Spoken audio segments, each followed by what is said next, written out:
All right, all right, all right, all right. Praise the Almighty. How are you doing, my brothers and sisters? I'm Elder Ricard Shiar.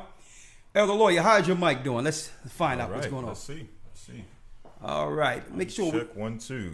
Mic check 1 2. All right. I hope you all can hear us clearly, brothers and sisters. We have our new mic system set up now. It should be fine. Before we dove in with men of the Almighty, stand up. Shalom, first and foremost.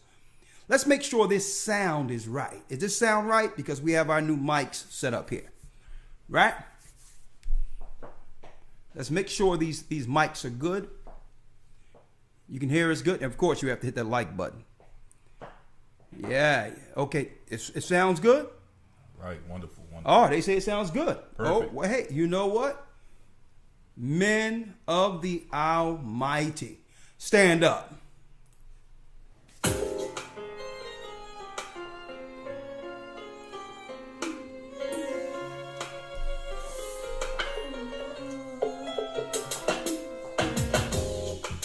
The East is where we're from.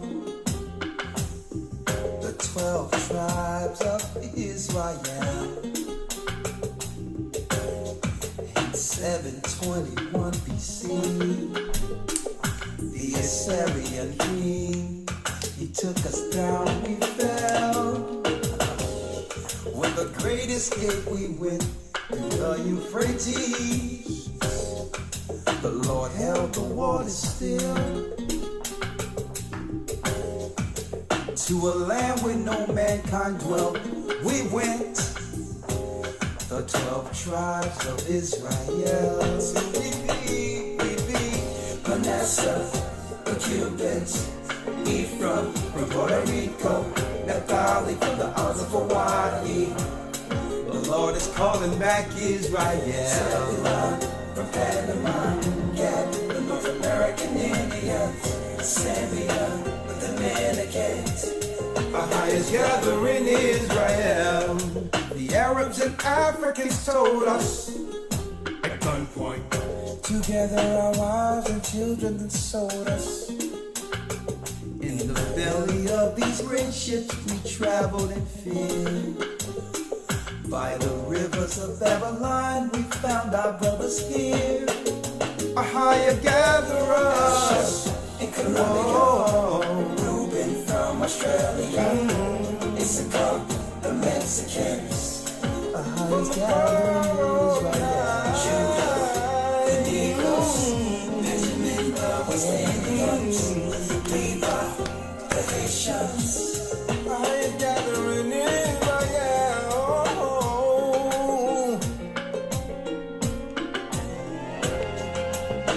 Hit that like button. Our highest gathering Israel. Come on. Oh,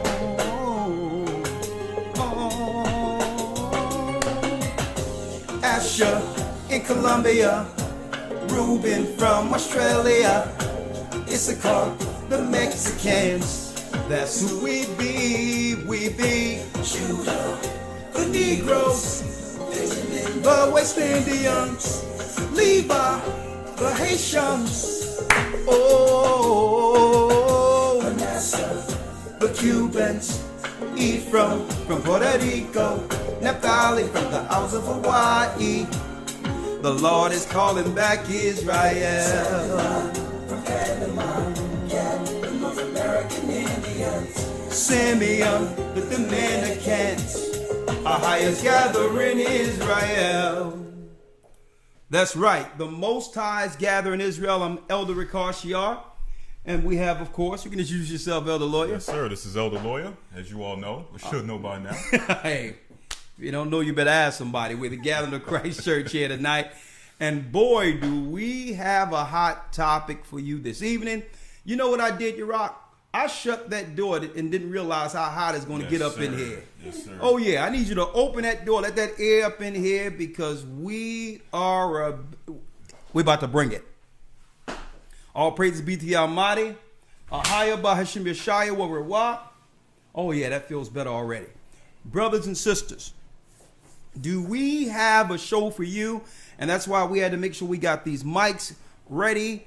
A matter of fact, what I'm going to do here, so we can delve right in, I made sure that we're going to hold off the phone calls.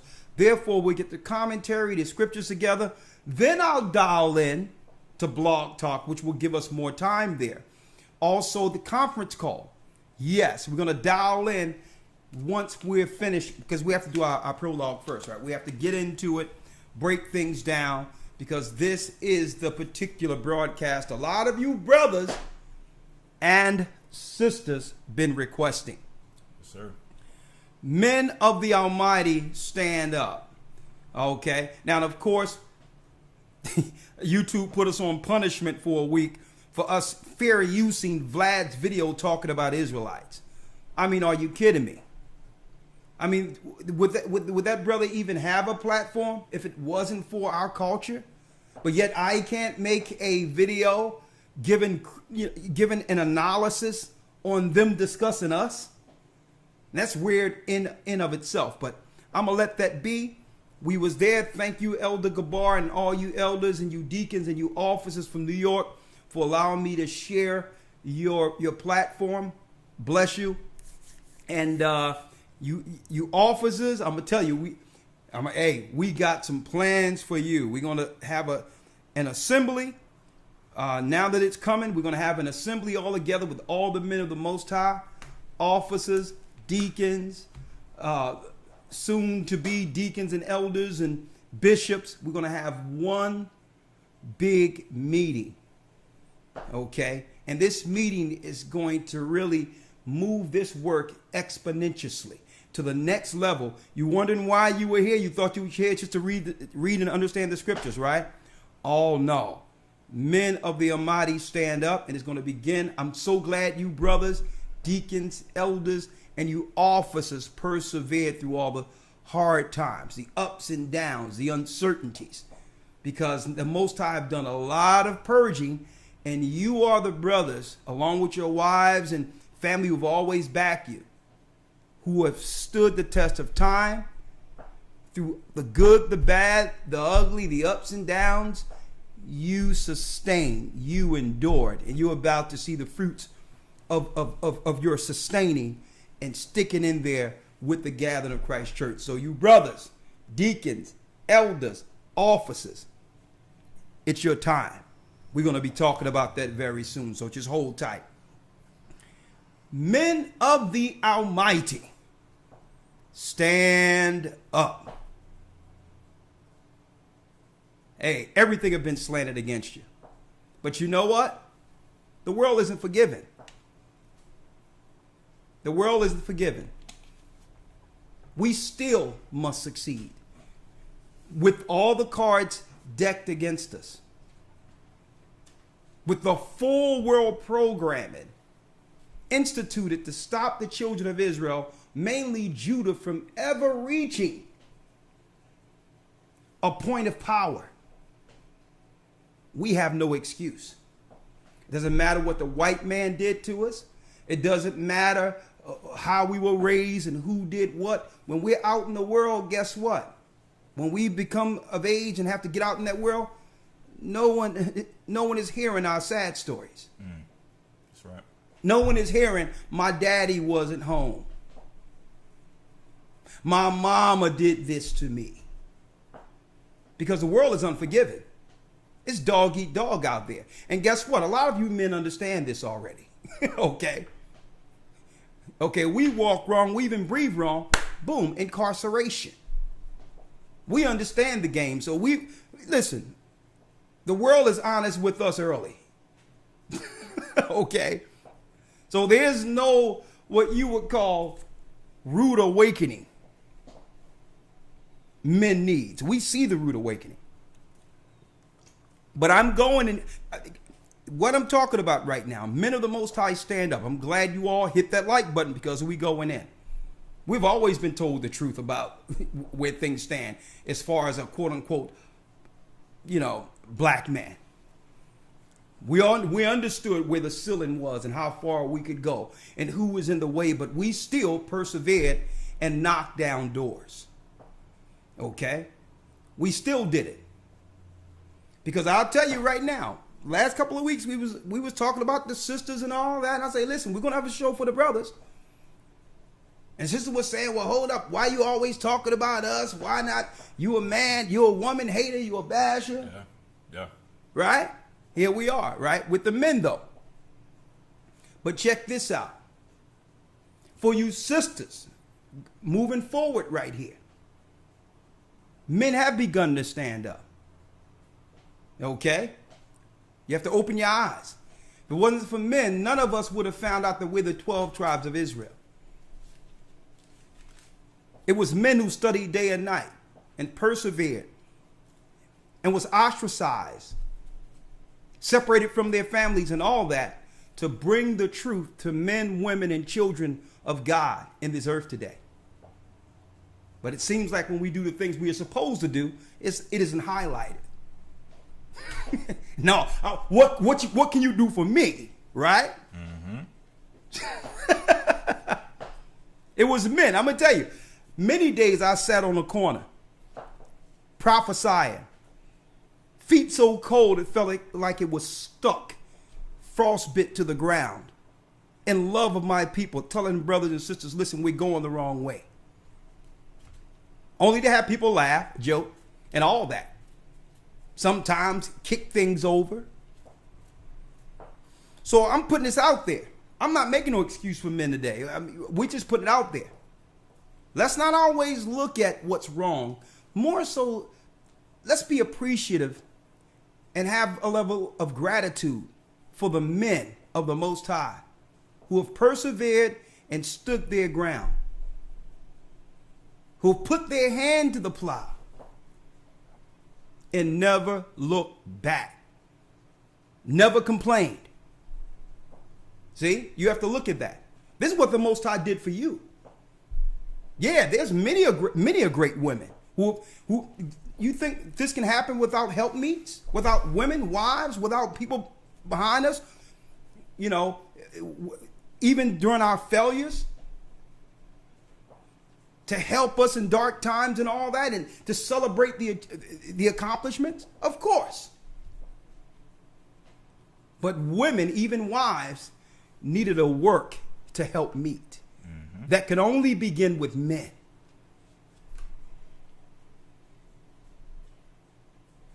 So we're putting things in priority right now, leaving off from our discussions on the women, because I know black women feel like they're always being ostracized and treated like second-class citizens. It doesn't matter what they do, they cannot win. We hear it all. We hear it all. Listen to me real quick. I'm going to leave off the sisters and go straight to the brothers by saying this. When the Bible says repent, be baptized, put off the old man, that's that. That means when we hit that water and come into the truth, all of us, we're coming in new to actually build the kingdom. We're not bringing our baggage and our curse into the kingdom. See, and most people want to get upset with me and get upset and say that I'm not understanding, I'm not this, that, and the other, when I just clearly state, nah. You can't come through and expect the work to fix something that you as an adult is responsible for. It's not snapping a finger and hoping that things go, that Jesus or Christ and God is going to fix your situation. No, you come in here to get the law, statutes, and commandments in order of the Bible to fix your situation. Okay? And I'm speaking predominantly here, men and women, because we're all coming out of the curse. We're all coming out of it. But there's not a man, woman in this earth who is responsible for fixing me. That's right. And I know it's kind of tough. So when you come in with situations from the past and all that, Or what can I do? I got a man who don't listen. Or what can I do? I got a woman who she want to still stay pagan. Boo, boo, boo, boo, boo, boo, boo. What can I do? Listen, that was what's been dealt with before the water. You were supposed to have all that weight. Everything that you were going to lay in that water, it was supposed to happen. The conversations, the counsels, all that should have happened before you chose to go into the water. Because you're telling us when I go in the water that all my problems are there and I'm coming up in newness of spirit to help the kingdom. Man and woman. But there's something else, and I'm going to go into that a little later. Why we don't divulge some of those things. Why? Because it's a part of the curse. But what's coming, what's right around the corner, brothers and sisters, make sure that ain't my car that's beeping there. Take my keys there. Take mine as well. Just in case. Yeah, okay. I'm going to tell you what's coming around the corner, brothers and sisters. Unfortunately for us, it's unforgiving. And if we don't get it together, 90% is going to fall. 90%. The Bible tell you all would be left is a tenth, a remnant from all of this.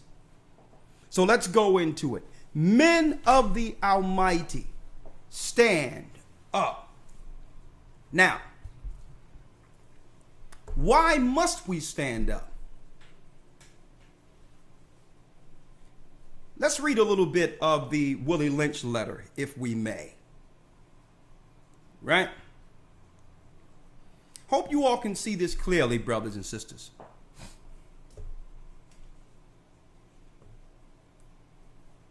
You have to realize our people, the children of Israel, throughout the four corners of the earth, whether you were dealing with the tobacco down south or industry and a slave in the industry world, whether you were dealing with the tobacco and cotton fields in Bahamas or Brazil, wherever you are, understand that it took a serious level of programming to get us to this level of dysfunction. Not an excuse. Let me make it clear. But we're going to go from the dysfunction, which the Bible calls a curse, into the light.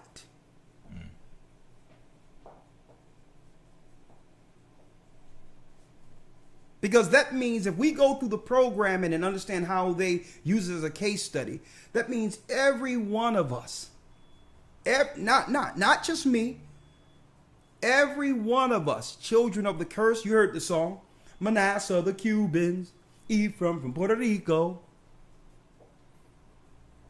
Naphtali from the Isles of Hawaii, the Most High is calling back Israel. Y'all heard the song, right? Doesn't matter where we were enslaved. Keep in mind, we were all a case study. And every last individual that was born under the curse, being of the 12 tribes of Israel, would have a built-in excuse already to stay on the bottom and never achieve beyond the ceiling Esau made for us. We would all have a built-in excuse. When you do the research on how much experimental psych jobs they have done on our forefathers throughout generations, the medical experiments and all that, and the separation of our family, every last person in this earth being born a child of a slave would have a built-in excuse of why they couldn't achieve or can't achieve anything. And you know what? You would have a point. You would actually have a case. Okay? People can look at it and be like, man, yeah, I can understand why you have no ambition. Why you don't see a silver lining in this thing called America or the Western world.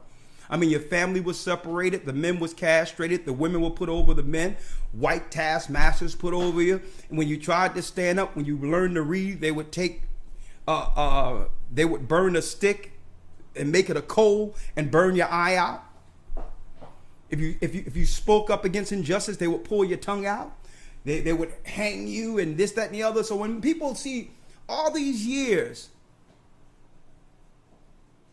of serious destruction on a people, you would believe that, we all could have a built-in excuse to why, there's no overcoming this. But you know what? When you're in Christ, there is no excuse. Doesn't matter what they did. Christ told us it would happen. The Bible said these curses would come upon the children of Israel for disobedience. But he also said something else would happen. And that's what we are about to go in. Look at this. Willie Lynch. Check it out. I'm going right in. And I need you to get the Testament of Judah out of the 12 patriarchs. We're going there first.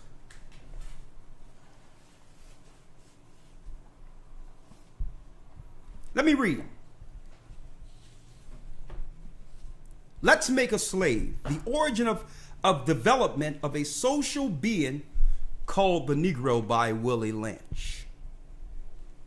The following has been credited to Willie Lynch, a white slave owner who reportedly made the speech on the banks of James River in Virginia in 1712. According to an essay appearing in Brother Man, The Odyssey of Black Men in America, an anthology, Lynch was a British slave owner in the West Indies who came to the United States to tell American slave owners how to keep their slaves under control. The term lynching is derived from Lynch's name. Gentlemen, I greet you here on the bank of the James River in the year of our Lord 1712. First, I shall thank you, the gentlemen of the colony of Virginia, for bringing me here. I am here to help you solve some of your problems with slaves. Your invitation reached me on my modest plantation in the West Indies, where I have experimented with some of the newest, still oldest methods of control of slaves. Ancient Rome would envy us if my program is implemented. As our boats sailed south on the James River, named for the illustrious King James version of the Bible we cherish, I saw enough to know that your problem is unique. While Rome used cords or wood as crosses for standing human bodies along the highways in great numbers, you are here using the tree and the rope on occasion. We're going to get this in the Bible too. The curse of us being hung like Christ, Judah, is in the Bible. We're going to get that. I caught the whiff of a dead slave hanging from a tree a couple of miles back. You are not only losing valuable stock by hangings, you are having uprisings. Slaves are running away. Your crops are sometimes left in the field too long for maximum profit. You suffer occasional fires. Your animals are killed. Gentlemen, you know what your problems are. I do not need to elaborate. I am not here to enumerate your problems. I'm here to introduce you to a method of solving them. In my bag here, I have a foolproof method of controlling black slaves. I guarantee every one of you, if installed correctly, it would control the slaves for at least 300 years. Now check out the time period from when Lynch said the date and when we began to understand who we were. It would control the slaves for at least 300 years. My method is simple, and members of your family and any overseer can use it. I have outlined a number of differences among the slaves, and I take these differences and make them bigger. I use fear, distrust, envy for control purposes. These methods have worked on my modest plantation in the West Indies, and they will work throughout the South. Take this simple little list of differences. Think about them. On top of my list is age, but it is there only because it begins with A. The second is color or shade. There is intelligence, size, sex, size of plantation, status of plantation, attitude of owner, out of line of action, but before that. Matter of fact, it says intelligence, size, sex, size of plantation, status of plantation, attitude of owner, whether the slaves live in the valley or hill, east, west, north, south. Gang separations, folks. Have a fine, whether they have fine or coarse hair. We'll use every little difference amongst the slaves, being that they're so, they're not like white people. They're more complex and more diverse. So instead of that become a blessing, their diversity amongst them, how they can have straight hair and kinky hair, light skin and dark skin, why don't we use that as a divisive tool to keep them fighting amongst each other? Now listen to this. I shall give you an outline of the action, but before that I will assure you that distrust is stronger than trust, and envy is stronger than adulation, respect and admiration. Now, mind you, he said if he does this, if they implement this program of Willie Lynch effectively, it would keep our forefathers in a perpetual slave position for a number of years, 300 years, if it's implemented properly, dividing one amongst another, right? Now, this is where I want to go down here, because I wanted to go here because we left off with the woman, then we going into the man. He says, and the first thing he started targeting was the breaking process of the African woman. Listen, take the female and run a series of tests on her to see if she will submit to your desires willingly. Test her in every way, because she is the most important factor for good economics. You see why I stayed on the women for a couple of weeks? Because they focused on our sisters first. They needed a built-in mechanism to keep the man from ever achieving the status the Almighty prophesied concerning the rise of Judah. Listen. If she shows any sign of resistance in submitting completely to your will, do not hesitate to use the bullwhip on her to extract that last bit of bitch out of her. Take care not to kill her, for in doing so, you spoil good economics. When in complete submission, she will train her offspring in the early years to submit to labor when they become of age. Understanding is the best thing. Therefore, we shall go deeper into this area of the subject matter concerning what we have produced here in this breaking of the female nigger. We have reversed the relationships in her natural uncivilized state.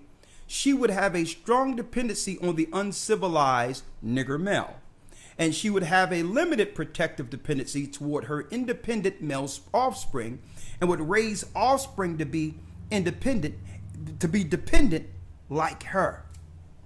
Nature had provided, that's welfare, socialism. Listen.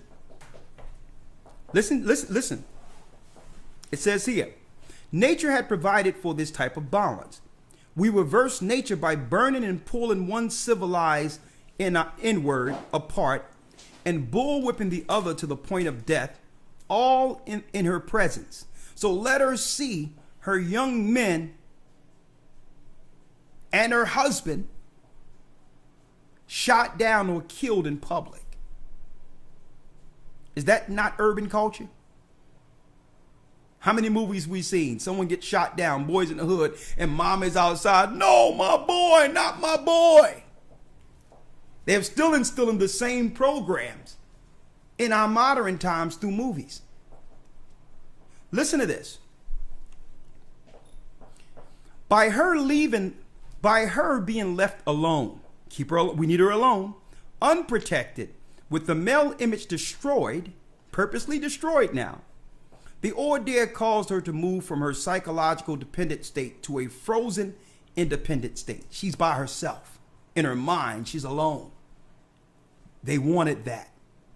Listen, in this frozen psychological state of independence, she will raise her male and female offspring in reversed roles. That means she will raise her young man to be passive, and she will raise her daughters to be aggressive. So what happens if you have 300 years, all these generations of children being raised this way? When men begin to awaken to the truth that this isn't right, that a man is supposed to be a man, he's going to get much pushback and conflict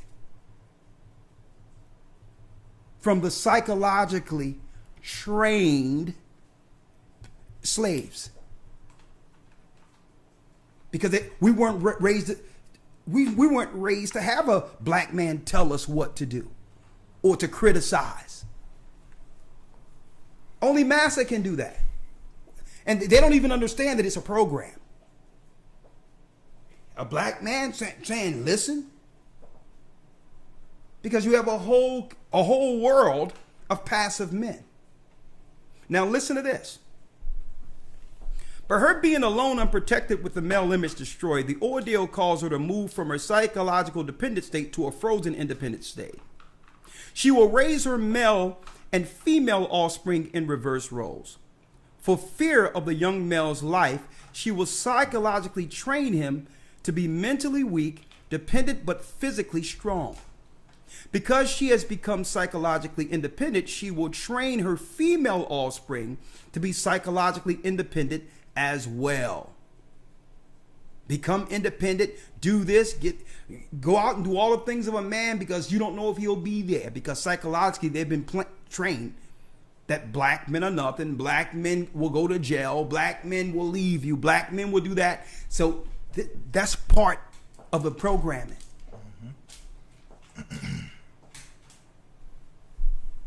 So listen to this here. What have you got? You've got I'm not going to keep saying this word, the N-word woman out front and the N-word man behind and scared. This is the perfect situation for sound sleep, and soundly for out of frozen fear, his woman stands guard for us.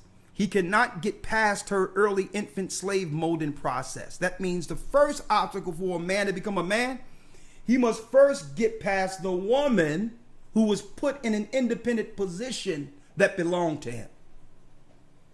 That's how Willie Lynch set it up. So we have to have layers here, where the original fight is not with us.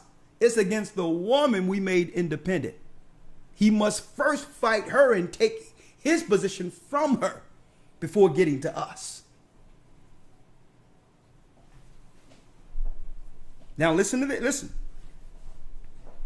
It says both the N female being without influence of the N-word male image, frozen with an independent psychologically, will raise their offspring in reverse positions. The one with the female offspring will teach her to be like herself, independent and negotiable. We negotiate with her, through her, by her, and negotiate her at will. That means we're going to dismiss the black man altogether. Any negotiating we're doing with their community will be with the black woman. Look at who's in positions as mayors right now in major cities, in Atlanta and other areas. When we begin to stand up as men, they knew it would happen, so they had to have it where she would be in position at the very end. We're not even going to negotiate with the black man. We're going to use her to control him. Right? Listen to this clearly. Man, this is deep, brothers and sisters. It says here, What we have got, it says, he is a good tool, speaking of the black man, now ready to be tied to the horse at a tender age. But by the time the nigger boy reaches his age 16, he is soundly broken in and ready for a lifelong of sound and efficient work and the production of a unit of good labor force. He's broken by the age of 16. By the age of 16, go get a job. But he's in a state of arrested development without even knowing it. By the time he gets to the age of getting a job and have an idea of what he wants, by the age of 27, 30, he goes to get an application, to fill out an application. And the guy, his equal age, owns the company he's applying to.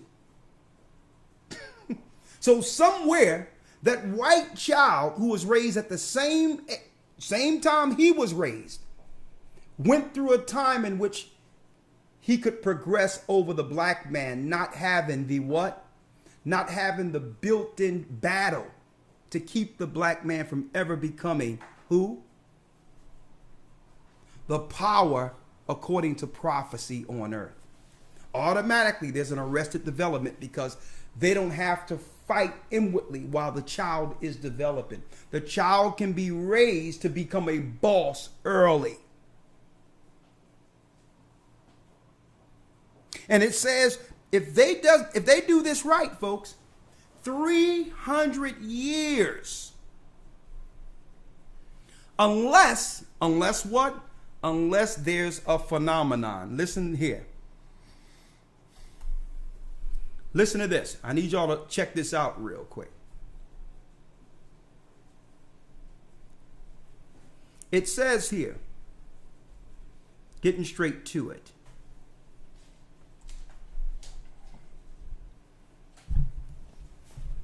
Continually through the breaking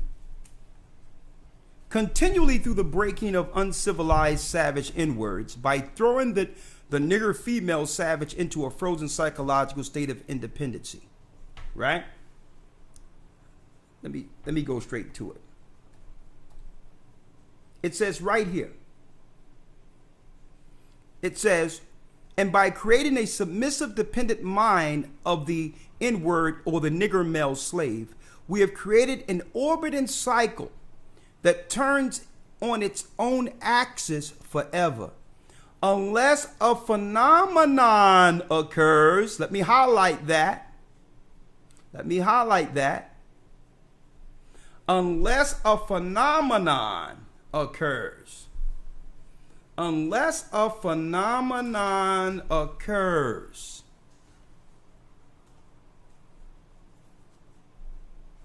Look at that. Unless a phenomenon occurs and reshifts the position of the male and female savages. So a phenomenon must occur, brothers and sisters, that will shift the curse.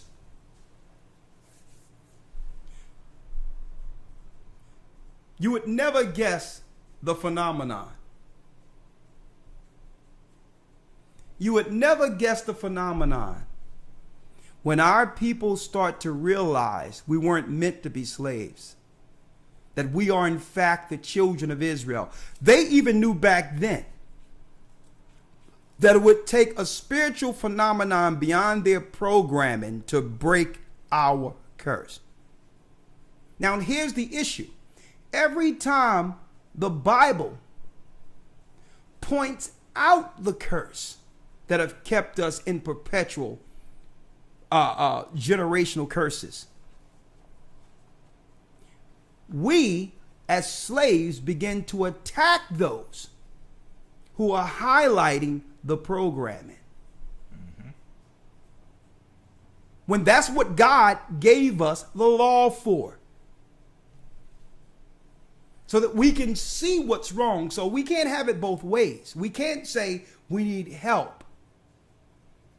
We can't claim that we need help by God when God sent messengers with the word to help, they're readily attacked by those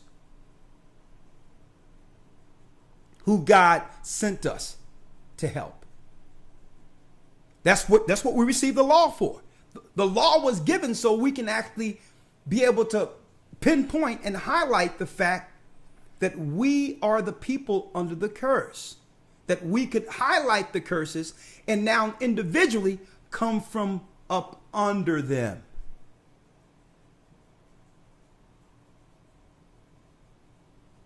Right? Men of the Most High, stand up. Listen to this clearly.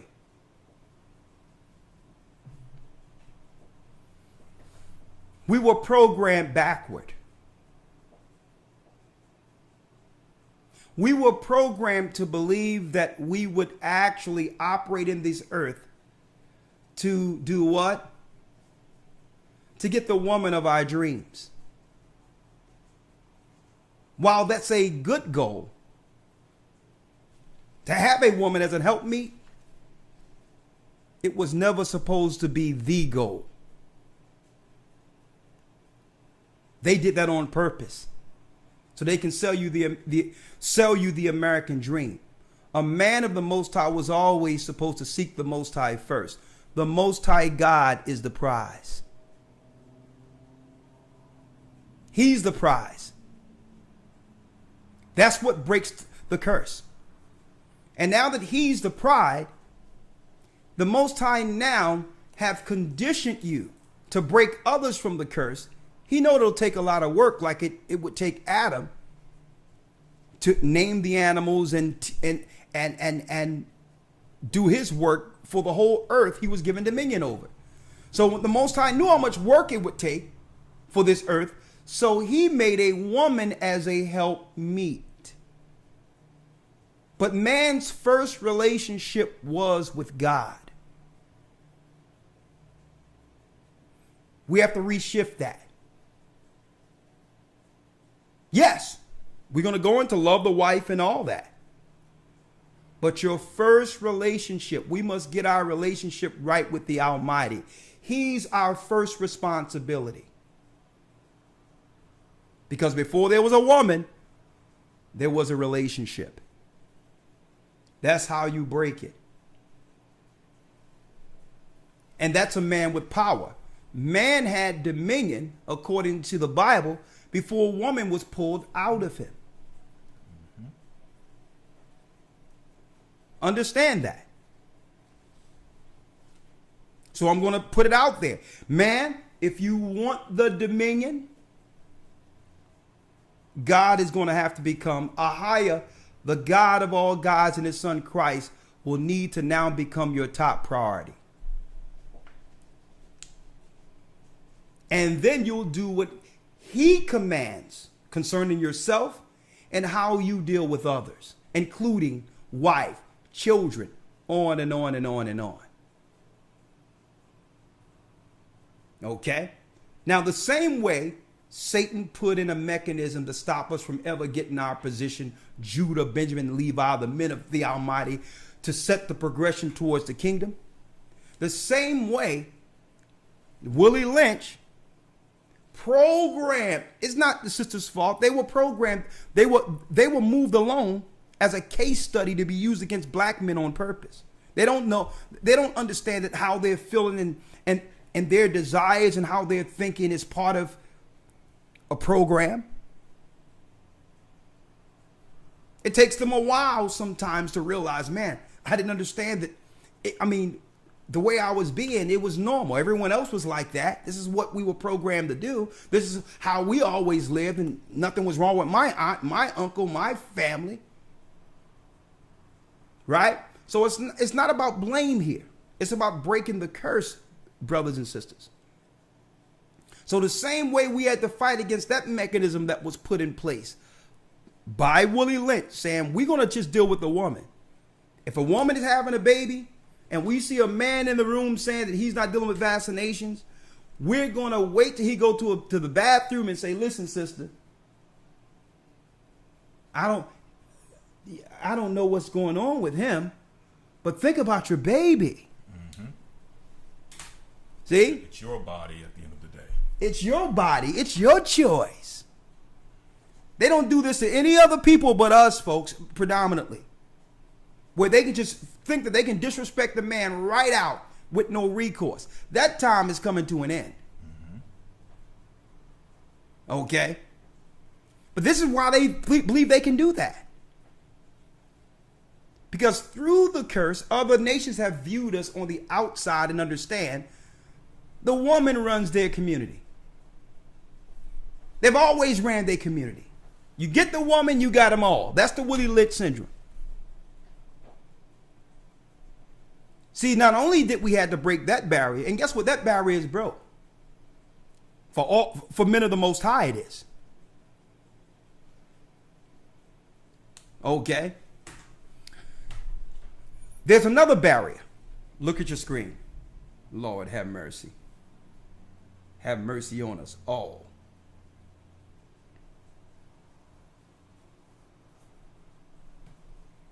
There's another element in our community. The men of the Most High, Judah. He's learned power, but the power he's learned is through criminality. The business acumen he learned is the streets. To keep his own people under perpetual captivity and servitude, where the nations don't have to enslave us or do anything else. He have a built-in mechanism to destroy us inwardly. What are we seeing here? What are we looking at here? This is what we deem growing up in our neighborhood as power. Now, there's a greater power. The greater power is a power that can actually create all this and don't have to say anything. Just sit back and go about ruling the earth. That's power.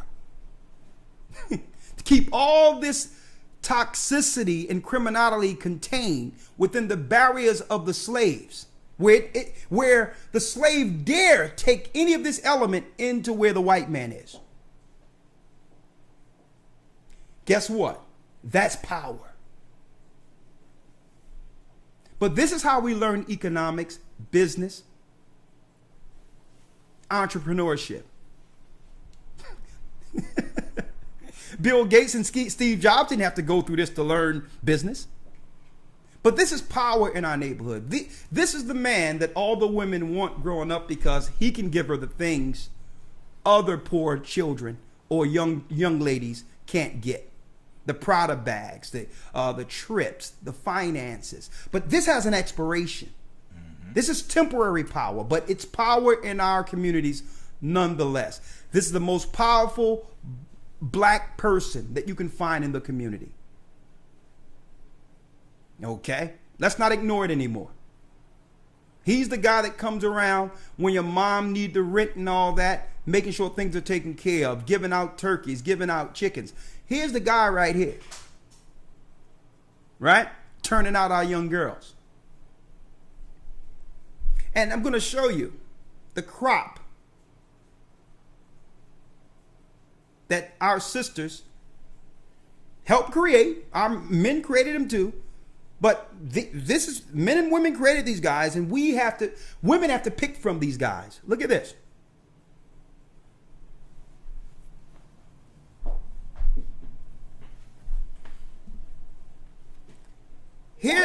Here's the men. Here's the men. Right here. I need y'all to look at this. Here's the men sisters have to pick through.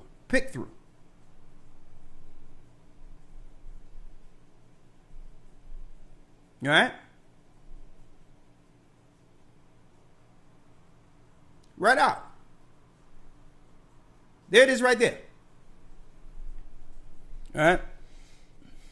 This is who we have to pick from, sisters. Who created these people? But you can laugh, but guess what? These are the men running your community. And guess what? They're not lacking girlfriends. That's right. They're not lacking. There's some women out there, and now, if you be truthful, don't act like this doesn't exist. I bet you each of these guys has a young lady that they can go to. That's our community. Right? Let's not stop there. Let's keep it rolling. There it is.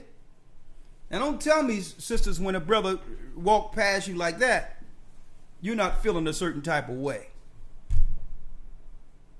I mean, he's already halfway ready for the bed already, right? You can't tell me if a guy come with that.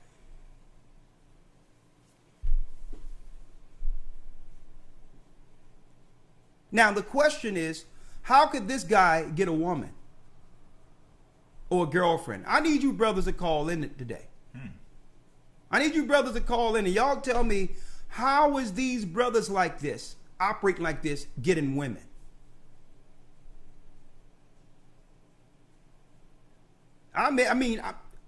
Lawyer, have you ever wore pants like that? No, sir. I'm trying to. There must be there is a benefit to this. I'm still trying to figure this out. Somebody's gonna give me some understanding today, right? Because I've seen guys on a corner talking to young girls like this.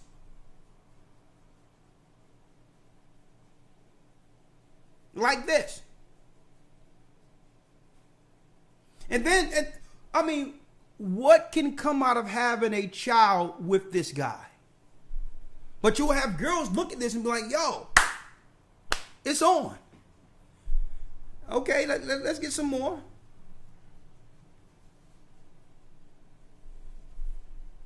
And don't forget, the thug, the way they dressed and everything. A matter of fact, Russell Simmons brought this out years ago. That they made this culture out of an old idol that Russell Simmons had in his home, where it was this old little troll looking demon that had saggy pants and all that. And the hip hop culture turned that into a fashion. It was an old idol from India showing this guy with teeth all open, shining. His garment was shining and his pants was saggy, and it was an old idol. Don't forget, Russell Simmons is a big time idolater. And in his room with that Asian woman he was married to, this part Asian woman, they had all these different idols. He says, listen, they go to Thug right there. That's a demon that comes out through that culture, that cleaves to the young men. Let's talk about it. Now, what happens is you have children come out of this curse and all types of chaos that comes out of it. And then we're on the other end listening to this and saying, well, okay, who made a choice to be with these people? So we're going to go into it now because I'm showing you the power that control the economics in our community. You're looking at them right there. So how do we reshift this? And that's the conversation tonight. How do we reshift this? Because to some degree we're overcoming the curse that comes with, the out of order when it comes to how they establish women over us. Sisters seeing it now. Men we're not taking it no more. Okay? We following God, and if you're gonna follow us, boom, we'll both get into the kingdom together. But Christ told the men, remember Lot's wife. So we getting over that. And guess what? That's what women were waiting for anyway. Men to stand up. So that now I have something to help me. A lot of women are saying, well, thank you very much. We're tired of holding a position that doesn't belong to us. Okay. So now we have to reshift that power. How do we take that power from these guys like the Most High through the power of this awakening has begun to taking the power from women. Guess what? I'm gonna tell you right now. Something is going on with the men, brothers and sisters, whether you know it or not, and that's why they shutting everything down. The phenomenon Willie Lynch talked about that can only be on our people 300 years unless there's a phenomenon happens. That phenomenon, it's here. It's here. And through God's law, I'm going to tell you right now, through God's law, we can break all barriers and take the power back. But we have to understand a few things. Our father Judah in the testament of Judah in the 12 patriarchs left us some real good information that Judah, the children of Judah, would need to understand concerning our spirit, who we are. And on top of who we are, what is our proverbial quote unquote kryptonite? What will stop Judah from achieving kingship is what Judah was giving his children at the deathbed. He was telling his sons, listen, Judah, listen, sons of Judah.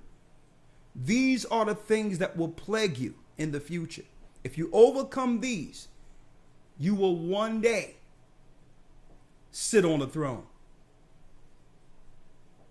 I'm going to tell you, they don't want you to get, we have the records here.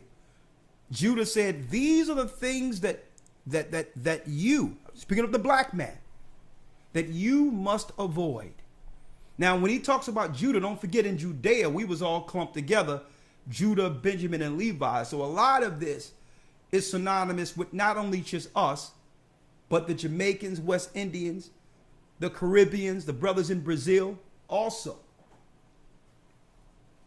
Judah said, listen, I'm going to give you some insight of what's going to happen and things that can plague you in the future. You overcome these, Judah. Men of the Most High, of the Almighty, stand up. You overcome these, and you'll sit on the throne. But listen to me, brothers. 90% isn't going to make it. What are you willing to do to be that 10%? You don't have to answer me. That's between you and the Most High. No more excuses. When we bring up certain things, people come with excuses. And you know what?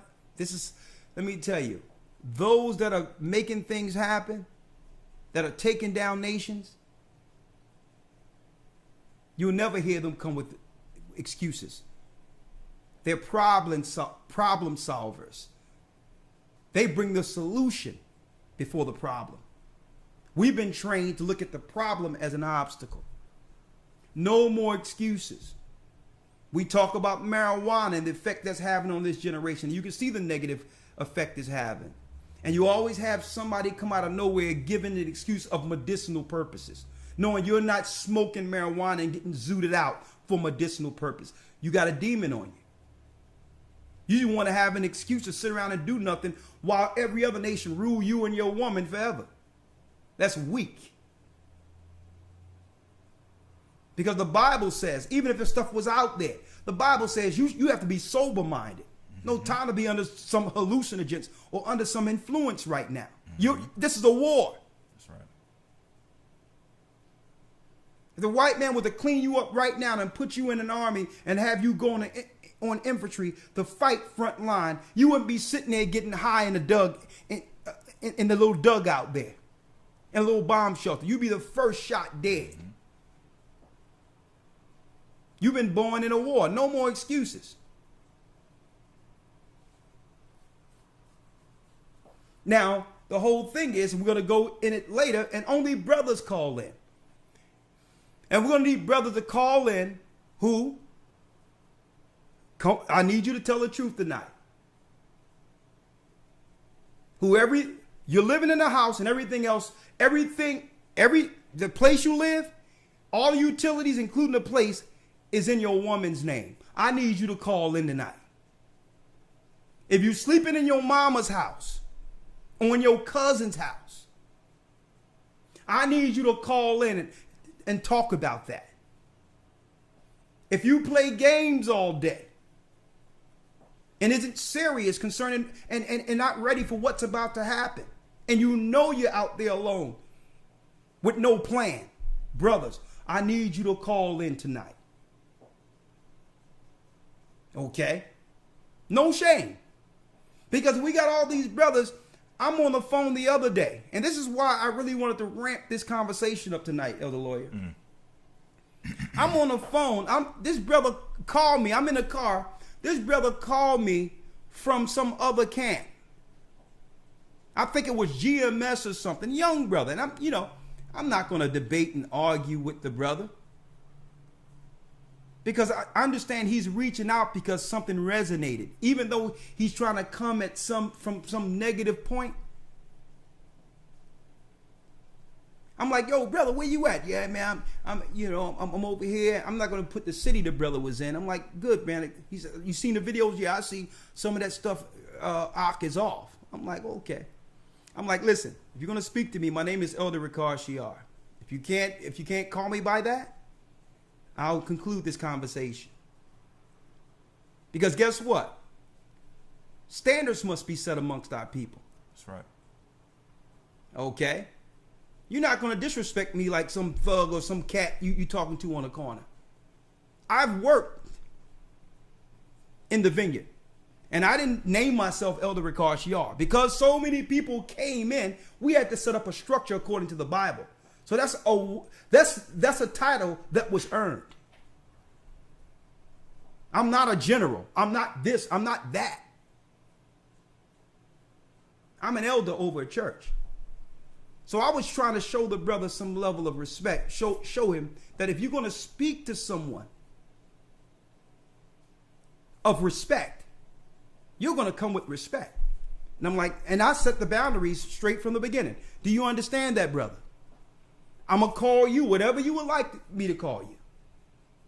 I'm sitting there in my car and I'm listening. I'm having a good time. I'm drinking my juice. I'm sitting there relaxing. I'm like, it's up to you whether or not you want to continue this phone call. I'm like, so what you doing? I'm like, brother, I may end up in your city soon. We're doing a few things. I probably want to meet you, brother. Where you at? He's like, yeah, right now I'm staying at my cousin's house. Da da da da da da da da da da. I'm like, okay. Well, brother, don't even worry about it. I'm going to take your number down. When I'm in your city, I'm going to call you up. I'll sit down. We can have something to eat or whatever the case is. We can talk.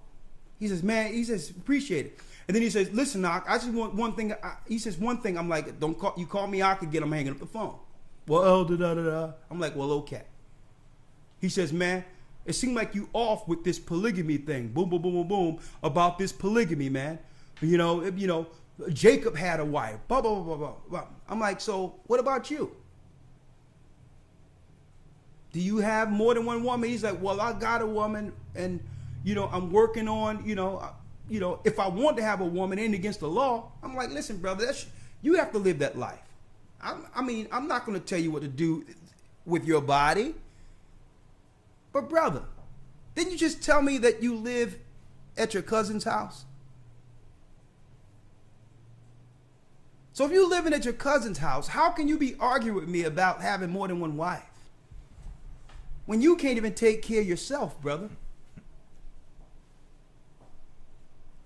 Silence for a moment. I'm like, because Jacob was bringing something. Jacob had power. Laban got filthy rich with through the works of Jacob. Jacob had power. And he only really wanted one woman. And he worked 7 years for her. There was no Tinder apps back then, okay? There wasn't no Facebook profiles. A man had to work for his woman. And he didn't want two women. Laban tricked him into working an extra 7 years so he can do what? Increase his power through the man of the Almighty. It had nothing to do with the flesh. So I'm not going to argue with you about polygamy, brother, when you can't take care of yourself. What are these brothers teaching you? What are they teaching you? You wanna be right arguing with me? You want to be right? Be right about polygamy, but look at your life. And all the brothers that are teaching this polygamy stuff, ask them, are they with the woman they came into the knowledge with? They'll tell you about polygamy, but all the women they have are new women. I'm like, so brother, you barking up the wrong tree here. Stop trying to argue with me, brother. I'm here to try to help save our people. And the only way we got to do this is fix ourselves. How can we be dealing with all these other people when we're broke as men individually? Why are you going to bring another woman into your brokenness, into you living at your mama's house or your cousin's house? Why are you going to bring two women into it?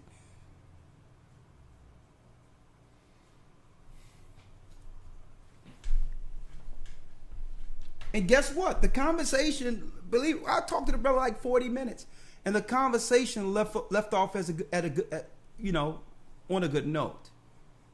I'm like, brother, I'm not going to have no polygamy conversations with you. What are you talking about? You living at your cousin's house.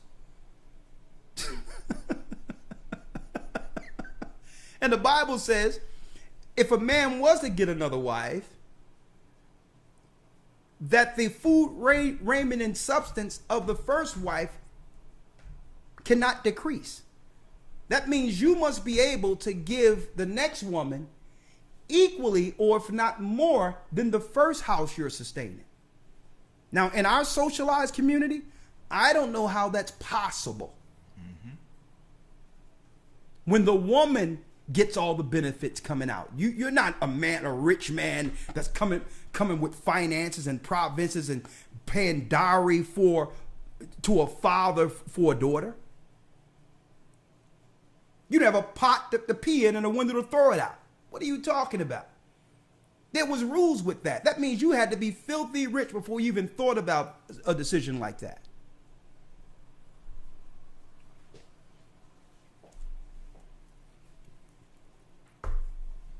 So let's go. Judah. Let's do it. Yes, sir. This is the Testament of Judah. We're going to start in chapter 14, verse 1. We're going to jump around a little bit. It says here, "And now, my children, I say unto you, be not drunk with wine." Be not drunk with wine. That's number one, to not be a drunkard. Mm-hmm. And that also goes into being sober-minded. Exactly. Not inebriated, under influences. Read. "For wine turneth the mind away from the truth." From the what? From the truth. From the truth. Read. "It inspires the passion of lust." And it inspires the passion of lust. A built-in excuse.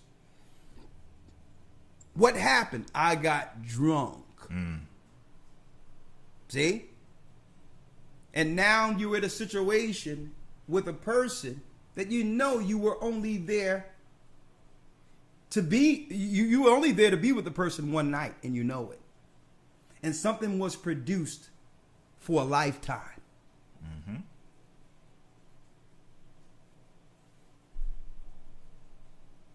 Right?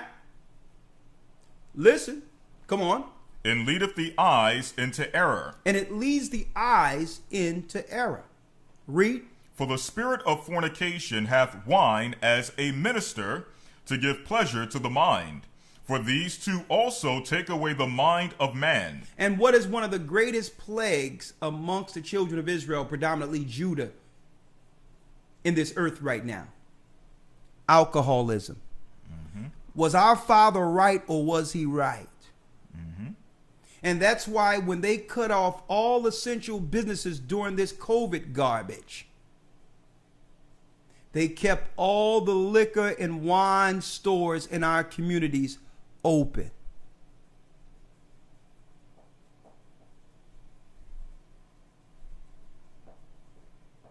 I have to give it to the sisters to one degree. When they didn't have the busy social life and all that to keep them busy, because usually life becomes its own distraction by being able to go out, be with your girlfriends, have dinner and all that. That's a convenient distraction. I give it to sisters. Sisters immediately realize, like, oh my goodness, what am I going to do? They immediately started panicking, realizing that they didn't plan for this moment. But brothers, they kept on with the video games. They kept on weeding up. They kept on at the corners getting high and all that. At least sisters were looking at it like, yo, something is different is happening here. They started rallying. I'm getting phone calls all over the place. Because what? Judah's saying, listen, alcohol, Judah, will be your downfall. And Esau, you think these records are the 12 patriarchs, where each of the founding patriarchs, our fathers, left a record at their deathbed for their sons. This is our fathers speaking to us, telling us where the black people are, alcoholism will be the biggest issue. Alcoholism leads to abuse.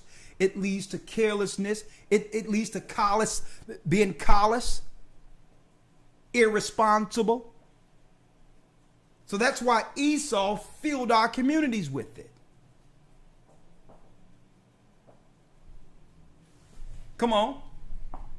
For if a man drink wine to drunkenness, it disturbeth the mind with filthy thoughts, leading to fornication, and heateth the body to carnal union, and if the occasion of lust be present, he worketh the sin and is not ashamed. And is not ashamed. It leads to what? Carnal union. That means you are having relations strictly out of the flesh, with no intention of caring for what comes out of it.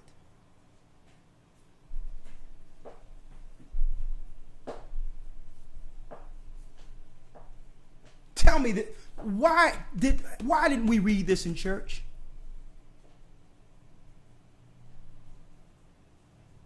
Alcoholism was a curse that our father Judah warned us about on his deathbed. Men. Now, who don't like to have a nice little toddy or a drink here, there, and the other? Mm-hmm.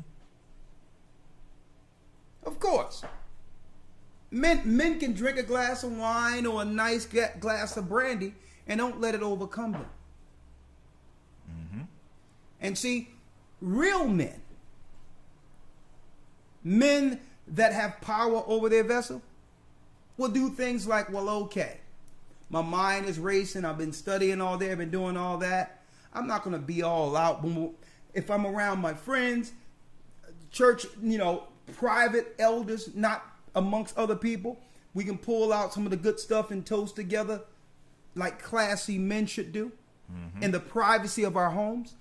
And before you go to sleep, if you need a nightcap, that's when you're supposed to just take a little bit of something and, a little drink, a little nice aged brandy or a glass of wine and go to sleep. Mm-hmm. You're not affecting no one out there like that. Right. And it explains that. Yeah, let's read it. Jumping down to chapter 14, verse 7. For much discretion needeth the man who drinketh wine, my children. See that? You're supposed to do that in the privacy of your home, not act a fool out there drinking and all that crap. Mm-hmm. Read. And herein is discretion in drinking wine. A man needeth, or it says here, and herein is discretion in drinking wine. A man may drink so long as he preserveth modesty. As long as he preserveth modesty. Now, I've seen some people try to use this for marijuana. Talking about, well, marijuana and modesty. No, you are under a spell. It ain't talking about, don't try to compare wine to marijuana. Right. Okay. That's a gateway drug into hell. Okay. I don't care the medicinal use. The tree of good and evil had good in it also. So don't try to bring in, you notice all your so-called weed heads who have wasted the better part of their lives in stagnation. Okay. Try to compare marijuana with a drink of wine, with a glass of wine. You're lying to yourself. And what has marijuana done? Marijuana have put the black young men in a state of arrested development. Years go by and you're still in the same place you were from the first time you took a puff. You're at that same age, the same mindset, and have achieved nothing. Okay? Just look at your life. Your life tells you whether or not marijuana is good for you. What did they do when they seen that Benjamin and the West Indies were too rambunctious and ready for war? What did the British do when they seen the black men rising beyond their programming? They all came together, the British monarchy and the white people and the councilmen, and say, you know what? We need to ramp up the marijuana crops in the West Indies. They're waking up. They're fighting back. Marijuana crops. We need to keep them stagnant, stupid, unproductive.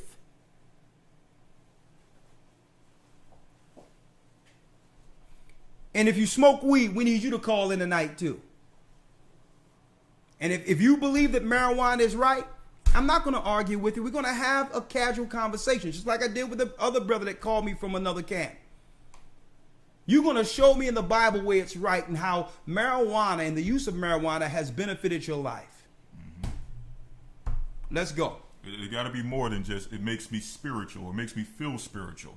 Show us the progressions that are actual, tangible progressions in your life that have come from marijuana smoke. I'll tell you what. Elder Lawyer, I understand that, but I don't want to cut them off. Give them the leeway. Absolutely. If it makes them spiritual, I want to hear that too, because obviously there's some works that we can see that have come through your spirituality. What have you produced? So, hey, what have you produced that's productive for our people under the influence of marijuana? I am open for it. Let's go. We don't want these are brothers. We want to let them loose tonight. Yes, sir. Absolutely. Come on. Testament of Judah, chapter 14, verse 8. But if he go beyond this limit, the spirit of deceit attacketh his mind, and maketh the drunkard to talk filthily, and to transgress, and not to be ashamed, but even to glory in his shame, and to account himself honorable. I'm going to jump down to chapter 15, verse 1. Okay. He that committeth fornication is not aware when he suffers loss, and is not ashamed when put to dishonor. For even though a man be a king and commit fornication, he is stripped of his kingship by becoming the slave of fornication, as I myself also suffered. That's what Judah said. He suffered by struggling with the spirit of fornication. Just needing one woman after another woman after another woman. See that? And it's deep because we often speak about the captivity, the physical captivity that we've suffered as the children of Israel, not realizing that the spiritual captivity that we perpetually keep ourselves in by the marijuana, by the excessive drinking, by the fornication, and all these things. So that's another element that we really have to look at, especially those of us men who are trying to become better in the Most High. Don't just look at what Esau did in the physical captivity. Look at the spiritual things that have led up to us being in physical captivity. Exactly. Now let's talk about power real quick. Anything else for that, Elder Lawyer? Yes, sir. One more point. Chapter 17, verse 1. And now I command you, my children, not to love money, nor to gaze upon the beauty of women. Not to what? Not to gaze upon the beauty of women. But I need you to go ahead because it says not to love money. Because we, as men in our communities, have placed the love of money over the love of God's people. I got to do what's right for my family. I got to go sell these drugs. I got to go get these guns. I got to go because this is what the women flock to. If you serve in the Most High in good earnest, he'll put the finances on the road so that you can do his will. But we have learned that men grow, our individualism growing up is to say what? Boom. I need to get that paper because that's what the woman wants. Mm-hmm. See? And like I mentioned earlier, you're backward. You're supposed to find out what God wants first. He can make a poor man rich overnight, righteously. See? And then I need to get that woman. It's only a certain amount to get that type of woman. And guess what happens when you no longer can provide those finances? She's on to the next one because that's that type of woman you're chasing. Mm. A woman of the Most High will be with you at your lowest state and help you acquire wealth. That's a help me. She'll be there when you get money, and she'll be there when there's no more money. There will never be an argument about what happened with the money. Mm-hmm. Because one thing about that type of power under the Most High, once a husband and wife have worked together to achieve, it's nothing for them to lose it all and get it again because they know how to do it. They've been tested, starting with nothing. That's power. It's no power going over to Colombia, going over to South America, or making a deal with a handler to get some drugs in the community to destroy your people. That's not power. Mm-hmm. Power comes when you acquire enough knowledge and power through the Almighty to influence those on the outside of your small community. See, they only give you enough power for the block you run or for the area you run. You have parameters. But the real power comes from those who can influence your whole community and beyond. And I'm telling you right now, Judah, you have that power.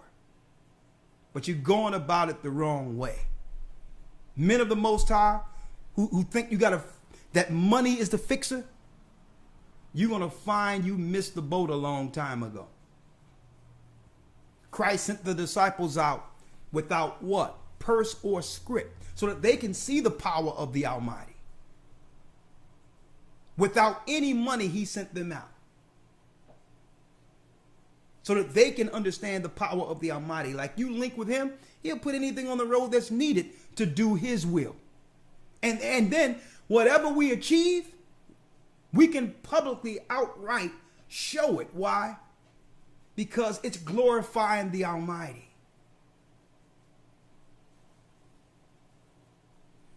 A lot of us receive money, especially Judah, that we are ashamed, that we are ashamed of how we received it. Through the blood, through the death of our own children, through the degradation of our own women and community.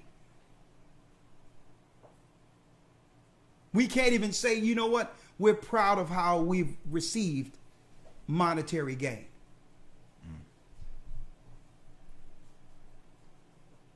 But it's coming to a head. I'm going to go there in a moment. Mm-hmm. But finish what you got, Elder Lawyer. Yes, sir. I don't know if now you want to get into a little bit of the criminal element amongst us scripturally. Let's get into the criminal element that's in our communities. Mm-hmm. Yes, sir. And I'm going to tell you, sisters, I'm going to put this out there for you. This is only brothers. Sisters, you young sisters, if you have an opportunity to choose while you're still in your prime, you better choose right. You better choose right.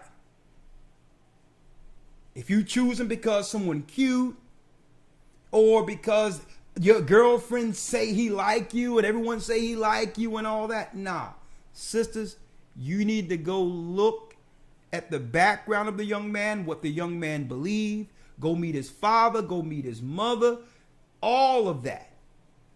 And before you do that, know whether or not they serve the Almighty. And if you don't, guess what? You're going to regret your choice big time. And don't be like, well, he may get away. He like me. I like him. That's puppy love. When you 30, 35 years old, 40 years old, you're going to look back and say, I don't know what I was thinking. I was stupid. Now I have to live the rest of my life with that mistake. And what's deep about it, and it's a shame, it's unfair, but women don't get as many chances as men to get it right. That's right. It's unfair. I know it is, but that's the way it is. A man can make mistakes and leave mistakes, and next thing you know, he get to the age of he's realized his accountability 30, 35, and become the man that you thought he should have been at 20, 25. And now someone else is benefiting, and you're sitting out there with the mistake, living the mistake. If you got guys chasing you and you know the Most High is working with you and all that, sisters, you better make the right choice. And that's why we're bringing this out here. You better make the right choice. Okay? I'm going to tell you right now. Let's go, Eloy. Yes, sir. We're going to read these The scriptures. criminal element. Yes, sir. Because you mentioned there's a criminal element amongst our people, and that criminal element you're going to find out is not a new element. It's always been amongst us. And with that criminal element, as you've stated earlier, it seems as if that or those who operate within that element are seen as the epitome, at least in our community, of power, of respect, of fearlessness, of finance and stability. Yeah. But it comes with a price. So we're going to read this here, showing the criminal element. This is Ezekiel 2:6. And thou, son of man, this is the Most High speaking to the prophet Ezekiel.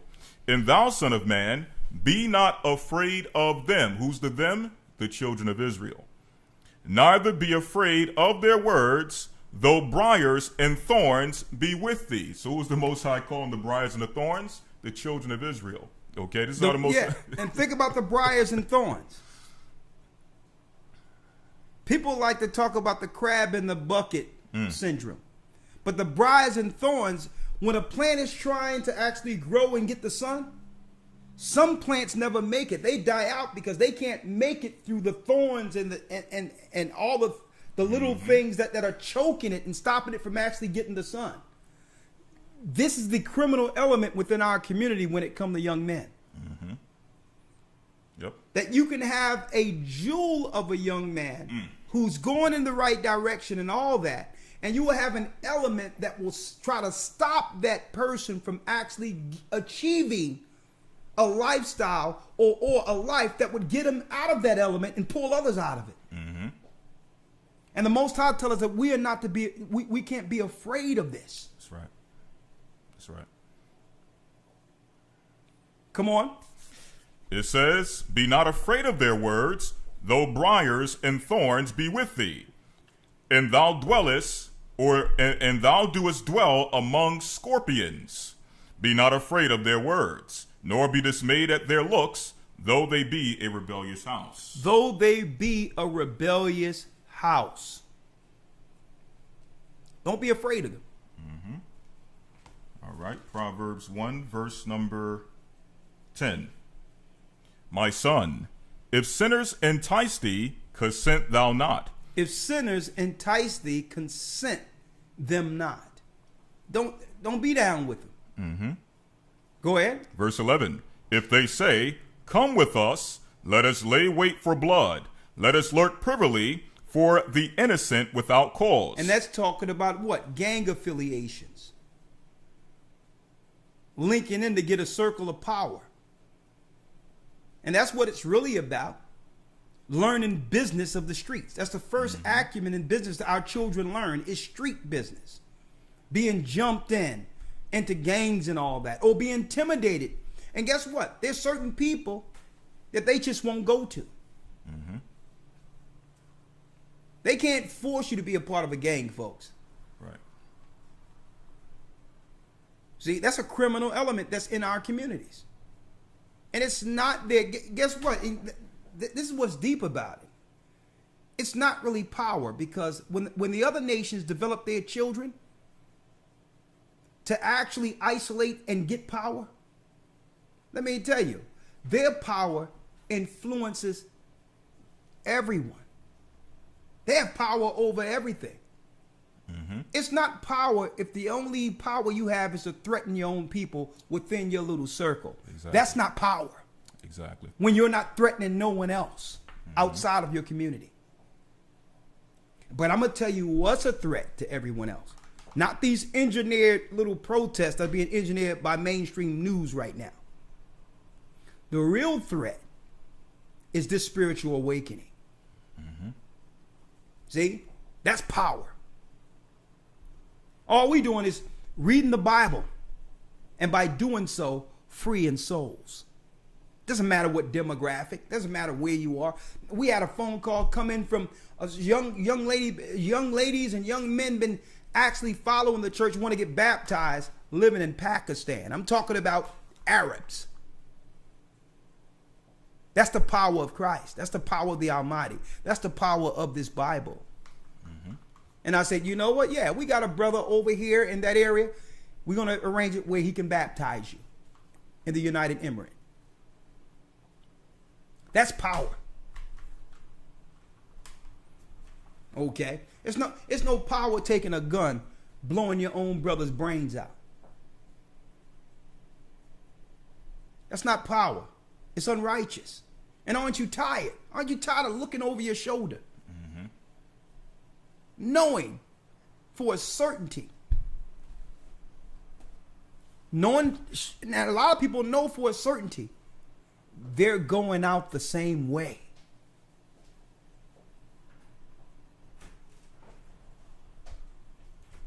We're speaking to Judah, man. We're speaking to our brothers. Aren't you tired? And we're not saying use your power or guns or anything to actually harm anyone else. We're saying put it down. The Most High is calling you to put it down. And utilize real power. The power of your genetics, being the son of the Most High. The royalty within you. If you can use your brain to understand what streets to hold down and how much goes into what package and how to get a new corner and how to extend your business behind your parameter, how to stay alive while doing it. If you can calculate with all that intelligence, why not use that brain for the Most High?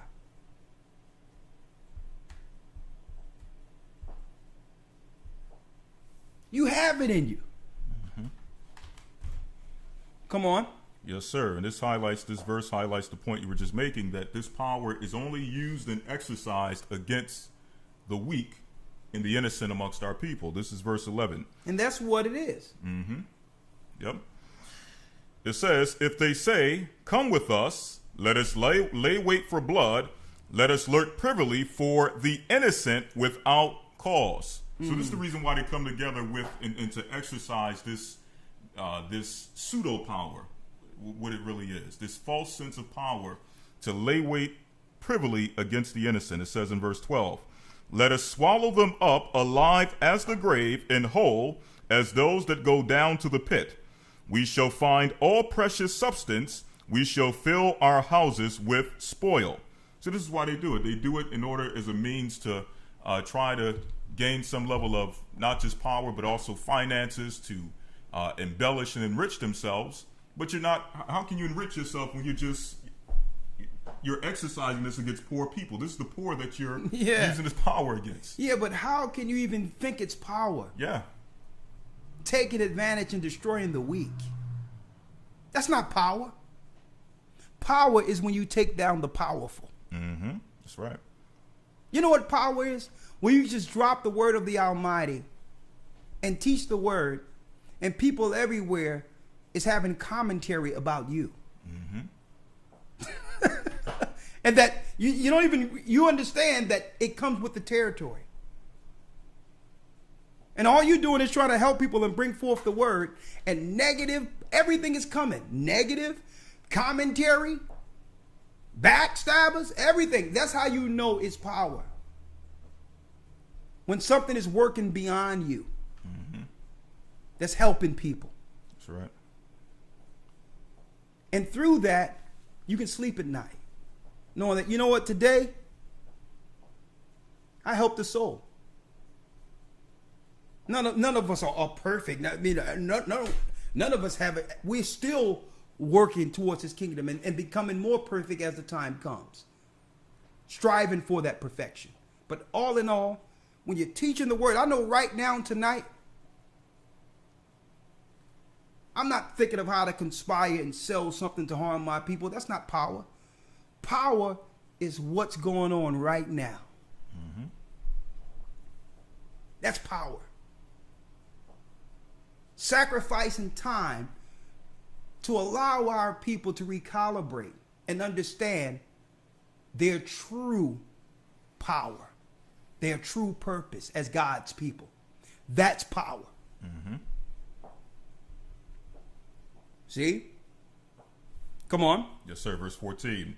Cast in thy lot among us, let us all have one purse. My son, walk not thou in the way with them, refrain thy foot from their path.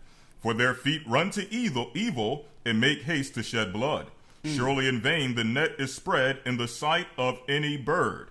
And they lay wait for their own blood, they lurk privily for their own lives. Look at that. They're lurking for blood, knowing that one day their number will be called. I mean, that's a poor, sorry existence.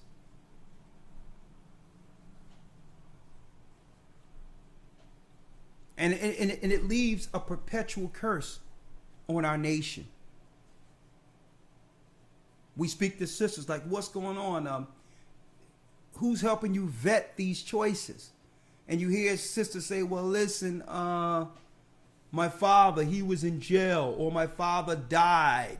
Yeah, or he's not, I don't even know where he is, or whatever the case is. When it's the father's responsibility to make sure his daughter is given to a righteous man. That's part of that. That's the father's responsibility. It's not her responsibility, because her choices are going to be what? Choices of a girl.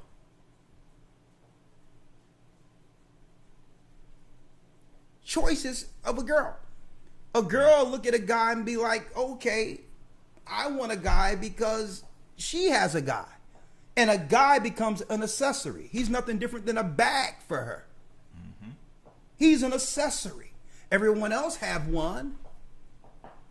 That's how girls choose. A father's like, nah. Let's tick the boxes here. Now, of course, you can make the choice you want to make, even against your father, but guess who got to suffer the consequences? But a father, a man, is not supposed to let his daughter be out there and sour oats and all that, because he understands what comes from that, being a grown man. Like, nah, she's different than the rest. She's a daughter of Zion. She's not haughty. She's a helpmeet. She will take things down. She's a prize for a man. And that's why I'm glad Africa got one thing right. You're not coming over there without first sitting down with the father, meeting his dowry. And he's going to sit down with, like, listen, I remember the first time she cried and I changed the pamper. It's going to take 5,000 American for that. I remember when I put her through school and her intelligence, this, that, and the other. That's going to be another 5,000 for that. And the fact that I got to walk you down the aisle, my time is valuable, 10,000 for that. And they just sitting around talking. You sitting there looking, your pockets getting smaller. But they raise their women for powerful men. And only when they come to America and get westernized and socialized, they lose that. But over there, you get a woman from a good family, guess what? A man is taking something down. And people may think that's an exaggeration, but over in those cultures, in Africa, in the East, Yeah. that's exactly how they operate and how they work. Yeah.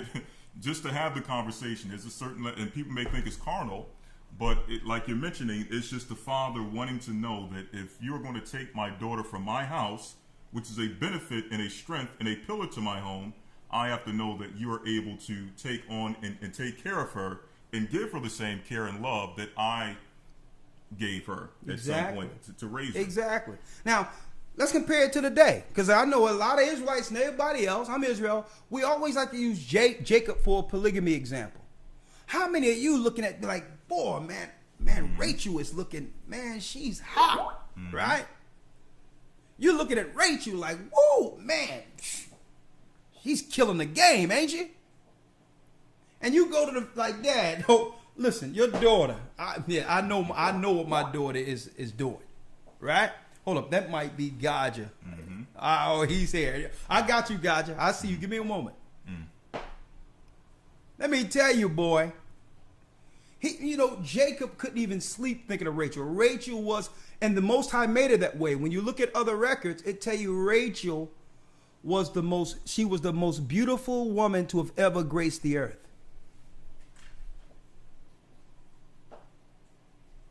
Okay, and she was raised with a high business acumen. She had eternal youth beauty. Rachel was. So Jake is looking at her like, yo, and you know how it is. You see that, like, listen, yeah, right? Imagine you looking at a girl like, man, she's nice. You go to the father, right? And he says, yeah, you're a good man. You have good genes. You have your family's well. I know your family. Guess what? I need you to work for me without pay for 7 years. And how this work out between the 7 years will determine whether or not you marry her. How many of you gonna sit there and say, this dude tell you, listen, you gotta work at a job, not get paid for 7 years for that woman?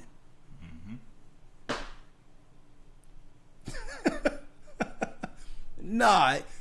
You'd be like, no. But you know what you will do? Because that woman has standards. Her family have standards. That family, you with that woman, will not fail. She was made to succeed from birth. What you'll do is you'll see that woman and you'll be like, well, no, that's too much for me. And you'll go find something somewhere, total dysfunctional, nothing is going on, a woman who's easy to put out and all that. And you know what? You'll stay in a lower state, in a perpetual curse, because why? You didn't have to work for it. You didn't get a helpmeet. You got an accomplice.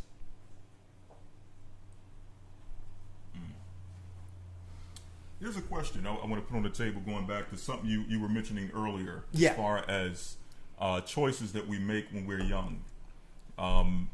As far as either sisters or brothers choosing either a particular type of lifestyle, Yeah. or choosing a mate at a young age, not having a father present or not having certain things present to help them make a good decision. Here's the question. At what point do we say that we have to know to some degree that certain lifestyles are not right? Like, it don't take much wisdom. Like, before learning scriptures, before learning all of these things, we knew that being a drug dealer was wrong. We knew that, I'm pretty sure young women, young ladies understood that a drug dealer, that type of lifestyle was an evil life, wasn't a good lifestyle, wasn't something that you can plan your life with or desire to walk down the aisle with. Yeah. At what point do we say that some of these bad decisions that we've made, though there's certain elements in our community, lack of fathers, living in an element of criminality, all those things existing, Yeah. but still our decision making having to come to another level and understanding that even though those things are not present, we know that stealing is wrong. We know that a thief is wrong. A murderer is wrong, but yet we still choose the lifestyle, and we still choose to associate and to love and be willing to have a relationship with someone who is entrapped in those lifestyles. When do we come to the epiphany, the point of breaking, Right. a breakthrough on what you would call a wide scale? Right. Right. But I'm going to tell you, Elder Lawyer, because I'm going to tell you, I'm looking at what's going on right now with the riots and all that. This toxicity and this human time bomb was created for a time like this. Because this is why they separated families and all that. Because don't forget, Albert Pike told us that at the very end, his satanic behind, that at the end they're going to release the atheist, Right. the nihilist, Right. the people who don't believe nothing against society. And that's what's going on with these nut jobs you see out there rioting and all that. Right. Don't forget, they're from this same element. Right. And Right. on top of that, they're talking about defunding the police. Once you defund the police, who becomes the power over the community like it was in 70 AD? These guys with the saggy pants, with the guns, the drug dealers, they become the first line of defense, which is going to start turning on the community. At the same time, they're infuriating the white community with these antagonists against them, Right. who's shooting black targets right now. So this all comes to a head. This is a keg ready to blow. Right. What we're saying is, I don't believe there'll ever come a time in which there's a euphoria, where there's a wide, what you would call awakening to a degree that we'll just stop. Right. It won't happen. We have to get as many people out of the element Right. before it blows and just the shrapnel just hits everyone. Right. So it's like almost, it would take, in order for the element to actually change wholly or whole scale, Yeah. it would almost take like a civil war amongst our people. Those who want better, those who want righteousness versus those who would rather maintain or uphold the current status quo. It would almost take like a civil war in order for that to We're in it. change it. We're in it. We're in it already. When they defund the police, don't forget, I just seen it. They letting people out of jail who Right. just shot somebody and didn't even charge him. They're letting the criminal element out. The rapists Right. they're letting out. So it's all you are. This is what they're saying. You have allowed this criminality to operate as long as it has. Now deal with it without the police. That's the only way they'll be able to implode the whole country Right, right. to bring it to third world status. That's where we are. We're not. You can't fix this. I'm putting it out there. There's no fix for this. It's too broken.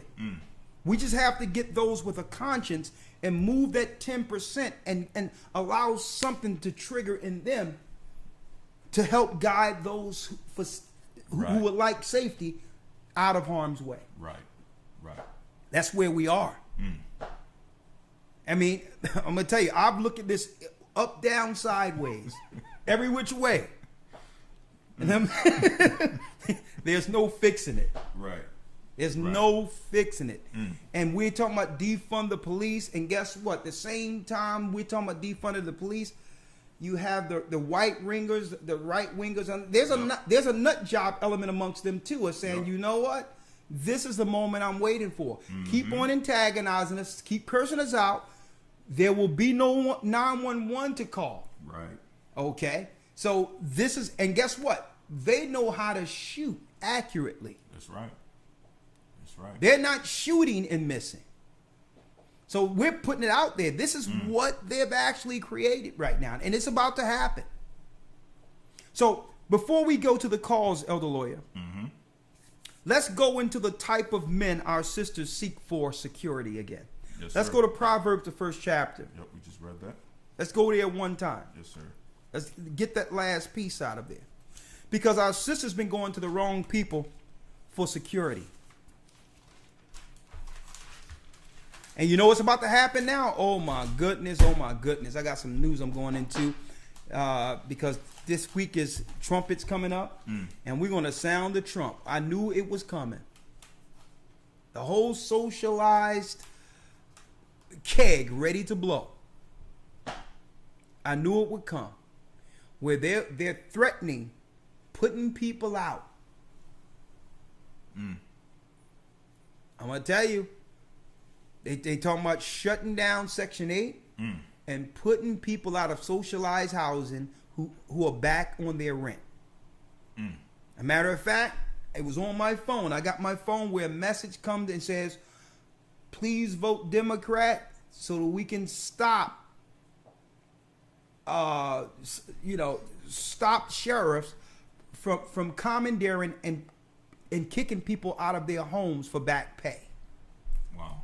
That's the plan. Wow. So voting Democrat will Stop you. eliminate that. Yeah. Well, you're saying if you vote Democrat, you will still have a place to stay. So when I seen that, I'm like, Wow. oh. So evictions are on the table right now after they've purposely imploded the economy. Knowing that our people don't have no place to go. Oh, internment camps. I'm going to tell you this right now, folks. It's all coming to a head. Because a long time, socialism worked to a certain degree, especially for a scenario of, that upheld feminism. You had to have a social construct to actually help women. Especially with the Willie Lynch thing against men, right? So they say, listen, we're going to make sure you have free housing, blah, blah, blah, blah. Wink, wink. A man can't be in there, but don't tell us. That means for a man to have a place to stay with a woman on social, some type of programming, would have to sacrifice some of his masculinity to have a place to stay. That's a trade-in. It's not your place. So now what happens when they pull the plug all together? You're going to lose the house and you've already lost your masculinity. A lose-lose. And where does that lead you? Out on the streets or socialized internment camps? It's coming. I'm going to go into that this coming, blowing the trump, sound of the trump. I'm going into that this Sabbath. It's coming.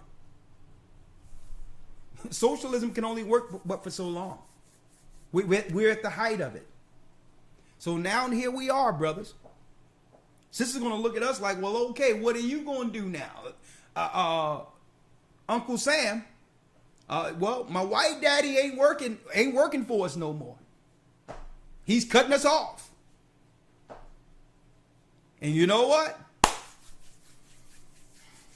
Judah. We're here. We're here. With the word of God to guide our people into safety. Into safety. And I'm going to tell you, that's why we had a lot of these conversations about, we've been fighting against our social construct, our psyche, this programming, because it's not going to work beyond Babylon. The toxicity was protected for a while because they needed the toxicity there to keep Judah down. It's not going to work, sisters. It's not going to work, brothers. In the new world to come, this whole thug life, all of this stuff dies in Babylon. It's over. Guess right. You destroyed with the baggy pants. That's right. With the sagging pants. You in the sagging pants. Hellbound. Because that world really doesn't exist outside of the dysfunctional slave quarters they made for us. In the real world, that stuff don't exist. It wasn't supposed to be. Let's go now. Yes, sir. Proverbs chapter 1, verse 10. My son, if sinners entice thee, consent thou not. If they say, come with us, let us lay wait for blood, let us lurk privily for the innocent without cause, let us swallow them up, alive as the grave and whole as those that go down into the pit. We shall find all precious substance, we shall fill our houses with spoil. Cast in thy lot among us, let us all have one purse. My son, walk not thou in the way with them, refrain thy foot from their path. Now, that means no more thug life, no more looking to be accepted through some fraternity. You must join the Godhead, which is who? The Most High Christ. That's your circle. You putting down all substances, the lazy behavior. Okay, and another thing, brethren, ownership. Ownership. It's time for you to own what belongs to you. And I'm not talking about just, the things you can get in this world.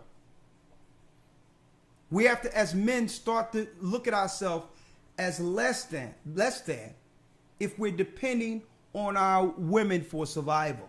That's the curse. That's the curse. And the Most High, brothers, he's been waiting for us.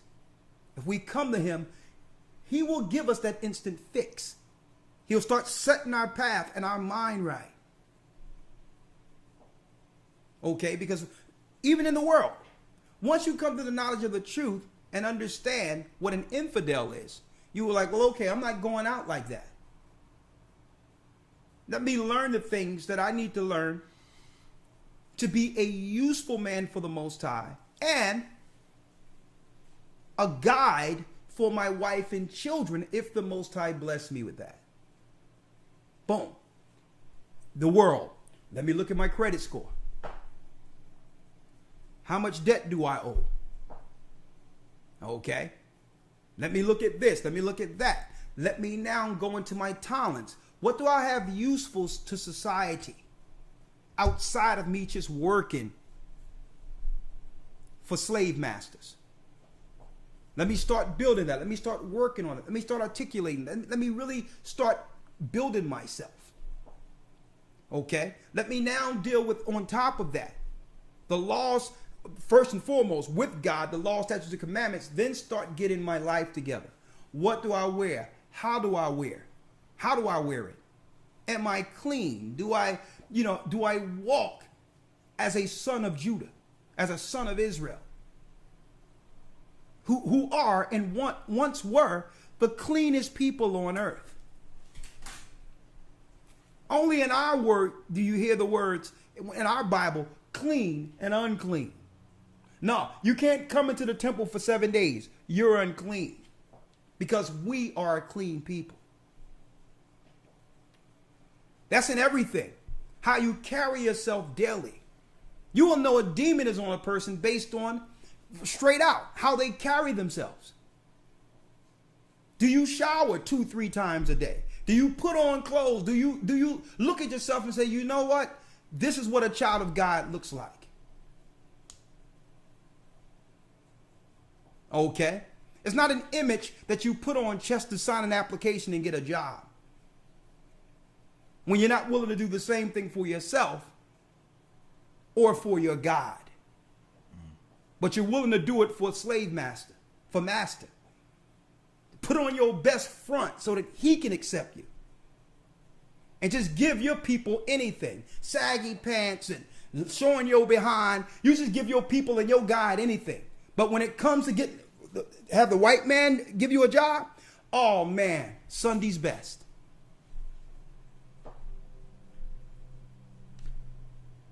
All that comes with what? All that comes with being a man of God. Mm-hmm. If you don't mind, I have a scripture on it. Let's do it. A lot of people, they think these are carnal things. And, of course we understand Christ said, clean the inside of the platter before you clean the outside. Yeah. Judge or fix yourself inwardly. But still, your outward appearance can sometimes be a reflection of what you feel or think about yourself on the inside. Listen, man, that's why we named it Men of the Almighty Stands Up. A man of God is not walking around, I'm going to be straight with you, stinking. That's a demon. That's what happens when rigor mortis sets in. That's before you die, you stink.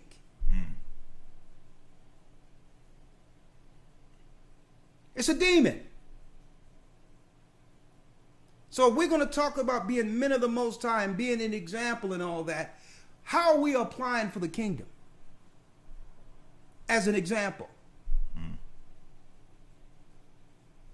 Let's go. Yes, sir. This is Sirach in the Apocrypha, chapter 19, verse 29 through 30. A man may be known by his look, By his look, and one that hath understanding by his countenance when thou meetest him. his countenance. When you see him, do this man ensue the confidence of a child of the Almighty? Is he standing before you and you're like, you know what? There's a presence there that's beyond him. It's the God he serves. See, and that's why I attack the marijuana group like I do. No holds barred against them. Because something is going on with them where they don't even know how they're looking and how they're smelling. But they think they're the most intelligent, smart, spiritual people in the room. And you look at him, one tooth missing, the hair hanging off, uncombed, a dread coming out of a bush, smelling like he just came out of a Bob Marley concert, clothes stinking, and you cannot tell him that he don't have it going on. That's a demon. And don't care about anything. Has no care in the world. That's why I attack that spirit. That's why people hate when I talk about it.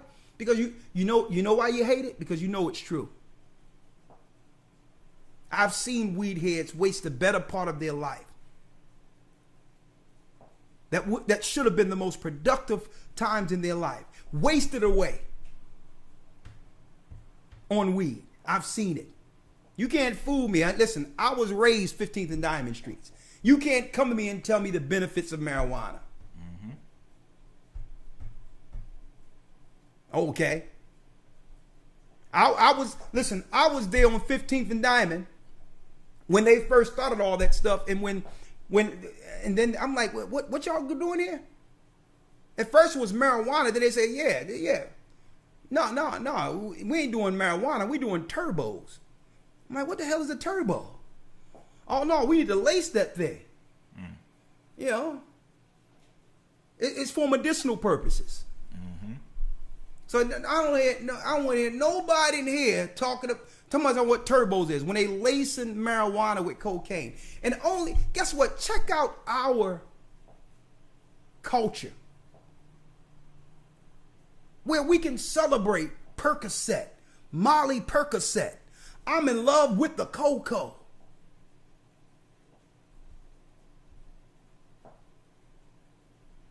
And then you got the women just jamming in the concert and I can't wait to get backstage with this guy. Folks, the Most High is about to rock this world. What we celebrate as a culture is sin. It's stench to the Almighty. It stinks. On top of that, you got the people acting out with demons all over them. Molly Percocet, I'm in love with the cocoa. When I was growing up, white line running through my mind, and all the while I think of you, and pass the Dutchie on the left-hand side. I mean, over and over and over again, we have an element of demented music within our cultures.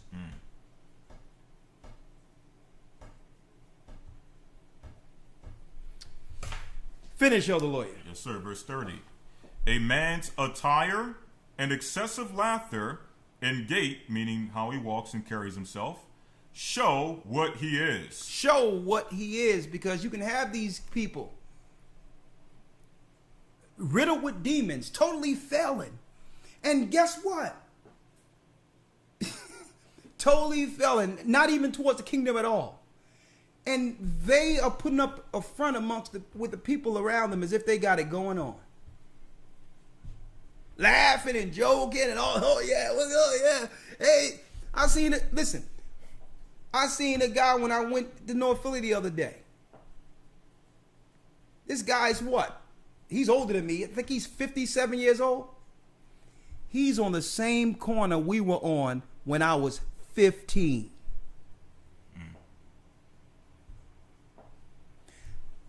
I can tell you right now, between 15th and 16th in Susquehanna right now, who's sitting on the bench in that little park right there.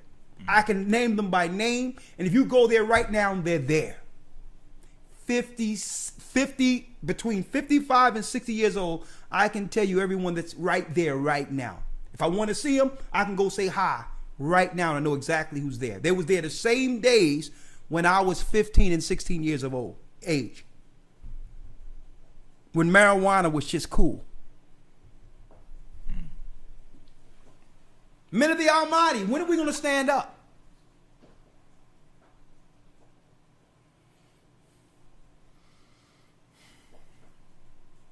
You know what's interesting? Sisters, I wasn't going to let you all go. Not once did I hear a sister say during this whole time we coming down on Jake. Not all men are like that. Mm-hmm. Let's talk about it. Hey, but it's okay. It's all right. Mm-hmm. Not all men, but it's okay. I mean, listen, we're used to getting it and taking it. Mm-hmm. We're used to it. Right? But I'm going to let that there. Mm-hmm. Elder Lawyer, I have to go into a man that maintaineth his woman. We got to go there before we open up the calls. A wife that maintaineth her husband. Let me take you a moment here. And I want to say this real quick.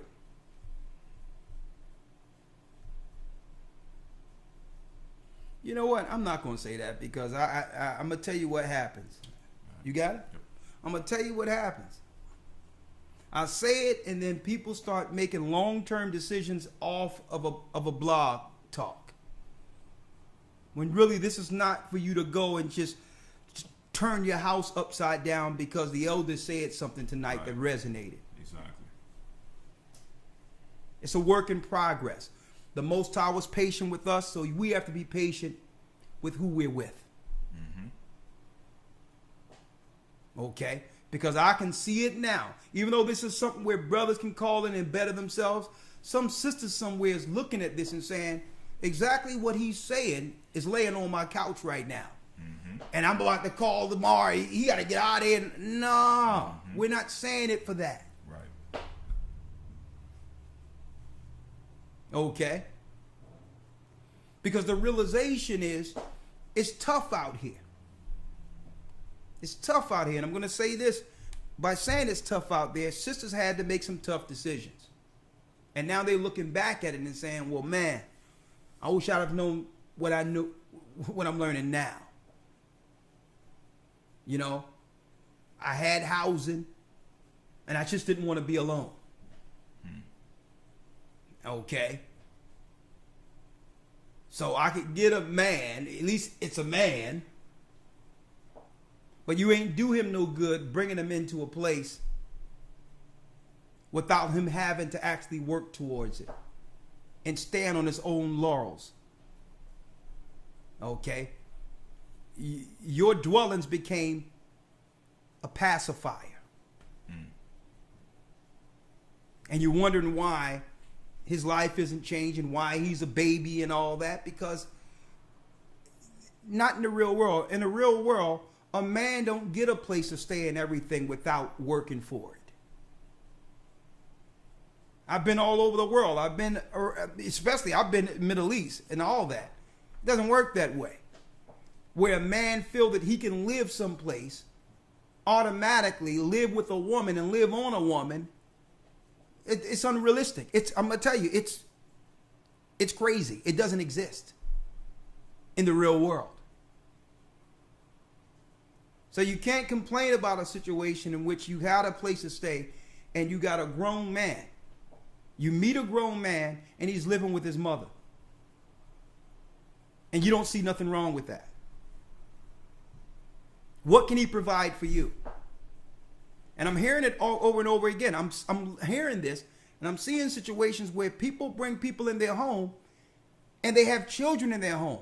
Not even thinking this guy, I don't know the idea of the people you think you're bringing in your home who's dysfunctional, who don't have a place to stay. And what positive aspects can now come to your children? When he didn't bring nothing positive. The only thing he brought was a warm bed. But you can bring molesters. Everything you can bring in your house. That's right. So there's certain standards, or what I would say achievements, one must have before he's chosen. When I say achievements, it doesn't always have to be measured by money. Okay, you don't have a place to stay. Before I met you, circumstances led you there. Now, you may be a good person, but I need to find what those circumstances are, because eventually, if you don't know how to overcome circumstances and they leave you homeless, eventually, me and my children are going to be living in a box also, traveling from house to house. So I'm not saying that a woman should altogether dismiss a person who's down on their luck. But nah. The discussion must be had. Nah. If Jacob can wait 7 years for Rachel, guess what? I can help and direct you because I think I see potential there. But you're not coming in my house like that. You got to work. And when you work to a degree to move me and my children out of this, hey, we can work. Because during that period of time, I'm getting to know whether or not I can trust you around my children, if you have children. Okay? If you don't have children, that's even better. But still, we so callously let somebody just come over, and then you look up their next thing you know, you start seeing strange stuff, and now you're on Google trying to research the dude. Like, yeah, he told me he wasn't arrested. What? You mean he was knocking on doors? He's not even supposed to be in this vicinity. I'm going to tell you, I'm putting it out there. Yes, sir. Let's read it real quick, and then we're going to open up the calls. Let me bring God in. Yes, sir. One last thing off what you were saying earlier as far as people making decisions off of a general broadcast. It's a general broadcast. We understand that people have these different situations. We may touch on it lightly, but your situation may need extensive counsel in order to deal with. So don't just make no decisions as far as your current relationship based off of one broadcast that we're bringing forward tonight. But, yeah. And listen, people ain't going to tell you wait 7 years and all that. I mean, but at least you're bringing a soul into your life. Yeah. You understand? So it have to be some parameters there. I mean, it got to be something there long term that could have you a vetting buffer system to make sure you're safe and your family is safe going forward. Because usually when one makes errors, especially women, like I said earlier, women don't recover like men.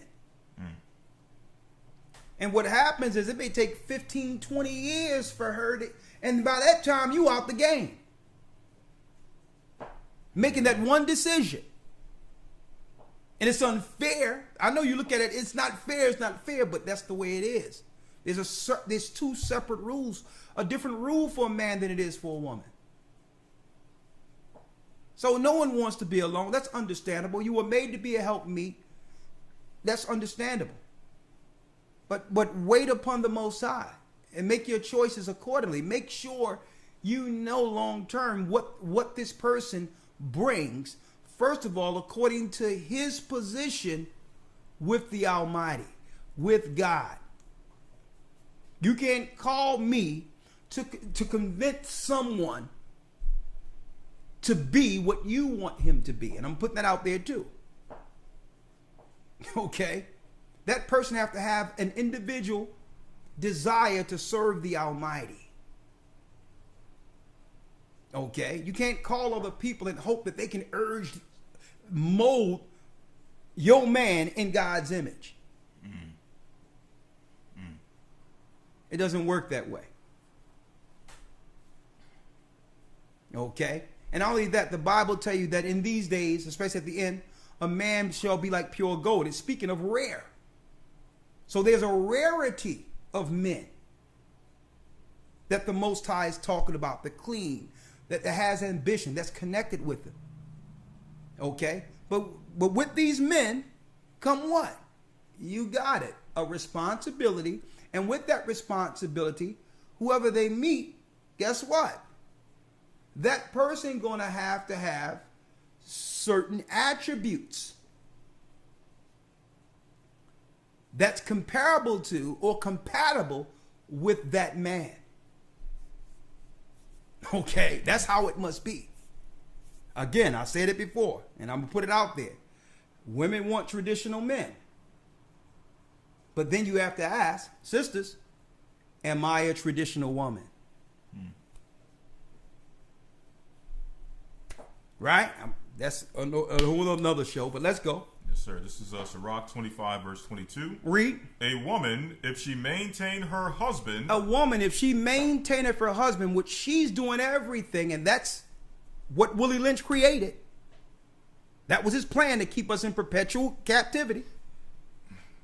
Read. Is full of anger, impudence, and Now, much reproach. Now,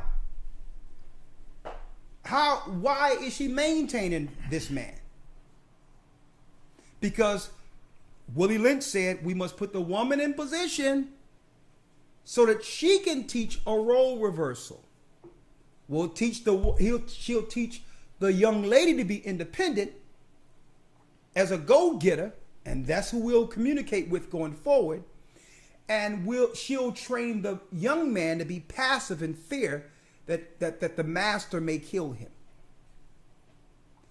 So the majority of men that women run into will have that passive behavior because it was trained in that young man from his mother. So that's going to frustrate you because eventually you're going to want to put him out for the same reasons his mother put him out.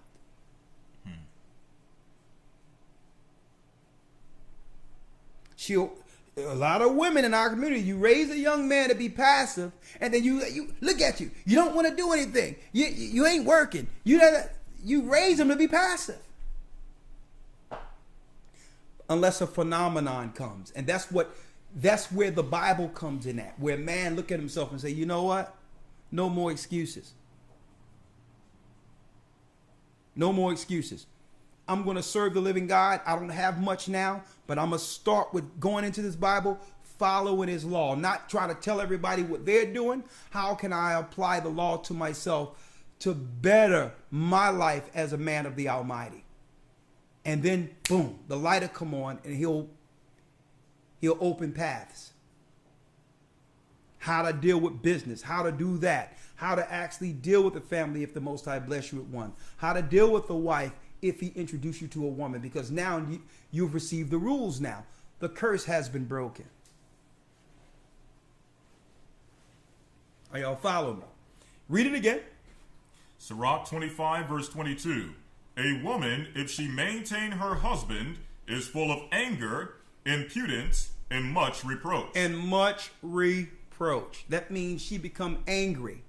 Attitude. She don't mind taking care of you for a little bit, but because she thought everything you said with that ambition was something instantaneous. She didn't think that, what you were saying was some pie in the sky. Or what you do. Oh, yeah, you know what I do. I'm a photographer. Guess what? That's a person without a job. Oh, yeah, I'm just waiting for something. I got a few irons in the fire. I'm working on a website. I'm this. I'm all that crap. Okay, so how old are you and what have you produced? And you can ask these questions without offending people. Okay? If I'm sleeping on my aunt's couch, the most you can provide for me is a part of that couch.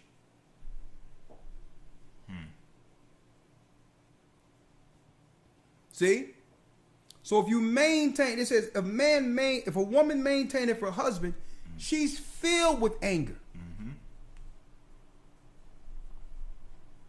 And now we'll look back at it and see her anger and attitude.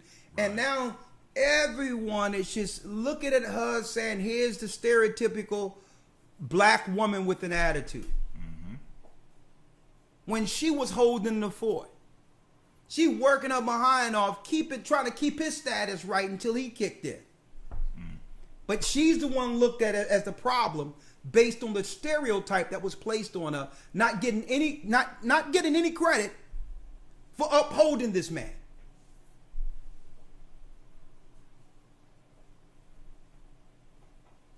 Right? So we're gonna discuss this. And I'm going to tell you, it's okay. I'm going to tell you, sisters and brothers, it's okay to be celibate. It's okay to be without, because the Bible talks about that. It's okay to be down with the Most High for a long period if need be. Instead of choosing wrong, because when you choose wrong, it takes years you can't get back. 5 to 10 years recovery usually. 10 years for a woman. About 5 years for a man.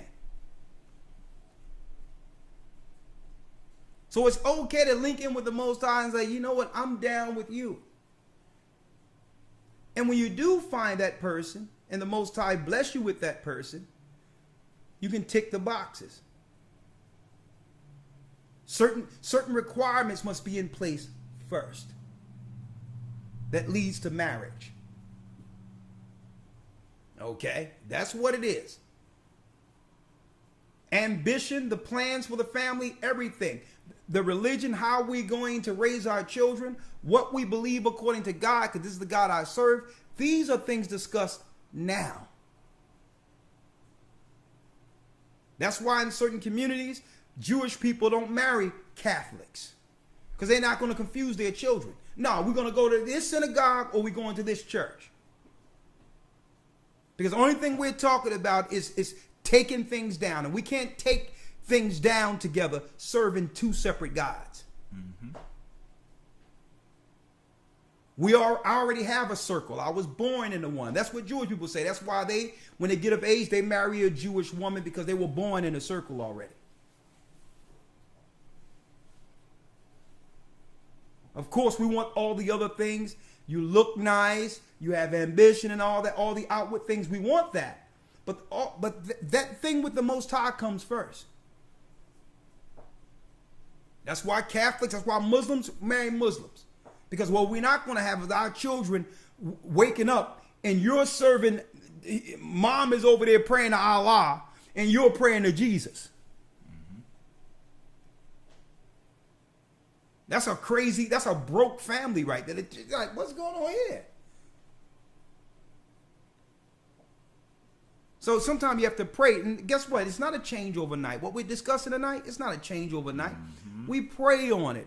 It's what they meditate. I say we pray on it. We ask the Most High to send the Holy Spirit to direct us. Enlighten our path.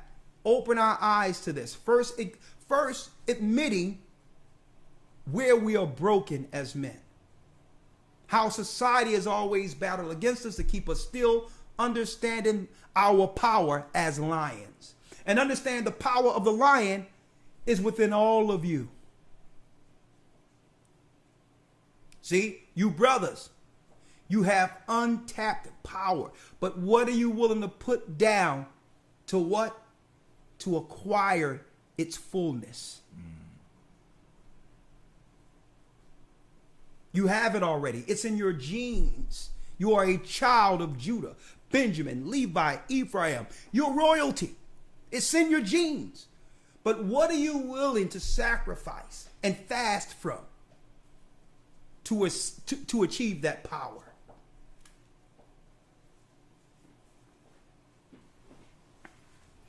All right. Boom. I want to go to the calls, but before I go there, we have to have an announcement. October 11th, the Hebrew and Bible Academy, okay? The creation of the universe, let me tell you, we've blown it out of the water. And I know everybody's talking about in our academy the history we brought out concerning how the Catholic Church purposely hid the records proving Christ's genealogy directly through Joseph. We pulled it out. And how that history, they tried to hide the history all the way back into Antipater before Herod the Great. They wanted to burn records and all that because they had a plan to bring in the Babylonian virgin child well before Christ was born. But records were kept amongst the Judites. And it was actually presented at the consuls when the Romans were trying to construct their new religion, trying to push Mary as the mother of God with a virgin child. We broke it down how they were able to use 2 scriptures to trick the world with the Immaculate Conception. Only 2. When all through the Bible, you can do it yourself. Go to Eastward and type in Joseph New Testament and look how many times it tell you that Christ is Joseph's son. But they use 2 misinterpretations of 2 verses to deceive the world. We have more. I'm going to tell you, October the 11th, we're going into the creation of the universe, and we're going to spend a lot of time on Ahia.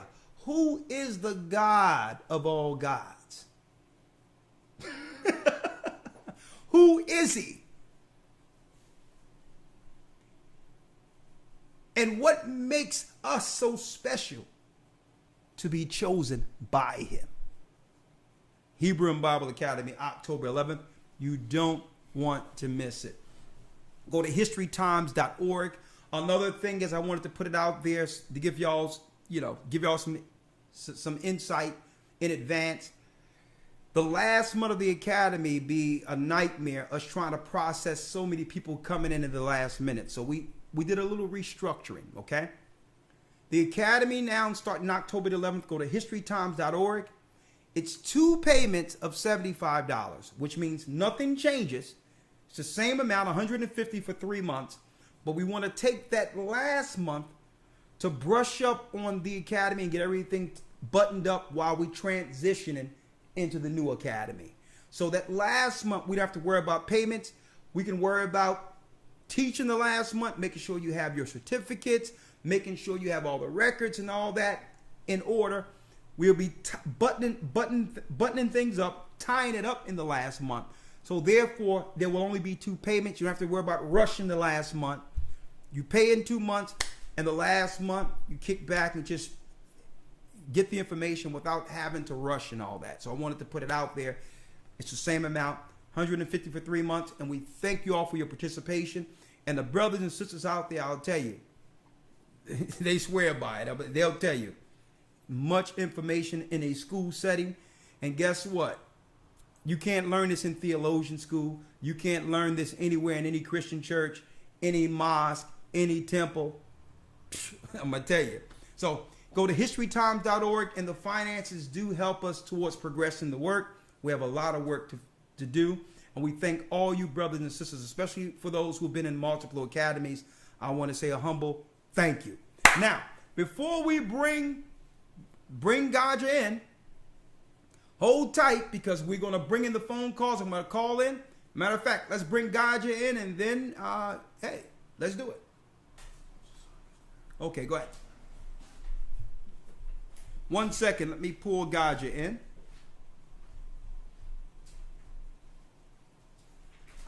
One second.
Okay, we thank you, brothers and sisters, for holding tight, especially you brothers. We want to hear from you. All right, what's going on? Preferably for those who are on marijuana, on your mama's couch, whatever the case is, let's talk about it. What are we doing to improve our status as the tribes of Israel, you brothers? So we're going to bring you in. Let's talk about it, right? We're going to talk. All right, but in the meantime, let me grab Elder Gaja.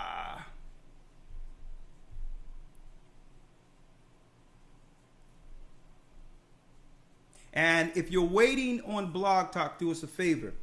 I need you to make sure that you at least... Gaja, you're there. I need you... Shalom. Shalom. Can you hear me? I can hear you loud and clear. One moment, okay? We have to make sure that you... Can you hear me, Gaja? Loud and clear, loud and clear. All right, great. We have to make sure... One second. All right, brothers and sisters, we have to make sure that you hit one. You brothers that are online. What are we doing, Judah? What are we doing? And this is for all the tribes, you men. Are you on your mama's couch? Okay? We're gonna discuss this evening. All right? Gaja, let me bring you in real quick. Hold on. All right, Gaja, you're live. Let's talk. Hey, shalom, Elder man. I'm just here. I'm here sat down enjoying the broadcast. It's a very, very interesting dialogue, you know. The dowry. You know, when a lot of people, like especially in the western side of the world, look at the dowry as you're selling off your child.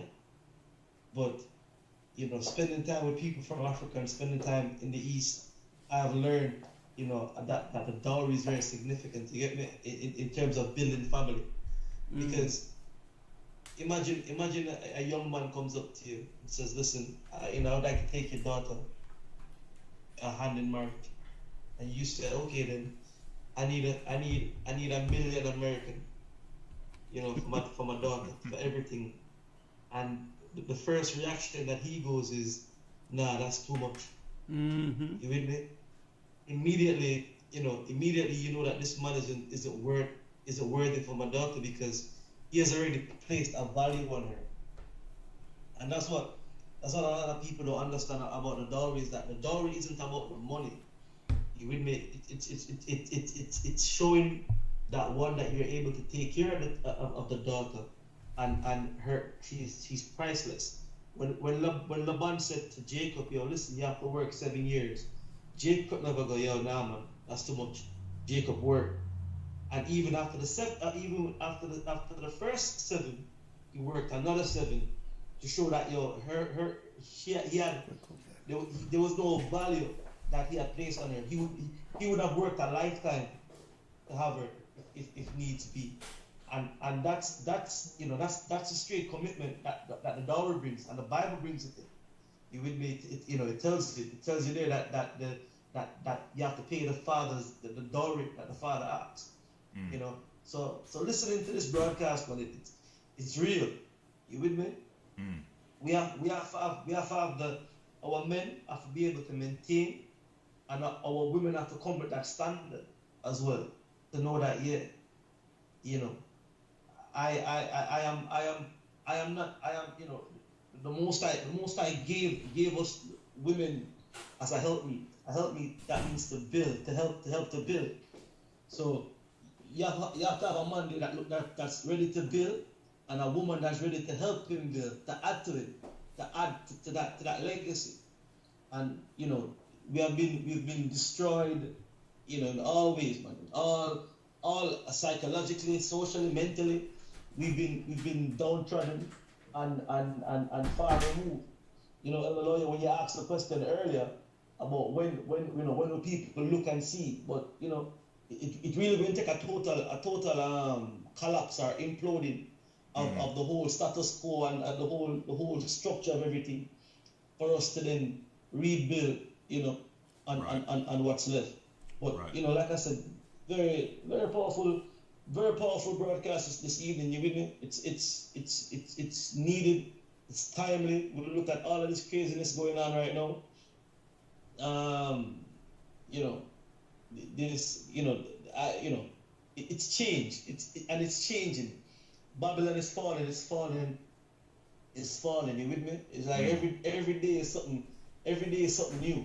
So now, while Babylon is trying to figure out itself and it and its cohorts and everybody else who is caught up with that wine, we are here assessing and building. So So here's a quick question, Elder Gaja, before we move on to the cause. If there is one message you could leave the men of the Almighty with, to incite them or to, I guess, send a fire upon their hearts and upon their minds and upon their spirits, to stand up and be the men that the Most High desire them to be, what would those last words be? What would that message be? I don't know, man. It's so much. I don't think I could sum it up in a few words. You with me? We're just right now. We need to man up. We need to man up. We need to, we have to put away. We have to put away our differences aside. You understand? And just man up and get with it. You understand? So excuse me. You understand? So you have to just man up and get with it. So it's I could have summed it up in one word right now off the top of my head to say, more than quam, rise. We have to get with it. If you're on your mother's couch, get off it. Go get a job. You with me?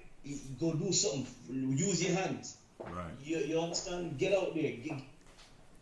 Get up. Let's go. Let's not wait for handout because Babylon is done, and Babylon is going to take away everything that they've ever given.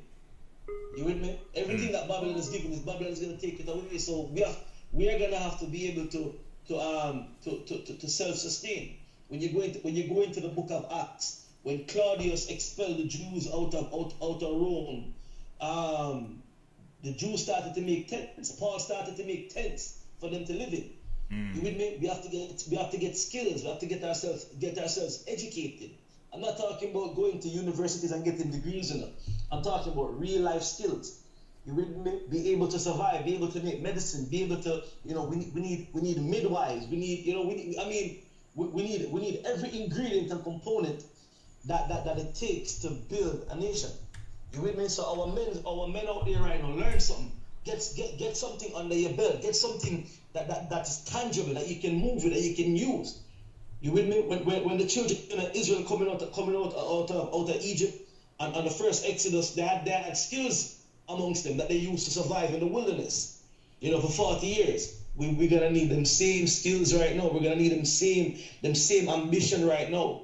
Coming out of Babylon or breaking the hold or the grip that Babylon has and being able to self maintain, to be self-sufficient out there. And that's where I believe that our focus as men of the Most High should start to be. Being it right with the Most High first, and having the tools to maintain, to where we can be the light to those who are gonna need that guidance, be the Lord's will. Well, thank you, guys. I'm gonna place you on hold, and matter of fact, just go on hold, and I may bring you in ever so often as we go into this, and we're gonna talk to our brothers. Judah, rise up, okay? Benjamin, Levi, Ephraim. Go on hold real quick, guys, and I'm going to I'll bring you in a little later, okay? I appreciate you, brother. You always bring wisdom here. And I like to say this too. Brothers, let me tell you. I'm going to give you an example of, I thank the Most High for my father, right? I thank him because he showed me a lot of things that have stuck with me till this day. The example that, and a lot of brothers are growing without their fathers. And you know what? Like I said earlier, the world isn't forgiving. They're not trying to hear that you grew up without whatever. They expect you to come full barrel with full understanding, as if you had a totally functional upbringing, because the world is unforgiving. Now we'll hear it, but the world is unforgiving. But I thank the Most High because my father did put a work ethic in me, right? Because we were growing up at a time where we had to dance and do stuff and to make our own money. Okay, we got allowance, and then the father said, "Well, okay, you old enough to do a few things, so no more allowance." And I'm like, "So what am I gonna do about money?" My father said, "Listen, hey, don't worry about it. I'm gonna hook you up." I'm like, "What?" He says, There's some nice shoes out there. You can do shoe shining. You can dance and sing. Well, guess what? People would rather dance and sing shoe shining. And I'm like, cool. He said, I got you a box. You got me a shoe shine box? Yeah, let me show you my shoe shine box. Your shoe shine box. He took me downstairs in the cellar and he pointed to a corner. I'm like, Dad, what are you talking about, shoe shine box? He says, well, guess what? Because my father, he was a carpenter, right? He says, there go my toolbox, and there go wood. Take a sole of a shoe, cut it out, and make a shoe shine box. That was work ethic. I put it together, went downtown, 15th and Market. I was dancing and singing, shining shoes and all that. Back then, I was like 11 years old. Probably 12 years old, pulling down at least $200-300 a day, shining shoes for like $6-7. Then they would just give extra tips on top of that. That was work ethic. Okay, he's like, nah, you're gonna have to learn how to make it out here because I'm not gonna be here forever. You know, and you know what? And it's deep because the first time I spoke, understanding I was an Israelite, was on that corner. 15th and Market, where that clothespin was. Look at the irony of that. Look at the irony of that. And I'm sitting on the corner bringing our people together, telling them we Israel for the first time in the mid 90s, bringing many people in the truth. And I'm looking as I'm speaking like that's the corner I used to shine shoes on. And I'm saying that, brothers, because let me tell you, Issachar has a work ethic. It talks about that in the book of Genesis 49.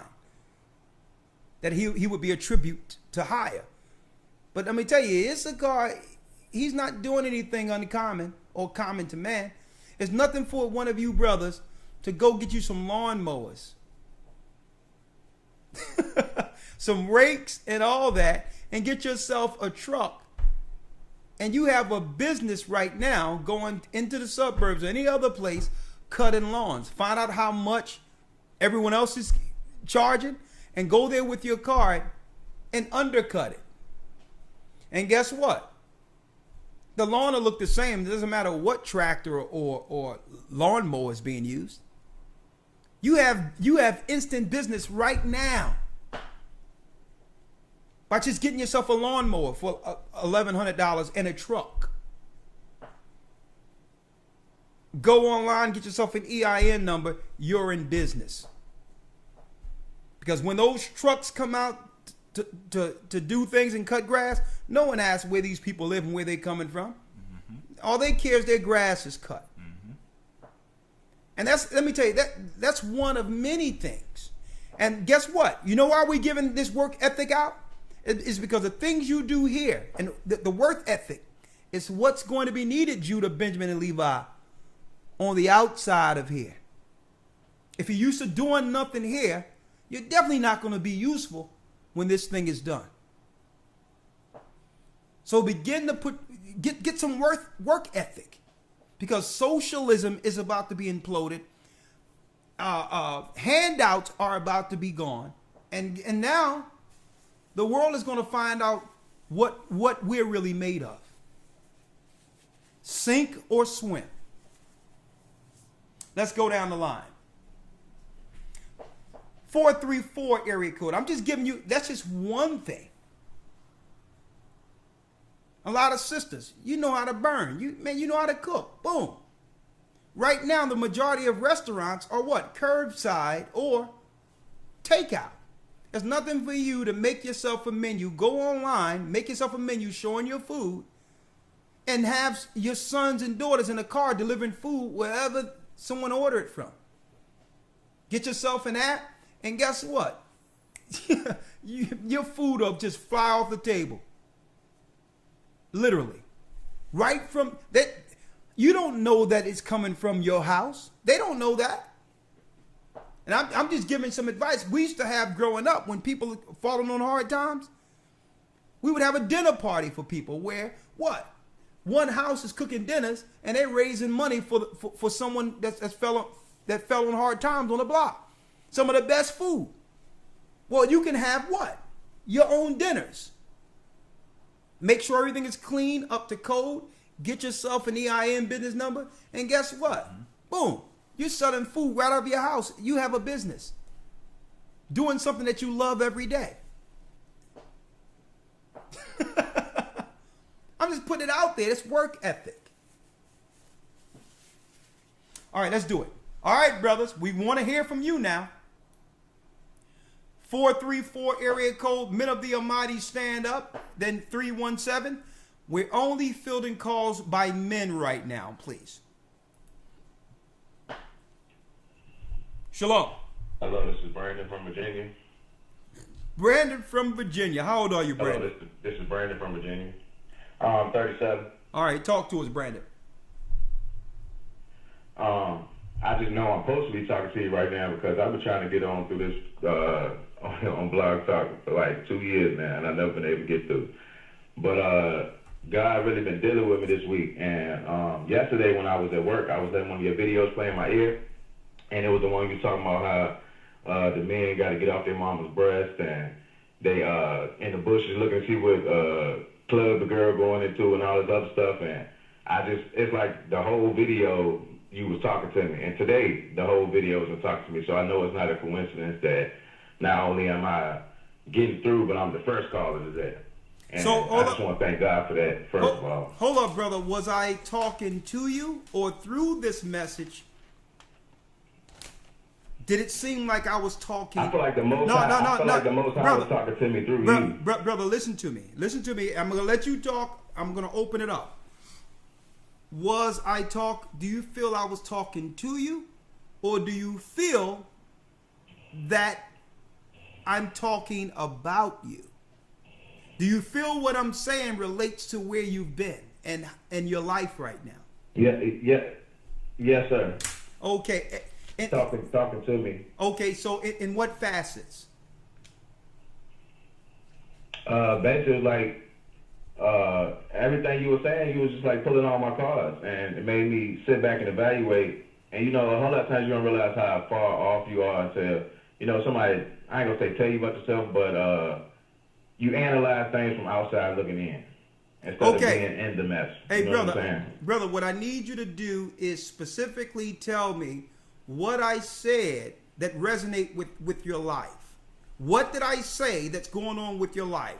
Do you live with your family or do you have your own? Yeah, I live with my parents. You live with your parents. How old are you? 37. 37. Do you smoke marijuana? Yes, sir. Okay. Do you have a girlfriend? No, sir. Okay. Do you have any prospects as far as girlfriend or wife? Let me ask you this. The whole time that you were living with your mother, did you have relationships? Did you have a woman? Yeah, I just moved back home a couple of years ago, but yeah, I got two. I got 4 children and by 2 different women. Okay, so were you living with them first? Have you ever been on? Yes, sir. Yes, sir. Have you ever been on your own with your own? I mean, when I was living with them, it was my apartment, but I broke up with the first one and then got with the second one, and then we broke up, and basically everything just fell apart, and I ended up going to jail for a little while and ended up back at home with my parents after I got out of jail. Okay, you went to jail for what? I was selling weed. Selling weed. How long were you in jail? Just a few months. Okay. And one other question I have to ask. Where's your father? He lived here as And- well. Your father your father lets a 37-year-old man live in his house? Yeah. Now, right okay, now, okay, I got- okay, get back on my feet. Okay, I got another question. And answer honestly, and I hope you're in a room by yourself. Who's running things in that house? Your father or your mother? My father. Actually, you know, most people complain about not having a father around. Like, it was the total opposite for me. It's like I had my father my whole life, and he was actually a great father. And I kind of felt like I dropped the ball when it comes to, you know, being a great father. And felt like I didn't feel the shoes that I was supposed to, or be the man that I was supposed to. But he always taught. He a pastor, actually. And he always talked to me. He always tried to get me back on the right path. Well, brother, first of all, thank you for your honesty. That's number one. Thank you for that. But let me ask you this now. Let me ask you this. I hope you're ready. Because the Most High is resonating with you right now. Let me ask you this. How much do you think using marijuana at an early age contributed to where you are now? I think it contributed a lot, cause like, you know, if you ever pay attention to somebody how like their eyes red, they like look like, you know, you look crazy anyway. So it's like you look like you possessed. You know what I'm saying? And then it make you just feel like you don't feel like doing nothing. Like, I was selling weed, so I always had money, and I was always taking care of my kids and my girlfriends and the sad women too and everything else. So I just felt like money was the say all when it came to, and I just let my life pass me by. And it's like, now I just want to fix the mess, and I know the only way to do that is through, you know, everything you've been talking about with being a better man. I always had a problem with authority ever since I was a little boy. I always wanted to do what I wanted to do. I didn't care if I got a whooping, and I had one of the mamas that would pick up anything and bust you across your head. I don't care if you was in church, court, wherever. But I didn't care. I always wanted to do what I want to do, and I just understand that.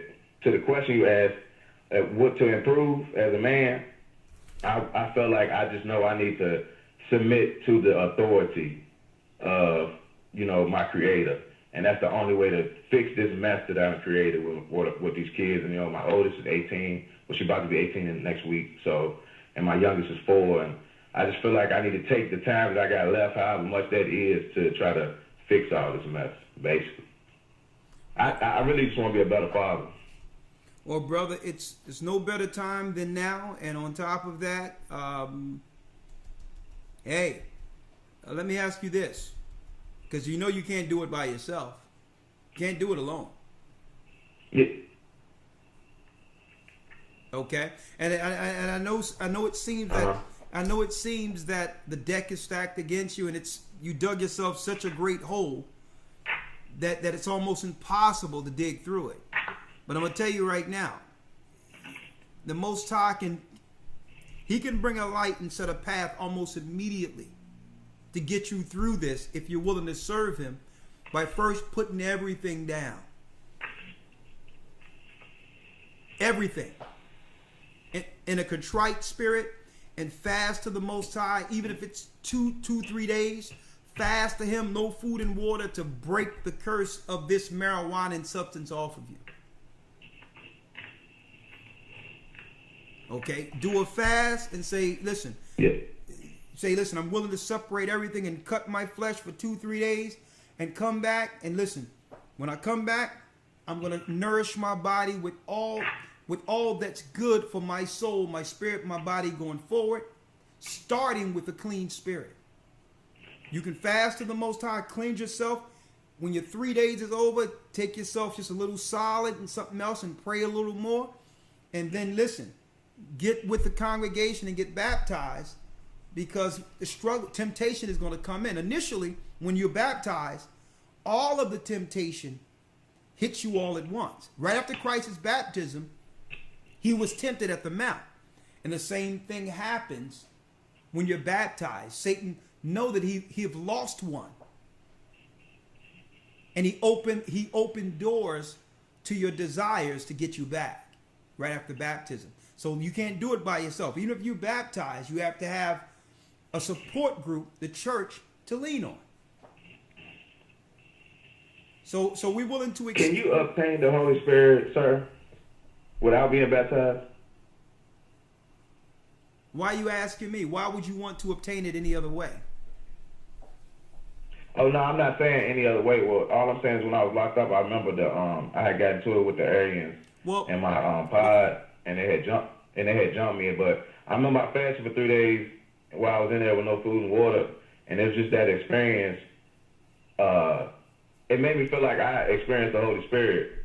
Well, and soon as I got out, though, I went back to my old stuff. But I just always wanted to. I don't know how to express it, but I always wanted to chase that and get back to that after I got out. But I just done went all the way to the left, basically. Well, brother, you are it's correct. Like I understand what you're saying, because it's like the temptation's coming more when I got out, and it's like the devil could see that I was trying to, get my stuff together. Well, brother, you're right. The Holy Spirit was guiding you, was with you, because why? You broke down. When you go to that contrite place, the Most High sends a comforter. That's the Holy Spirit. But the Holy Spirit cannot abide in a vessel where sin lies. So the Most High will send a comforter. That's the Holy Spirit. But in order for it to abide in your vessel, you must be your vessel must be what? A vessel that can contain that purity. So if you go back to sin, the Holy Spirit leaves. So what did the Holy Spirit abide with you for a moment? Absolutely. But you have to now learn how to nurture that spirit once it comes. Right? Like right now. You coming with a contrite spirit, getting understanding, hearing exactly what you know the Most High meant for you to hear this evening. That's the Holy Spirit. So yes, the Holy Spirit will come to comfort you, but you must work to keep the Spirit. Yes. Yeah. You got it? Thank you, brother. Thank you, brother. No problem, brother. We're here for you. The Most High want to use you, brother, and you know it. So where do you live at? You ever heard of Lynchburg, Virginia? Okay, yeah. My father's from Newport News. My father was born in Newport News, Virginia. Okay. Hold on. Lynchburg. That's an interesting name. We just went over Willie Lynch, right? They must be. They was lynching. Yeah. They was lynching a lot of Negroes. When you was reading over that, that's where I live at. I live right where the James River at. Yeah. So that's where they was lynching Negroes, huh? Go first to the one that hang on the tree. Let's get that real quick. All right, well, brother, I'm going to have my elders, the bishops. Can I say one more thing? Go on. I just want to thank y'all, though, because I've been watching y'all for a while, and I just want to thank y'all for all the work y'all put out. I know behind the scenes is probably a whole lot of work that we don't see to go on that y'all have to do, and I want to thank Elder Lawyer, because I remember when I was watching the videos, I would only like to watch Elder Ricard's videos. And I wouldn't watch other people's like Abar and other people. And I was missing out on a lot because I was choosing to only watch your videos. And to watch Elder Lawyer's videos, it really helped me out a whole lot. And you've inspired me a lot, Elder Lawyer, because I've seen your growth over the years. And I remember when you had first started out and to where you are now. And that growth in you, that actually inspired me to want to be a better man as well. And I just want to thank y'all for letting the Most High use y'all. Appreciate y'all. Oh, brother, man. Thank you, man. Thank you, brother. And you know what? We're here for you, man. And let me tell you, brother, never think that you're unworthy. Christ came for the sick. He came for those just like you. And understand, he told the Pharisees and scribes, listen, if you whole already, you don't need no physician.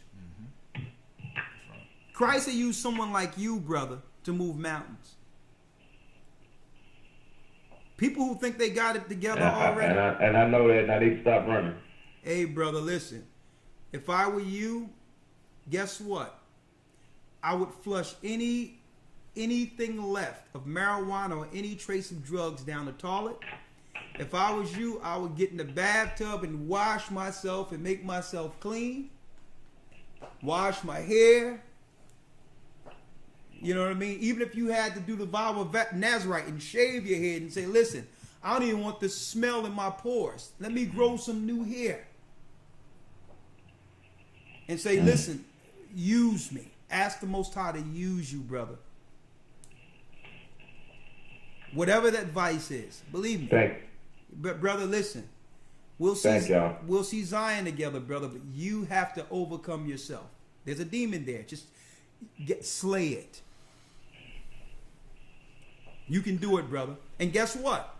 37. You still a young man. You're going into the prime years of your life. Okay. Oh, that's the prime years. I thought I was past my prime. Oh no, brother! You just started clicking in. When you get 40, that for a black man, that's when you really start clicking. And guess what? Between 37 and 42, you can acquire the spirit of the Most High to get direction and fix everything going backward. You can fix it. You're in the prime years, brother. All right, let's get it. All right? All right, brother. All right, bless you.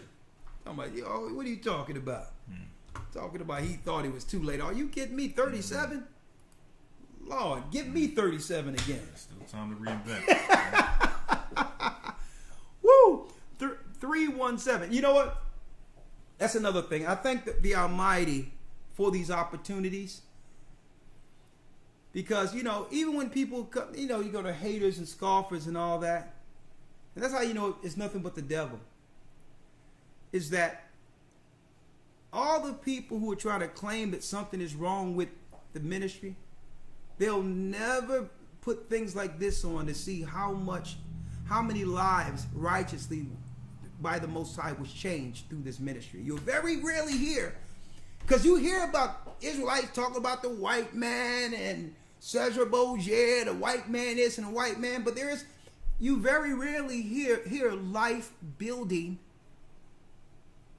conversations, life changing scenarios that say, well, listen, how can I be accountable as an Israelite now that I know?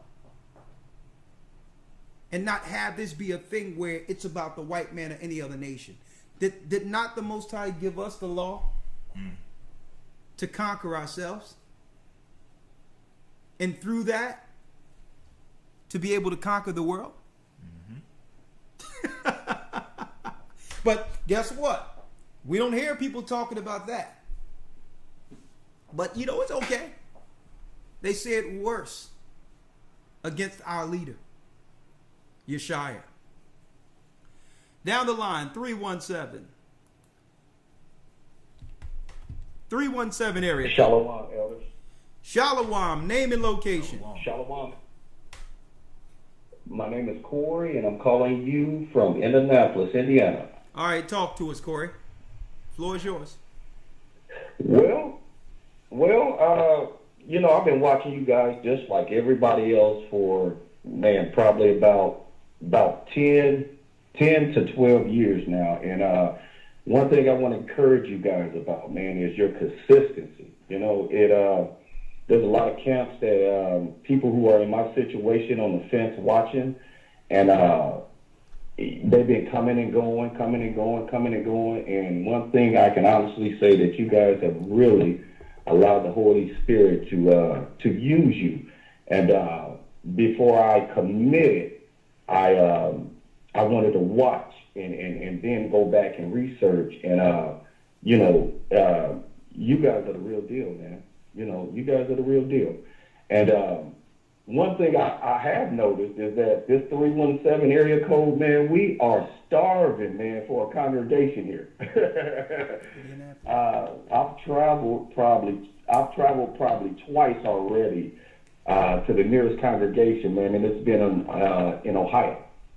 And me, my wife, and my family, we've gotten together with about 3 or 4 different families, and we just hold Bible study here in our house or in their house, and I'm looking to join. I know that's a little bit off topic, and I do have a comment to say that's on topic, but I would like probably to, if not, join a congregation here, or if that's the only option we have is to travel to Ohio, then I mean we've got to do that. But if that's the only option that's going on now, is something in the works for here in Indianapolis? Well, yeah, something is actually in the works for Indianapolis. So I got your number. We're gonna call you. We're gonna make it happen. Okay, great. And one thing I want to say about that's on topic is what you were saying about the trade, doing something on the side, a side hustle. That's exactly how I live my life. I'm a welder, and I'm also an engineer. So what had happened is that while I was in school, I did get in trouble, and when I got out of that trouble, I picked up a trade. And then I actually went back to school and got my degree, and my trade is what sustained me. So, I just want to let guys know, other brothers out here know that, just strictly staying focused, just strictly looking at, getting that education is just not where it's at. There's ups and downs of this life that you're going to have to rely on these hands, or you're going to have to rely on your feet, or what you can do physically to feed your family. And I just wanted to speak on that because I cut grass for maybe 7 to 10 years while I was in school and growing up in my mother's home, and that's what gave me my work ethic. Praise the Most High, man. Praise the Most High. Brother, it's amazing to me. And guess what? That's why I want to say this before you leave, because you said you've been looking on the side, checking out other camps, and we the real deal. Listen, all praises be to the Most High. Listen, brother. I want to say this real quick, because I noticed, and I'm glad you called, because we got other brothers. We got brothers who will go on other platforms and talk about the church and this, that, and the other. And I'm like, that's deep. Because when you needed us, we were here. We didn't reach out and force anyone. Listen, we didn't reach out and force anyone in the church to understand the doctrine we teach and say, you gotta believe this and gotta believe that. And we've always embraced brothers and sisters in the spirit of Christ, and always treated people like we would hope to be treated. And I check these cats go on the platform talking about, well, this is what they believe and I no longer believe. And brother, it's tripping me out. I'm like, this is weird. Absolutely. Because you know what you know what we teach and believe before you ask to be baptized by us. Now all of a sudden, absolutely, I become this and I become that. And you know what? I no longer believe it, and I hate them because what? Because we baptize you into a church based on you coming to us in the spirit of contrition, asking that to be a part of the ministry, to be a part of the work, and we accept you, and you knew what we were teaching, and then try to say that we're wrong for teaching what you asked to be baptized under. I'm gonna tell you, folks, it's insane. It's insane to me. It's exactly what Christ was saying, and I'm saying we're at the very end of this. Everything that the Most High showed us in this ministry is happening right now, and you got people talking about they don't believe this and they don't believe that, and I'm like, listen, if we don't have it, it's okay. But you better have it, and if you have it, you better do it. Don't talk about us, because if you are at that stage where you can articulate and pick apart what we're doing wrong, you must have the truth. Mm-hmm. So don't no more lip service. If you can pick out what's wrong, you got the advanced teaching beyond what we're teaching. Exactly. You shouldn't talk about us. We should see your work. People need to be calling you to get some understanding. Okay? But let me tell you, I'm flabbergasted with people. Listen, people putting links talking about we 501c3. No, we're not. Mm-hmm. Straight lying. Mm-hmm. I'm seeing these lies upon lies. I'm like, you know what? the devil must be angry. This work must be effective. And I see cats, I was. I see cats going other places. I was this person under GOCC. I was this. I'm like, that's interesting, because I loved you then, and I love you now. I never change. I'm the same guy. I'm teaching, and I'm doing the same thing you asked me to be baptized under. That's what's deep. I'm deep. Now with the congregation that's going on in Ohio, are they also baptizing? Yes, absolutely. Okay, gotcha. Okay, I think that's my next move. Okay, now I want to add something to what you're talking to what the topic is. Hold on. We got. Hey, don't block them. Don't time them out either. Kingdom Judah are Negro slaves. Esau is black, and the 12 tribe chart is not biblical. Okay. Well, get yourself a YouTube site and teach that. Yeah. Why are you here? Right. No, I'm reading it right. All this knowledge you got about Esau being black, I need that. Get yourself a YouTube site so I control.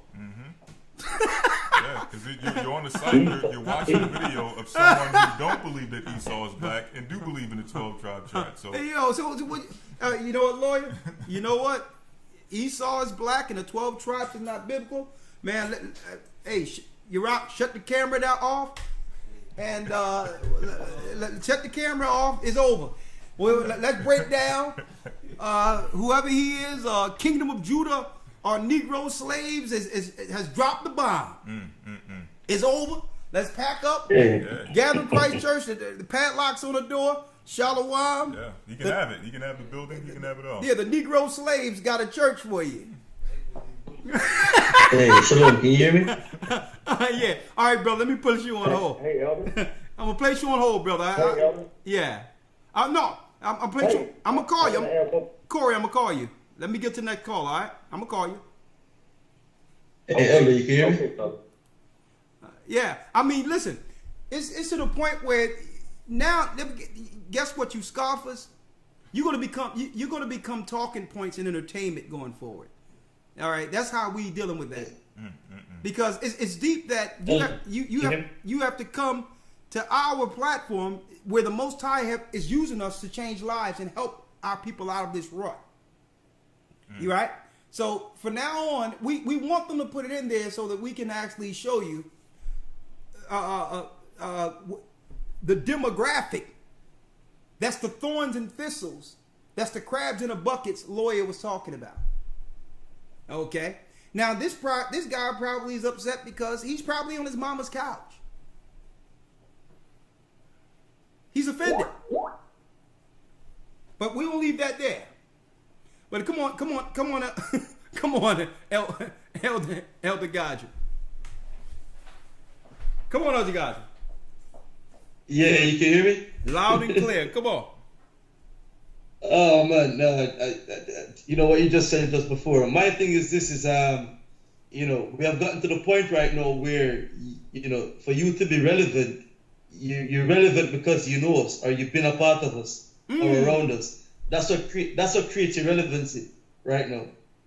Oh yeah, I mean, you know what? Hey, you know what? Hey, I'll tell you what. I had a conversation with Elder Ricard Shiar. Matter of fact, we rubbed elbows. Right.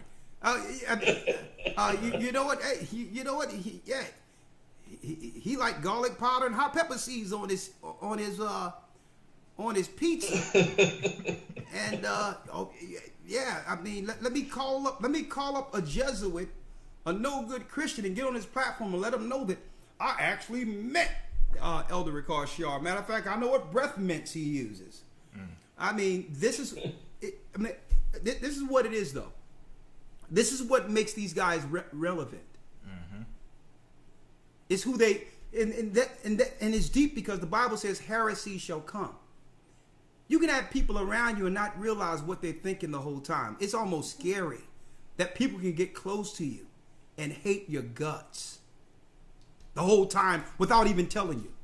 You'll find them on an enemy platform.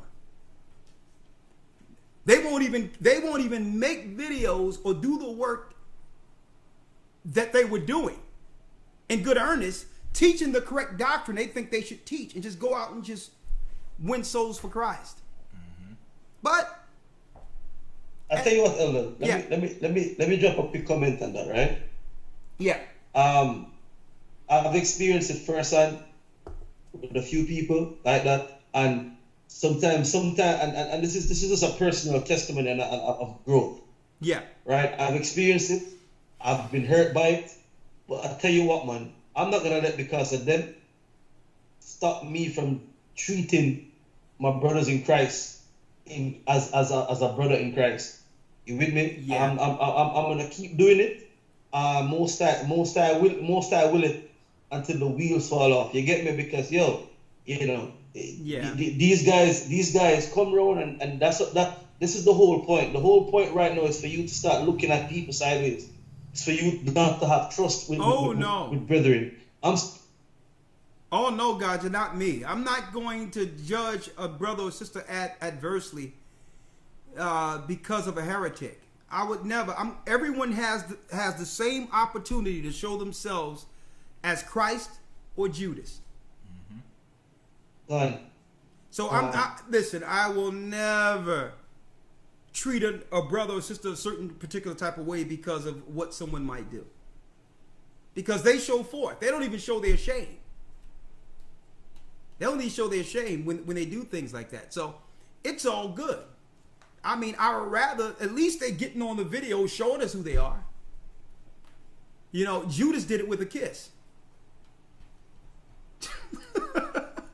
So let that be. Let's keep on going. Let's go to the next one here.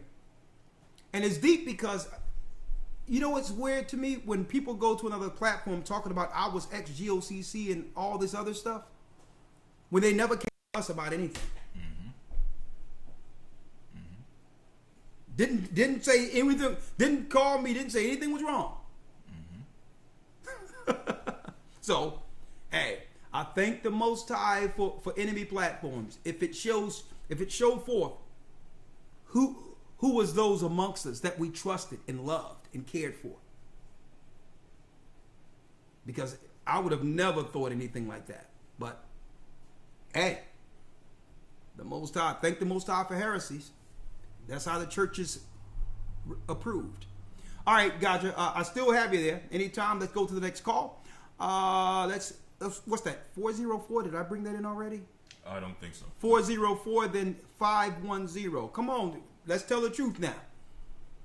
Men of the Almighty, stand up. Let's keep this thing. Let's put this thing back on the path of the conversations now. 404, area code. Shalom, Elder Ricard. Shalom, Elder Lawyer. Shalom. Shout out to Elder Gardner, too. Shalom. Shalom. Yeah, Your name and location. Talk to us. Yes, Elder. This is Brother Farms. I'm in Atlanta. I just wanted to, commend you, elders, on this broadcast tonight. Yeah. I mean, it's powerful, and I just want to say two things that helped me out. Coming into this truth, confirmation from lessons that I watched from these brothers. Was the one with marijuana, and then the one with the battle between men and women. So that gave me a lot of understanding in those areas that I needed some understanding of, and confirmation and changes. But the key words tonight, I think, I know, was no more excuses.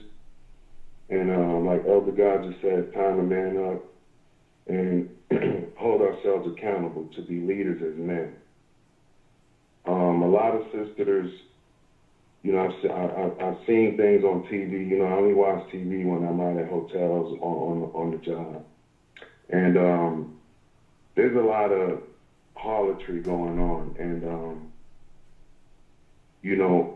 a lot of sisters complain and say that, you know, we talk about them and what they do, but a lot of it was really initiated by us brothers, you know, in songs and the way how we, you know, we talk to our sisters and treat them. And I think, and the change is going to be with us. We have to make changes as men and show our leadership, show some standards, and set examples so that the sisters can see. Because, you know, the Most High made us first and then the sisters after. So I think a lot of the issues with the sisters and the children are because a lot of us brothers aren't being examples of the Most High. Hold up now. You know, because, brother? hold up. I have to correct you there. I have to correct you there. Mm-hmm. I have to. Right. Because no one will be able to take accountability for themselves if you would have people come with what you're saying right now. Okay, because I live in the real world. And in the real world, a man is responsible for his vessel, and a woman is responsible for hers. And the reality is, listen, the reality is, and I'm not going to put it out there. I talked about it. Well, I'm not even going to go there. The whole thing is, there's situations where, let me just put it this way. There's situations where men and young ladies do things that they know that they can't tell their mother and father. Mm-hmm. No one is forcing them to do that. They're out there doing it. That's what they want to do. And they know they're wrong doing it. That means you can have a man, a good man in the house, a father that they can go to. I've seen it. Mm-hmm. Right. Where they'll still go out and sneak out and do things they know their father would just vomit if he knew what was going on. So we can't do that, brother. No. Everyone is accountable for their body. A man is accountable for his body and a woman is accountable for hers. So you can't say it's a man's job or it's a man's problem that there's harlotry. When the Bible tells us, the Bible clearly states what a harlot is. And the men that deal with them. Okay. So no, just talk about yourself. Mm-hmm. Talk about yourself. Okay. All right, that's what you do. Let me ask you, are you on your mama's couch? Absolutely not. Okay. I left my mom's couch for me. I probably, you know, Well, I'm not offending you. I did that in jest. Okay. No. I understand. You know, I've always been, you were just talking about how you were shining shoes around 11, 12 years old. Yeah. Well, I was taking trains in New York to go to work at that age. And I'm talking about probably, 40-minute train rides. I'm a little boy. I'm 11, 12 years old. This is unheard of nowadays. To go to work, distributing flyers and stuff like that, getting it on my own because, I like sneakers and stuff like that. Brother, so I was going out and getting it on my own. Well, brother, let me get to the next call because we got a lot of calls in order, okay? All right? But I got your point. All right, Shalom.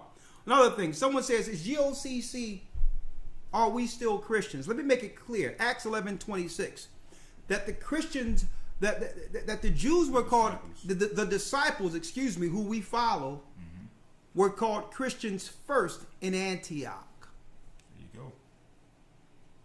So we are who you would call pre-Constantine Christians. We're the real deal. We're the real Christians. Not the pagan Babylonian ones you see out there that's worshiping the Queen Mother of Heaven. Okay? And their false theology, not understanding Christ's true role since from the beginning. So, okay? So, are we Christians? Guess what? We'll wear that title as a badge of honor. Mm-hmm. Because we know what we're seeing today in the Western world isn't Christianity. It's the deception Christ said. Many shall come in my name saying I am Christ and shall deceive many. So you should want to be a Christian. Mm-hmm. A pre-Constantine Christian, who we are. Okay? We're not Edomite, European demon Christians. Okay? We're the real. Acts 13:1 lets you know that the disciples were called Niger, black. We're the true Jews the Bible speaks of. We taught the white man before he twisted Christianity. That's who we are. And I'm putting it out there so that you don't have to put words in our mouths as you speak to others. And then without giving them the full detail, make them believe that we're your everyday run-of-the-mill Sunday worshipers. Okay? Hold tight. Next call.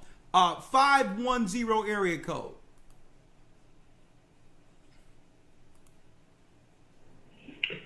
Hello? You're live, brother. Hi, Hey, how are you? Wayne. Okay, name. Y'all, hey, brother, y'all got to jump right into it. We got a lot of calls. I need y'all sharp tonight. Come on. Yeah, absolutely. Can you hear me now? Yeah, I can. Yeah, go on. Shoot. Your name, location. What's your topic? What you want to talk about? Yes, I was. Absolutely. Name is Dwayne, calling from Arizona. Shalom to everybody. I've been listening for about 4 years now. I'm going on 5, and come around to wanting to really take it to that next step and get with the church and everything, baptized and all that, and that we can speak on a later day. But in regards to tonight, hey, listen, listen, brother. I'm gonna say, listen. I'm gonna make a disclaimer going forward. All baptisms and all that is handled on a separate administrative day. We're trying to get some clarity tonight on the topic. I need y'all to really, I'm trying to, brother, no disrespect to you, but it doesn't, listen, it doesn't do good for a show to go off topic talking administrative things. Okay? Men of the Almighty stand up at the topic. Come on, let's go. Absolutely. I feel it's very important to do so.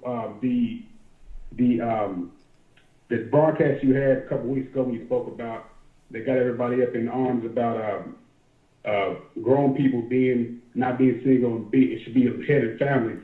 And I feel I'm not married. I have my own place and all that, but I know that that's the next level that I need to be in terms of my manhood, following Christ and leading a family and being the man that Christ set us out to be. I don't have any drug issues. I'm not a big drinker at all. But I'm just struggling and being consistent with this walk, but as far as, all that's kind of coming, speaking on to what we're talking about, just being. Hey, being led by. Hold up, brother. Because see, now we have to exude power. Iraq, this Kingdom Judah of Negro slaves. Let's teach him a little obedience. No, put him on timeout. I just put him on timeout. Okay, yeah. Okay, yeah, okay. You're gonna deal with our house rules up in here, or you'll live in gigabyte land, and you'll be thinking of your trolling comments between the four walls of your home, frustrated that only your thoughts are resonating within your zone. Okay, so that's how we doing this. Okay, you come into our house with some crap, you know what I mean? We're going to put you in what you would call YouTube hell. Okay, purgatory. You're out of here. All right, brother, where were you? Okay, I'm sorry. I thought you were talking to me there for a minute. No, brother, you good. Kingdom of Judah are Negro slaves is history. Okay, all right, let's go. Yeah, absolutely. I'm familiar with that. This one is that's kind of, if I wanted to just reiterate that being on that walk and being the man trying to make it that walk.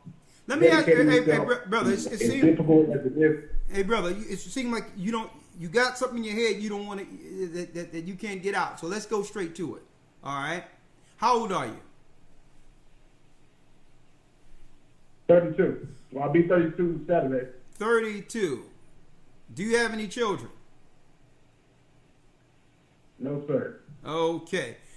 And you're waiting to be married, right? Yes, that's what I want to do. Okay. All right. But, All right. you know, go ahead. I'm sorry. So let me ask you this. Okay. You know, you don't have to say it, but are you currently, as a brother, practicing celibacy? Yeah, you could say that. What do you mean I can say that? Yeah. Is there, The truth of the matter is yes. or is it in between scenarios where if opportunity presents itself, you're there?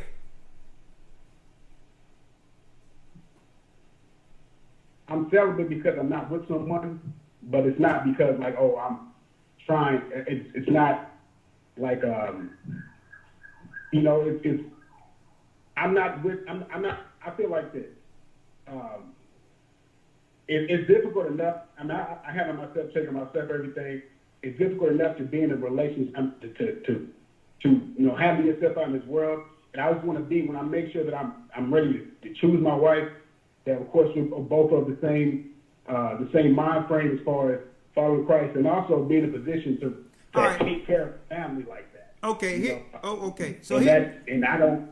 Go ahead. all right. Here's a better question. Just follow my questions. Yes or Uh-huh. no. When the last time you was in a Sure. relationship? Go ahead. When the last time you were in a relationship?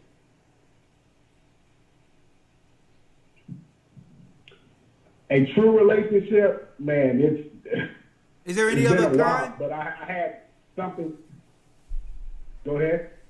When was the last time you was in a relationship? About a year ago. A year ago. What happened to her? Yes. It wasn't right. Okay. It was all on fornication, just to be honest. Okay. Well, brother, I'm gonna place you on hold. I'm gonna make sure we're gonna hook you up with the brother in Arizona. All right, and we're gonna let's get ready to get this thing together. All right, because I don't know where this is going. Sounds all good. Thank you. Okay. All right. Let me hold this tight. This thing is about to fall all the way off. 901 area code. We're gonna make sure we put his number down. Elder Lawyer, write his number. I see where that was going. No, people like, y'all, more questions. No way, Jose. 901 area code. Which one is his number? Is the 701? Or did it go, sometimes once you answer, did it go like to the bottom or something like For real? that? All right, we'll get it then. Don't worry about it. We'll get it. All right, 701 area code. Let's go down the line. I'm gonna tell you. I'm gonna tell you. I'm gonna tell you. You can tell when people are trying to conceal pertinent information. Ain't no doubt about it. But it's okay. Hey, 701. Are we gonna get it together? 701 area code. My name is D'Artagnan Smith. Come on, brother. 31 from Fargo, North Dakota. All right, brother. Bring And I us. live on my mother's couch. You on your mother's couch. Yes, sir. Okay, let's talk about it. How old are you? I'm 31. How long have you been on your mom? Give me your name again. D'Artagnan, like the Musketeer. D'Artagnan. That's interesting. The Three Musketeer type deal. D'Artagnan. I like the name. Yeah. How long have you been on your mama's Thank you. couch?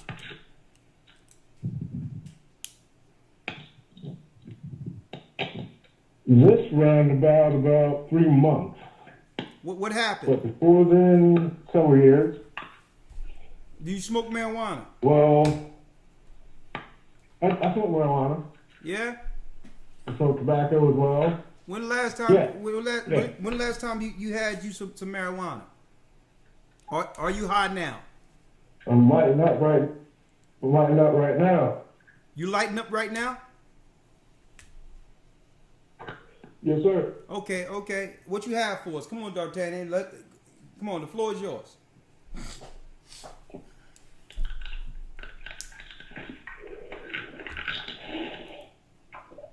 Well, Okay, what is it that you need? you're on your mama's couch. You are smoking marijuana right now. What are you calling in for? Well, I was hoping to be able to get some notifications about moving forward. Okay, here's the edification. Or at least, you know. Okay, I got you, D'Artagnan. Call us back when you're not getting high. Is that good?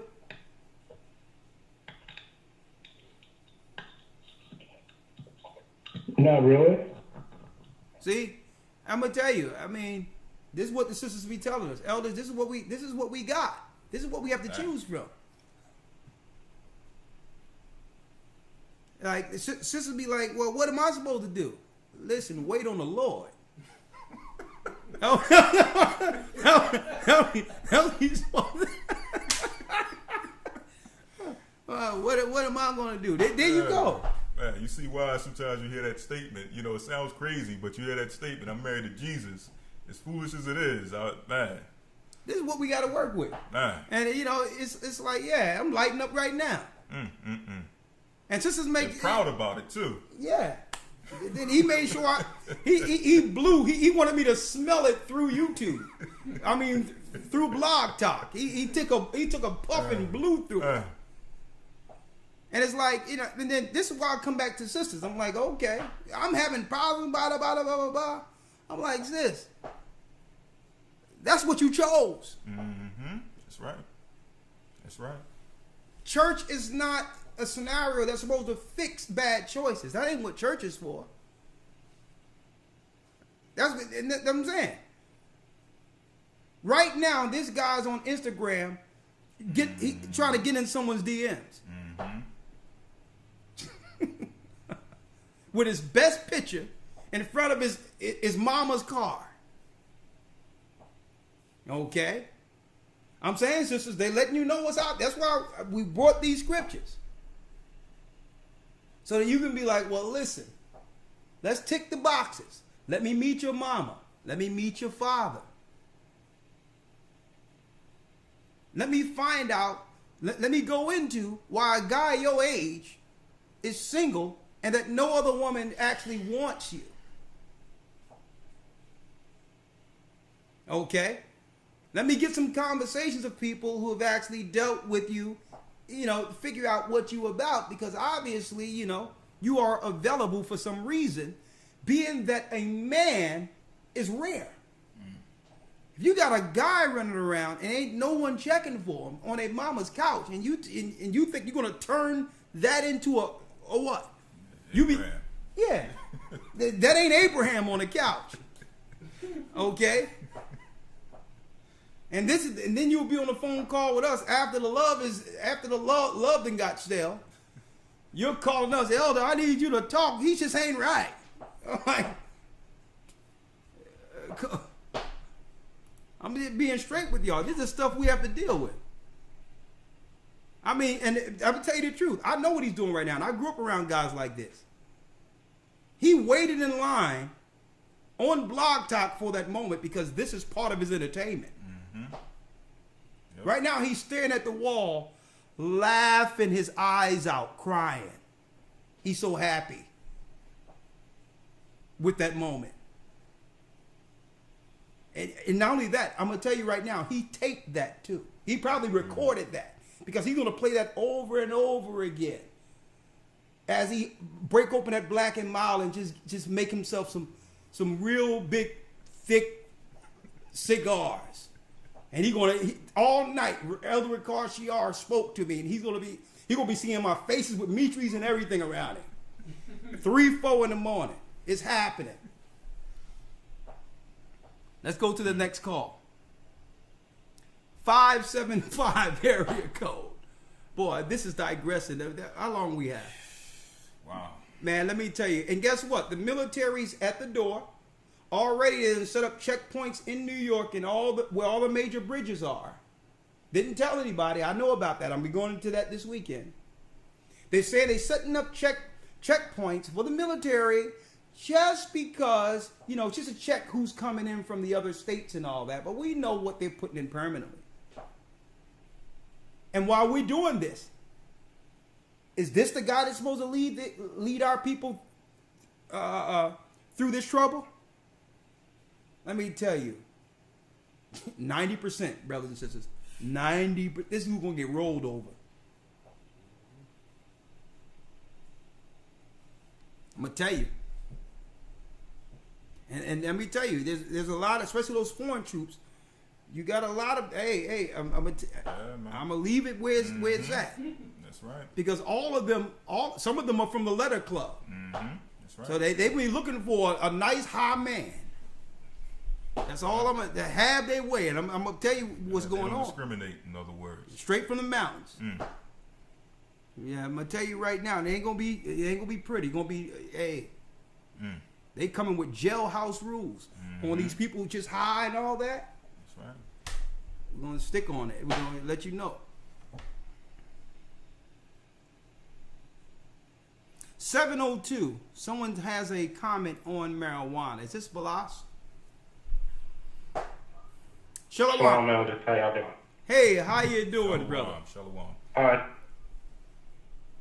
Man, praise the Most High. 90 seconds. Thankful for the work that y'all put in and the length that y'all just kept to the plow. It's a blessing for all of us, for the whole church.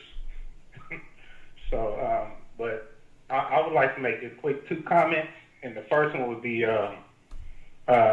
sisters and brothers are saying that we being light on the brothers, but the thing is, what people have to realize is that women are using their power. So when 60 seconds. To women about using their power, it seems more condescending because brothers are not using any power. If the power that they are using is going into the negative, it's not positive. You know, you got people that's dressing in. For men, we the way we dress is wrong. The way we talk is wrong. The careers that we choosing is wrong. It's not partaking in the Most High's glory. It's the same thing with women, but they have a certain power over, we'll say, this nation or the people, in which, well, if a man try to take the position, you know, it's causing more conflict. Well, Balas, I don't want to really swing this. Balas, I don't want to swing 10 seconds. I don't want to swing this the women's way. Okay, when you say that women say that we are taking it light on brothers, I'm gonna tell you right now. If you go back and listen to all we brought forth, man, we even showed the pants going down and all that. Can you imagine we showed those of what women are wearing and do all that and start putting this on the video and start talking about women and where they live in? Can you imagine if we had this same broadcast and used the visuals and talking points that we use on brothers with women? Can you imagine that? Yeah, I don't think we asked one woman, are they sleeping on their mother's or father's couch? We didn't even ask No, we didn't ask them about their living situation or nothing. And do they smoke marijuana? No, I'm gonna tell you, but brothers are willing to come with it. Exactly. I'm gonna tell you why they're willing to come with it. Guess what?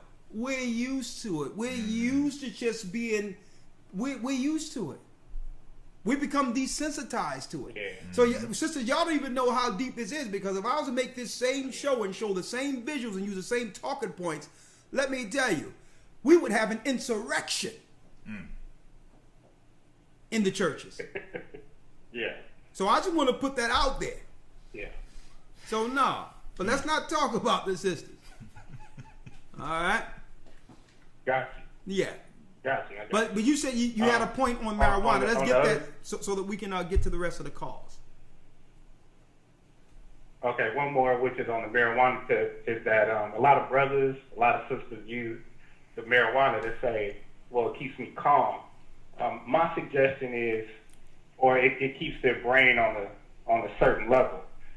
Well, one brother told me that, you know, it keeps him from not being antsy and you know, so he don't want to move around as much or something like that.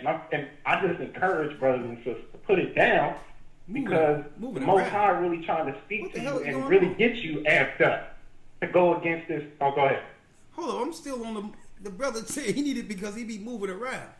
So what type of movements he do without marijuana? I'm trying to visualize this. Listen, illustrate this. What he can't stop what he fidgeting, what he's doing. Because he don't need marijuana. It keeps him calm. It keeps him on the couch, basically. No, that brother that's where it keeps a lot of people. That brother need prayer. Anytime he say what he moving around, what is it talking about? He's fidgeting. It's like this. The brother got a demon on him. Yeah. Yeah. Talking about let me tell you, when the foreign troops come, they're gonna take care of it. Yeah. So, what about the scenario you said that? Okay, so is this brother? Who is he living with? He lived with his family. When you say live with his family, is it his place or his family's place? His place, his wife, children. Yeah. But no job, can't keep a job. You know. And oh my goodness! But did his wife does smoke? So the wife basically is taking care of the household. So I guess she's taking care of the household. He's just what? He's just warms the bed and do what? He can't keep a job. He can't sustain anything. You know what? I need a woman to call in. I need a sister to call in. I need a sister to call in and tell us why do we choose men like this? I need a woman to call in who had a past relationship with a weed head and children out of it to let us know why would you choose that for your family, for your children?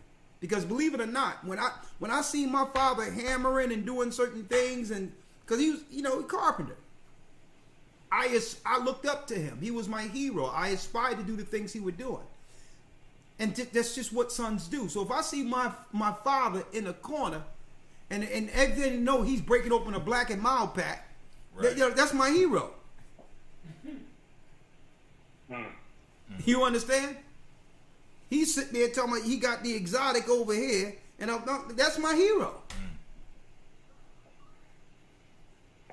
Okay, so the whole deal is I need some sisters to call in and say, what is it? Was it that you were smoking weed at first and then you grew out of it, or what makes you want to take care of a grown man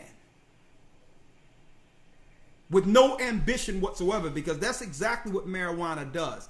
It takes away ambition. Yeah. Could it be? Well, it's better than having no one at all. Because, listen, it could be.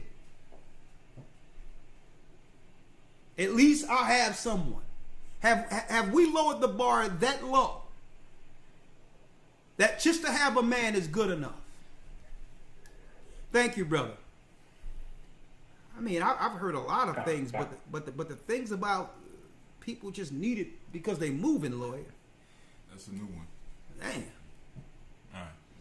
A little more. Can you put up the conference call? Okay, let's stand on. We're gonna pull up the conference call now. Hold tight. Yeah, it's deep. Give me the conference number in there.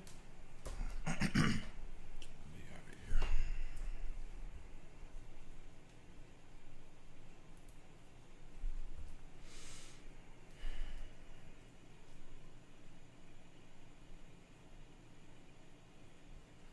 What number is it? 1 second. Pull it up here. I'll pull up in yours because I think. Yeah, is it? Okay. No, that's the. Oh yeah, right there. Yeah. 1 second, we'll pull up the conference. Let me grab this while you get the conference number. I'll take one more call. Don't you have the bottom layer, the bottom half? What's that? The number, is it on the bottom half of the thing? Of where? On here, the same way you have the blog talk number. Oh yeah, it is. It is. The conference number is there. That's it, right? All right, good. Let me find it. Let me pull the conference in now. Hey, man, listen. Hey, don't worry about the foreign troops going to settle it at all. They're going to settle it.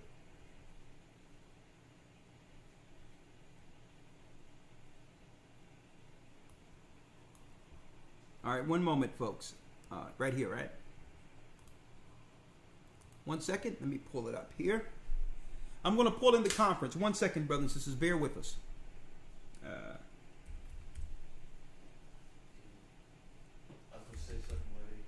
Yep, go ahead. Yep. I noticed in the chat. You can come around.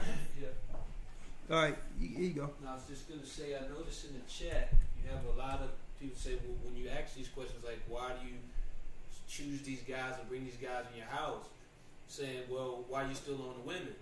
But the point of the question is so that you start to critically think about mistakes.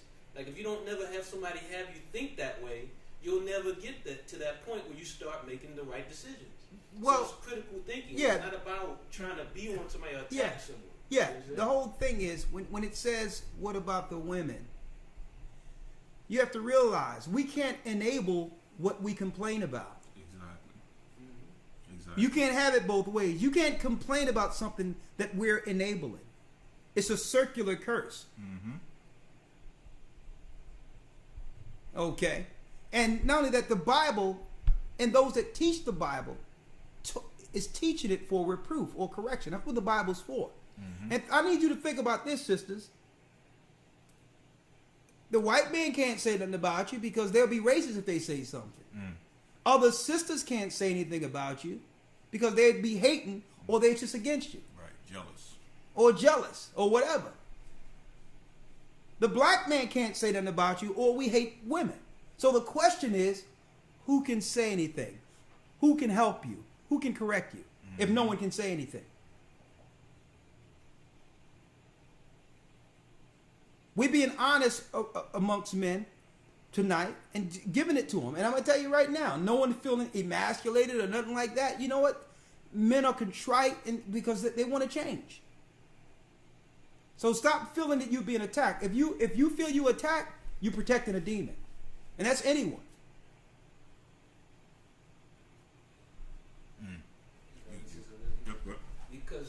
Because also literally the question is in its context is, well, listen, how are you letting this dude stay on the couch? So technically, we would point out that the person that's negative is the guy living on the couch.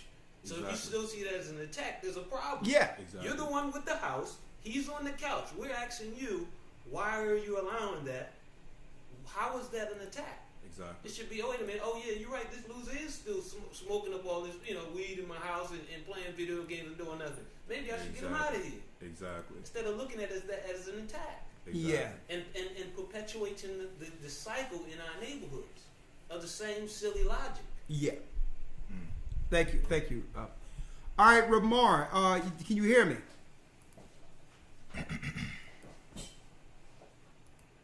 Ramar?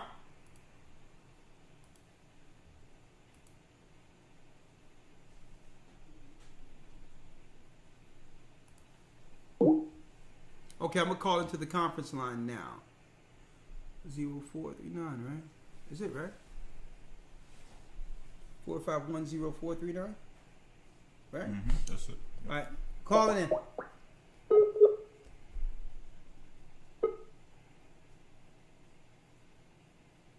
Shouldn't it give me an access? It didn't even ask for the access.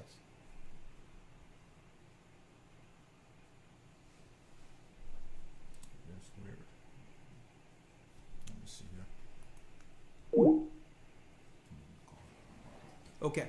We're going to call Ramar in for the conference call. Let's get the number here real quick. Unless it's a different number. Okay? All right, let's get to the next call.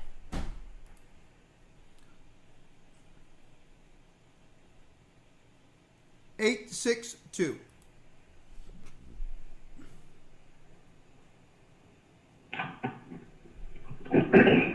Yes, hello? Shalom. Hello? Shalom. Shalom. Is that Elder? Yeah, Elder McCall? yeah. Your name, location. Give us what you got.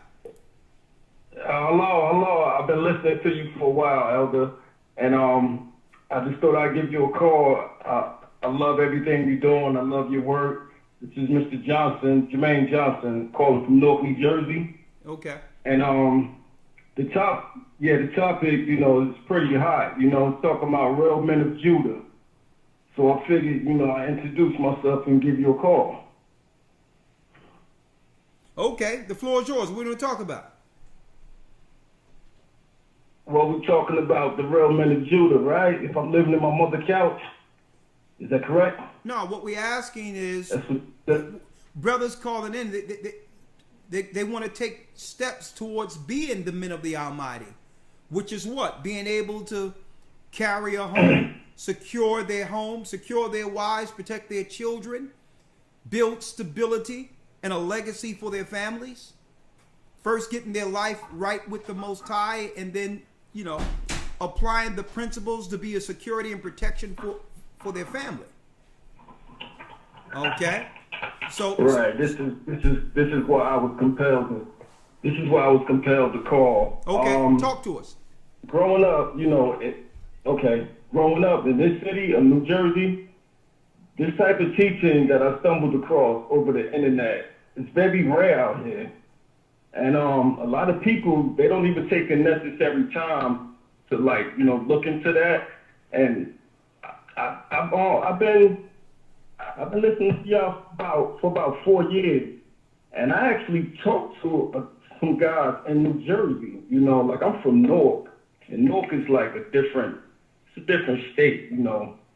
And when I mean different state, it's like a different background. I hear a lot of guys calling from the South, you know, but out here, a lot of people ain't really articulating with the word like that. You know, they still resonating with this doctrine that's going on, and it really haven't done anything for the community. So, you know, the last 4 years of hearing you, you know, on YouTube, I grabbed some of the knowledge of what you were saying, and it's very deep, and it resonates with me, you know, and I can relate to that. It's the only thing that makes sense, and I actually connected the dots.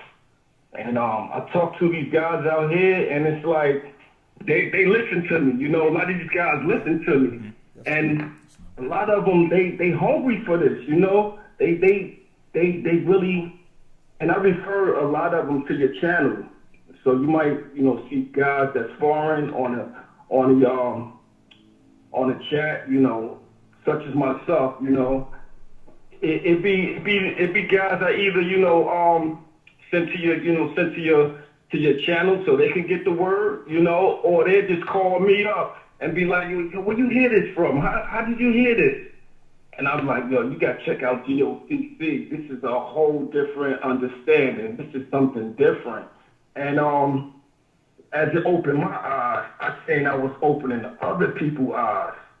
And I said, I got to talk to Elder one day. I got to give him a call because it's like it's not out here. A lot of people, it's foreign to them, you know. And you know, I'm a little older, and I was raised in the city, so a lot of guys, they take to me, and when I drop it on them, they listen because that wasn't never my outlet. I always understood the Most High, you know, but to connect the dots the way you do, you know, it's just like I'm grounded. You understand? Like, I always knew there was something special about me. You know, I knew that, you know, and I took it mostly like, you know, like I was just different, you know, but it's in all of us, you know, it's in all of us. And when you come into that understanding, you can actually see that, you know, you look at the world different. And these guys, you know, they coming up out of different things, you know, just because I dropped it on them and because I referred them to your channel.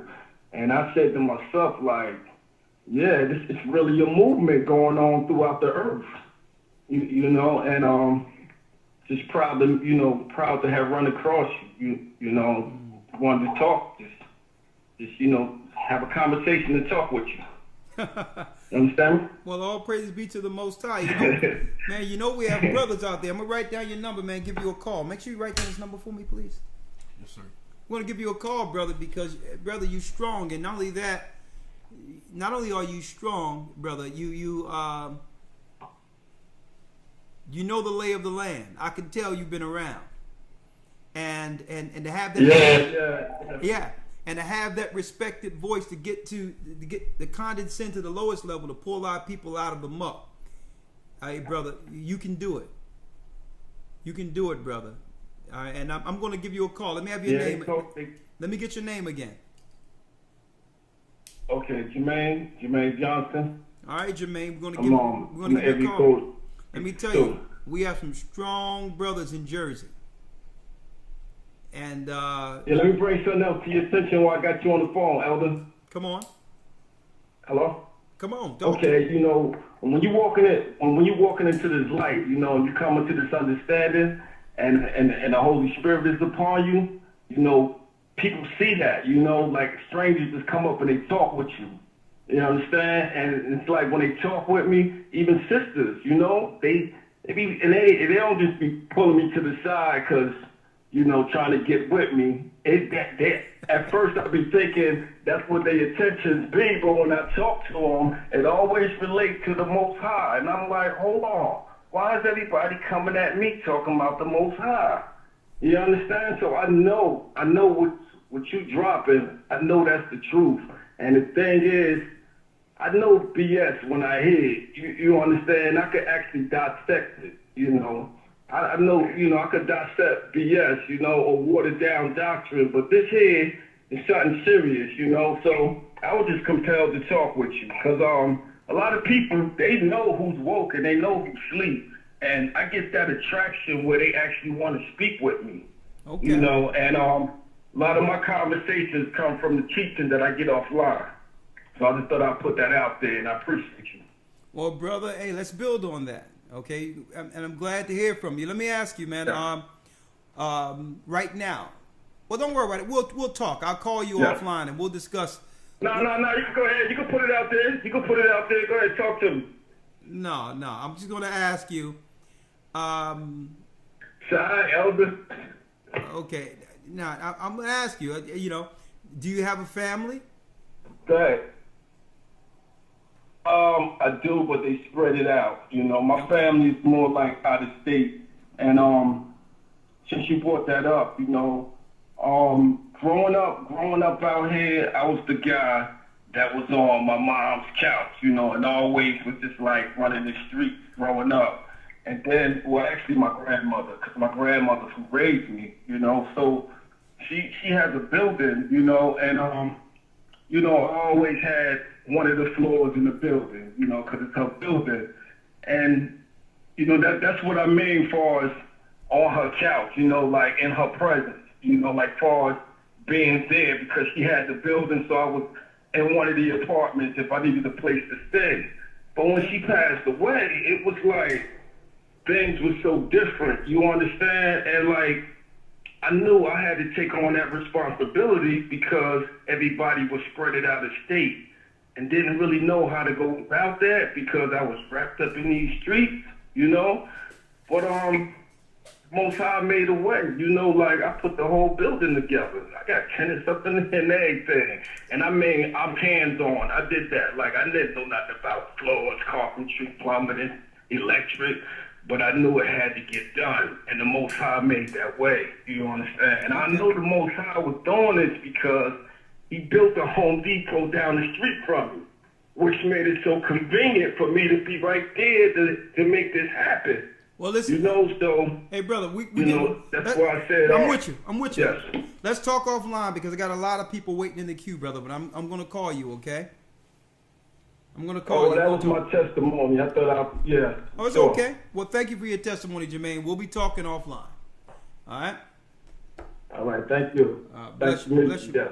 It's been a pleasure talking with you. Shalom. All right. Shalom. Shalom. All right. Shalom. Let's see if we can get some more on the conference line here. Hold on here. What's up, man? What's going on? All right. How you? All right. Where the dog at? Oh, okay. I see him. He's still getting it in. All right. Hold on. Let's see if we can get the conference line in real quick.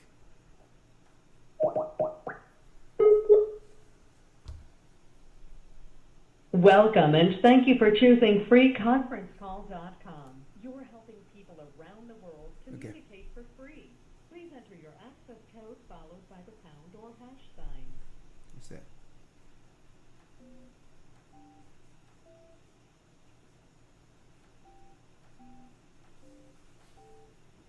Muted. Okay, Ramar. I'm live on the conference. I'm ready when you are. Right now, I'm muted. Why don't you contact Ramar? Let him know we're good. Let's contact Ramar. Let him know we're good here. All right. Let him know. Just take me off mute. We're ready to go on the conference line. There's the conference now. If you like to call, if you want to call in. Muted. Okay. We're live at the conference line, 712-451-0439. We still have people waiting on Blog Talk. I'm not going to forget you there. Access code 168934. And again, YouTube tried to censor us due to some garbage stuff, commentary on a Vlad video about Israelites.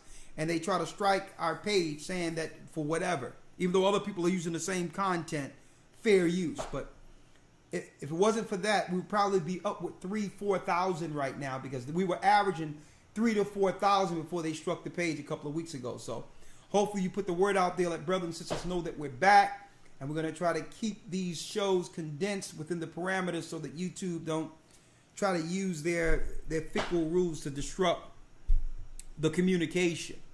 All right. Let's go, Ramar. Your name and where you're calling from. Shalom, this brother Reggie from Alabama. Reggie from Alabama. Talk. You're with us, brother. How are you doing this evening? I'm doing all right. Me and my wife just sitting here tuning in. Been tuning in for the last few weeks and enjoying it. Just had a quick question for you. I have 3 daughters right now. They're all young. I'm 30 years old. Me and my wife been married for 4 years. I have a 5-year-old, a 2-year-old, and a 1-year-old. I'm just curious, as a man of the Most High raising his daughters, how should I go about, raising them to grow up to be women of the Most High, being the man of the house? Let's read that Ecclesiastes real quick. How old are your daughters? 5, 3, and 1. Okay, first of all, you have to be careful, because a lot of the, especially when they grow up, as they grow, a lot of the children's clothing now have these tags with trackers in them. Okay, now first and foremost, you have to keep them as close to you as long as you can, especially younger daughters, especially daughters. Yes, sir. Closer to you, and as long as you can keep them that close. That's number one. Make sure you look at their clothes, if any clothing, as they grow, because you got a lot of sick people out there putting tags and tracking children. You have to make sure you cut, especially our daughters, cut the tags out of their clothing. Okay, because you have to protect them from that, because you got a lot of freak, satanic pedophiles out there that are tracking children through their clothing right now. And I'm seeing that online now. The second thing is you have to protect your children from any source of medical intrusions. You have to understand that the healthcare system was made as eugenics against our people, to actually sterilize and get to our daughters before they're able to bear children. Okay, and you have to make sure that your children are not learning anything about alternative lifestyles in school at all. You have to vet everything that goes in your child's brain, especially your daughters. Okay? Yes, sir. You have to also make sure, Yes, sir. This is on the surface. You have to make sure you keep this technology from them as long as you can. And I know early we got the children playing with phones and all that.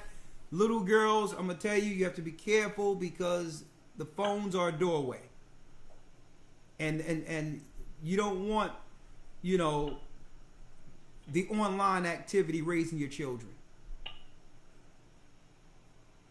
Yes, sir. Yes, sir. Above all, you have to instill traditional values in your children through their impressionable ages, between the ages of 5 and 10. That means you're mapping out their full direction on what exactly you expect from them as adults. Okay? That means your daughter are playing with dolls. A girl doll with a male doll. They're going to play with dolls. All feminine things. Nothing masculine at all. Everything is feminine. You got to teach your daughter she was made to serve a man. You have to undo the curse. No more that independent garbage. That stuff don't work. You must instill in your daughter femininity. That's her power. You have to make sure that you keep her as far away as they grow from the unconscious community. A bunch of freaks and satanic demon worshipers. Unrepentant whoremongers with no values or codes at all that any of them go by. And I'm saying that for an example because that's the community that target young children. When you look at the, and I'm gonna tell you right now, it sounds good with Umar Johnson and all that, but that guy's running around and I heard it online, he's crushing cookies. Whatever that is. And all he talk about is the black queens and all that stuff, but I'm gonna tell you, they're insane. And all of them are followers of Dr. York. And I haven't heard the conscious community come together at once and totally denounce Malachi York, who was known for raping children. I'm putting it out there because I know what's out there and how they'll begin to target children through consciousness. Be careful. That's the witchcraft sector of our community. Big time hustle. Yeah. That's the witchcraft sector. When they talk about Egypt, when they talk about the meta-netta, when they talk about all this stuff, they don't even tell you that all of that stuff comes directly out of serious witchcraft and sorcery. Right. And they try to tie that with being black. Right. Be careful with the conscious community. That's, I'm going to tell you, that's the death of our community. Okay? Now I'm going to read read a scripture. Let's read it real quick. Somebody say, what's crushing cookies? You had to find out through Umar Johnson. Yeah. Send in a resume, you'll find out. Yeah, send him a resume. He's taking resumes. And this dilapidated trap house he got in Wilmington, Delaware. Talking about he got a school. So you got to be careful because it's people like that be preying on these young girls. Predators. Okay? Let's read it real quick. It's two scriptures here. This is the first one is Sirach, chapter 7, verse number 23. Yeah. Has thou children, instruct them, and bow down their neck from their youth. Meaning teach them obedience. That means from thy youth. When it says bow down their neck at their youth, of course, you should never hit a girl. But you better put the fear of God in them. It's an unforgiving world, and it's doubly unforgiving for young ladies. They get chewed up and spit out in this society, especially black young girls. And brother, you're the protector, the vanguard. Let me tell you, how you raise your daughters will be how she view men going forward. The first connection she has with a man is you. Okay, and that can be positive or negative. Okay? Make sure she's comfortable enough to have certain conversations with you concerning protection. Anything where it comes with you being the provider or protector, she must be comfortable coming to you and not just mom. Because in those key points of her life in which she's going to need you to protect her from these deviants and some of these saggy pants guys we were showing. You don't want her solely talking to your wife about that. You have to let her know when it comes to a boy, every boy comes through me.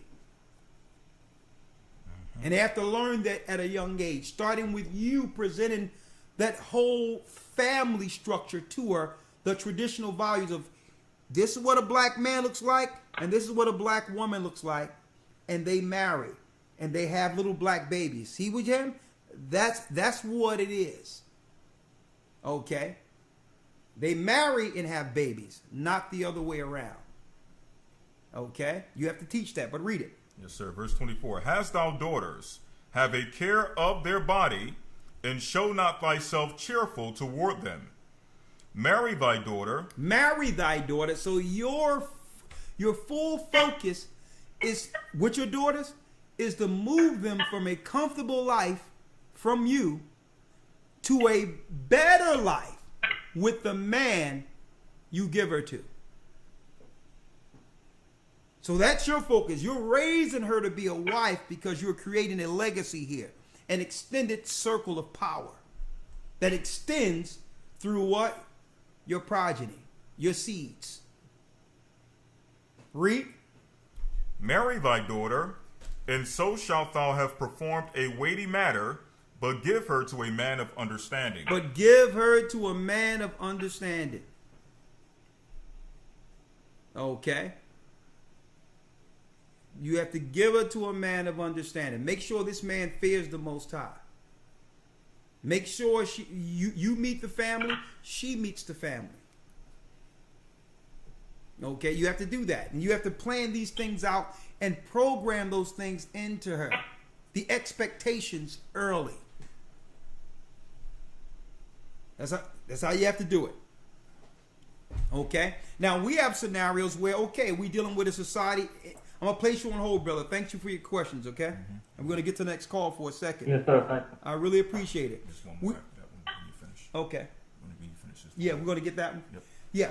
And there's a scenario where there are young ladies growing up without fathers. So when they come to the church, it's the eldership and the leadership of the church that's supposed to facilitate that. Mm-hmm.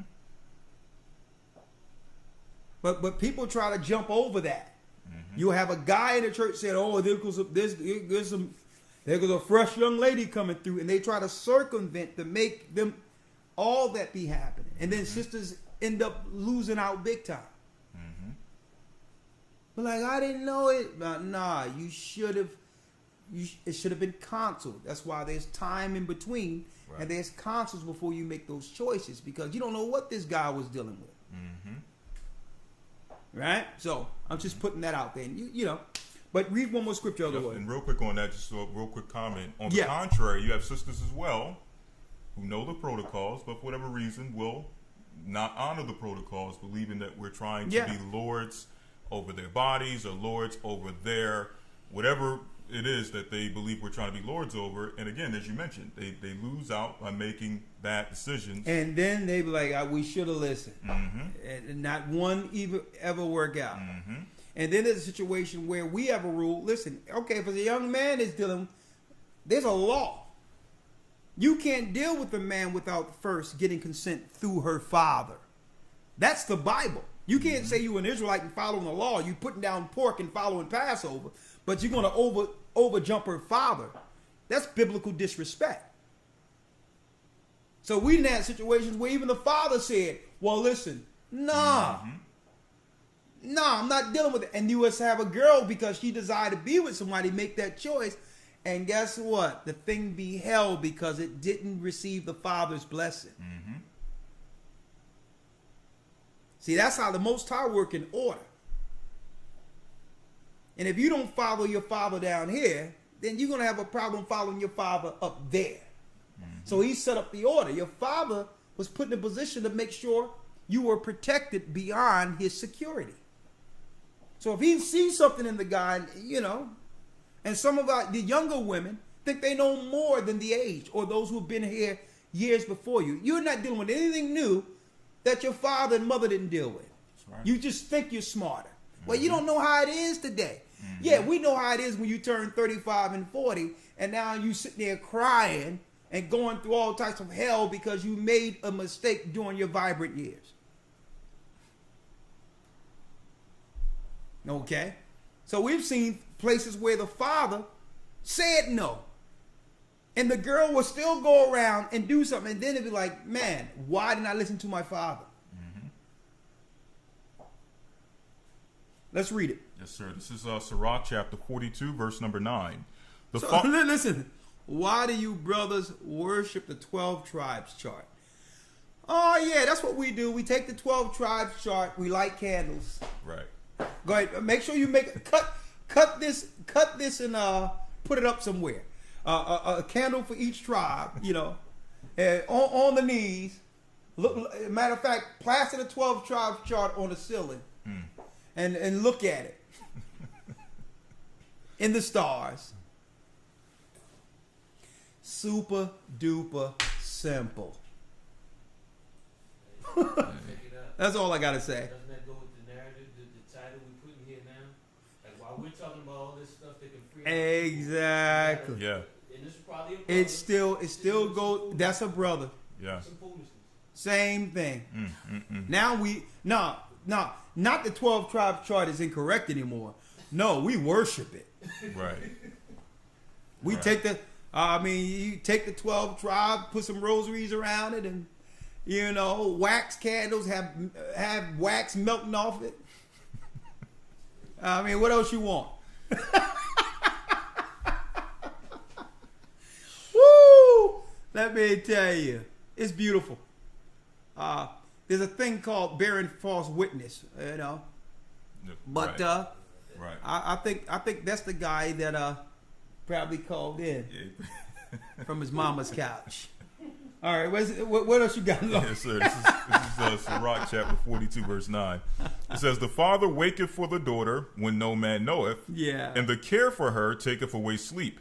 When she is young, lest she pass away the flower of her age, and being married, lest she should be hated. In her virginity..." Read that last piece again. "The father waketh for the daughter when no man knoweth, and the care for her taketh away sleep. When she is young, lest she pass away the flower of her age, and being married, lest she be hated." Lest she be hated. So he can't even get sleep sometimes, thinking about the security of his daughter beyond the time in which he'll be able to protect her. So the whole time he's raising her, he loves her so much, he's going to make sure he'll work extra hard to give her a man that will secure her beyond his power once she's of age. Now that's the real deal.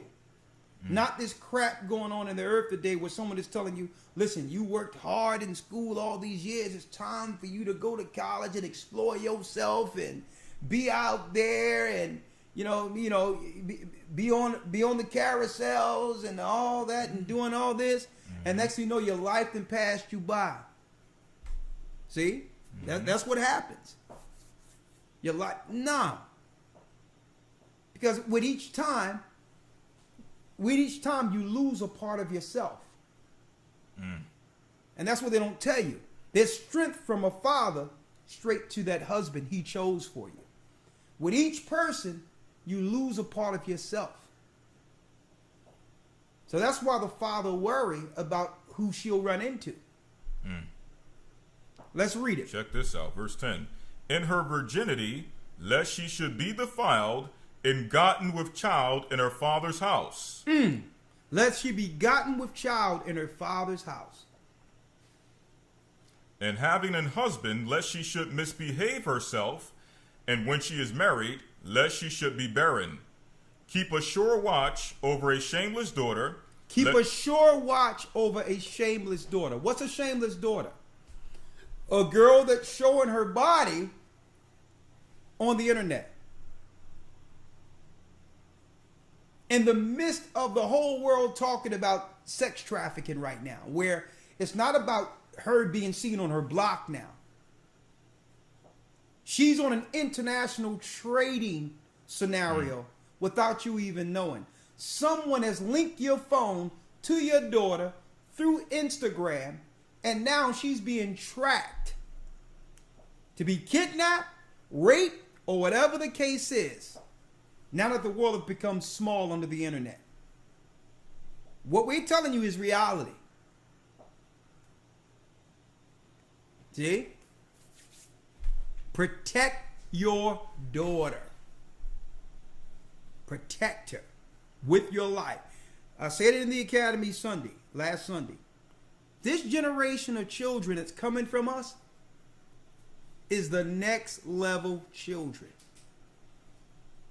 They're the next level because we didn't have to they're not going to have to be retaught like we were and lose time not realizing that Christmas and Sunday and all that was pagan and eating pork and defiling our body, thinking that vaccines were medications. And no, these children are coming straight from heaven into the truth on earth. This is the generation, this next level of children that Satan, Esau, and Amalek feared would come. Generations that are not tainted with their lies and miseducation and their satanic Babylonian religions. They feared this generation right here, our children. Protect them with your life. That's why out of nowhere they threw all this crazy stuff at us at once. Alternative lifestyles, a man being a woman being a man, all at once. Because why? These children that's coming from us, folks, are, I'm going to tell you, they're the leaders. Imagine me not getting the truth in my early 20s. Me being born into the earth with the knowledge of who I am, and my father and mother are raising me as an Israelite child, teaching me from birth the promise that was given to our father Abraham. Imagine that. We're not arguing with my miseducation and the false teachings I've learned in Christian church. But guess what? Lawyer son, that's all he knows. You ask these children, what's God's name? Ahia. Mm-hmm.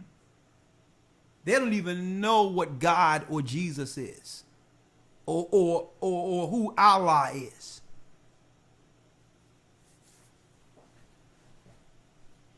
See, this is why they're looking to implode everything. I'm telling you, because this next generation, out of all generations, must be protected with our lives. These children are the children of the kingdom. Next call. Let's get the next call. And then we're going to take one more and we're going to pray out. 571, your name and where you come from. Shalom. This is Sister Destiny. I'm with the GOCC DMV body. Okay, Virginia. Okay, sister. I said a sister only call in if she can tell us what's the deal with the desire that women might have to be with guys with saggy pants and is on marijuana binges. That's what I wanted women for. Yes. I don't have kids, but I can definitely speak to that if that's okay. Okay, come on. My father was never in my life. He exited my life when I was like a baby. So from the jump, since I was like 3 or 4, I was wrestling with demons and constantly feeling that insecurity that my mom lacked in her house. And it just followed me my whole childhood, and I was always looking for a man to fill that void. But I never knew what a man was because I never had my father in my life. And I'm not excusing that, but it just kind of exploded into me like looking to anything to fill that void, including drugs. And so when I first discovered myself in college. Well, sister, I don't want to break what you're saying because I know it's heartfelt. but I would like to keep it on the topic. Men of the Almighty stand up. We had the sisters last week. We're going to have a Right. part 2 for sisters too. How does this tie into the topic? Right. Well, I was going to say that when I went to college, that's when I had my first real quote-unquote relationship, and the person, the people that I chose, let's keep it real. It wasn't just one relationship. This is before I came into the truth in 2014. I'm 26 now, also. I just didn't have the example, so I just went for anything, and I think that really speaks to a lot of women who just don't have that example in their life, so they end up just choosing the first thing they see because, like you mentioned, everyone has one. And that was me. It was definitely me. I wanted what everybody else had, but I had no idea what I was looking for. That's pretty much it. Okay, so when you said you chose anything, that's deep. So you went. Okay, so you went in this blindly without really did you have a criteria? Did you have a standard? When you say anything, give us an example of anything. What's that? You just chose anything. So, like what? Yeah, I mean, for real, that's really what it was. And at the time, I was very into smoking weed. No, so I need you to that was definitely something. Now, give me an example of anything. You ran into a man and he was what? Anything. Give me an example of that anything. Somebody who smoked weed, for sure. I didn't care if they had a job, if they, had something going for themselves. A lot of times I wouldn't even introduce them to my mom, and she set the standard for me to a certain extent that anybody that I dated, she needed to meet. But it got to the point where it was just like the lowest of low. I was too ashamed to even bring them home, but I was still doing it. Oh, sister, you know what? First of all, I respect your honesty because a lot of people wouldn't even mention that. So, but the whole thing is this. You were choosing these people or these persons, or whatever the case is. What, because they liked you? Yeah, pretty much. And at the time, and I just also want to put this disclaimer out, I'm single and celibate for 6 years. I finally, woke up and realized that's not for me. Well, that's fine. Sister, listen, but, you don't have to make disclaimers. It's fine. I understand you're trying to. It's fine. Let's get back to the point, right?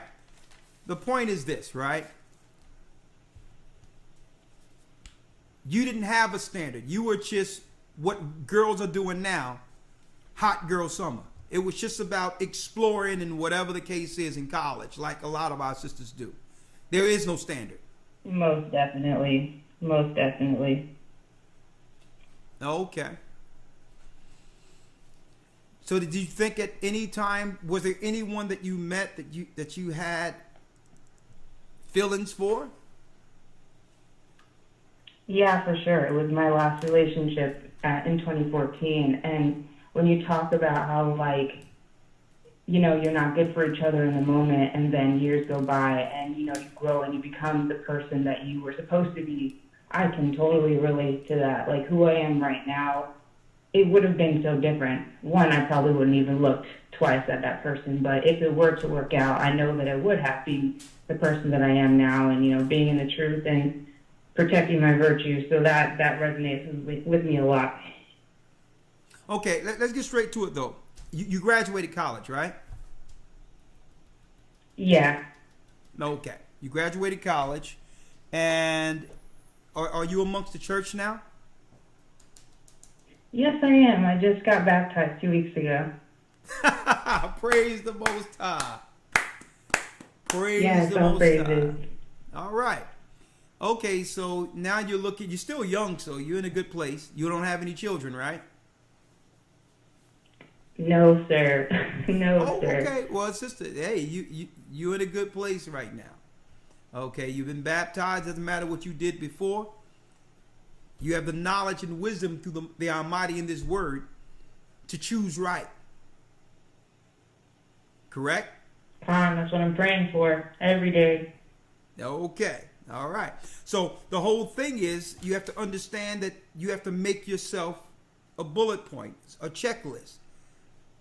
And they have to check all the boxes because you have to realize, sister, and you have to realize right now you are a rarity, okay? I'm speaking for the young brothers that are out there, especially brothers in the truth. You don't have children. There's no past drama outside of the things you've mentioned. You've separated yourself and been baptized in the name of the Most High, right? You've overcome some of those issues growing without a father now that you've learned the truth, because the Bible, God has become your father. You can set a bullet point now. You can set standards. First of all, you must believe in the Almighty. Here's the laws of the Most High. Here's the God I serve. Okay? Here's the God I serve. This is the expectations, what you must have before you can even get in the door.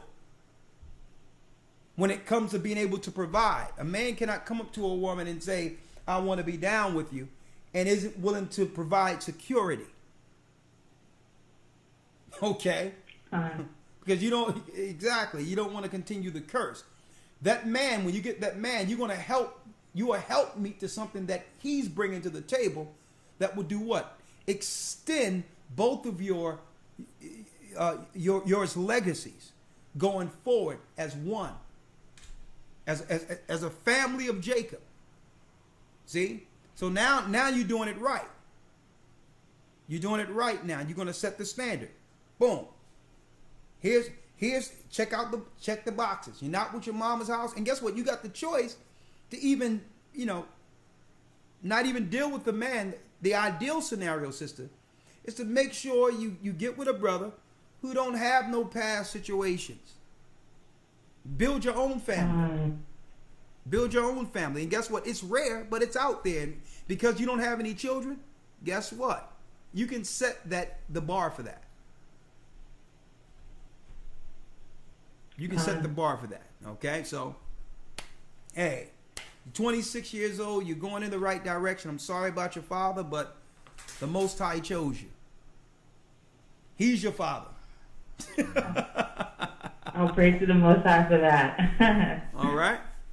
Okay, well, we're going to make sure I speak to the elders and deacons and keep me posted on what's going on there. And take your time. Connect with the Most High. Don't rush in anything.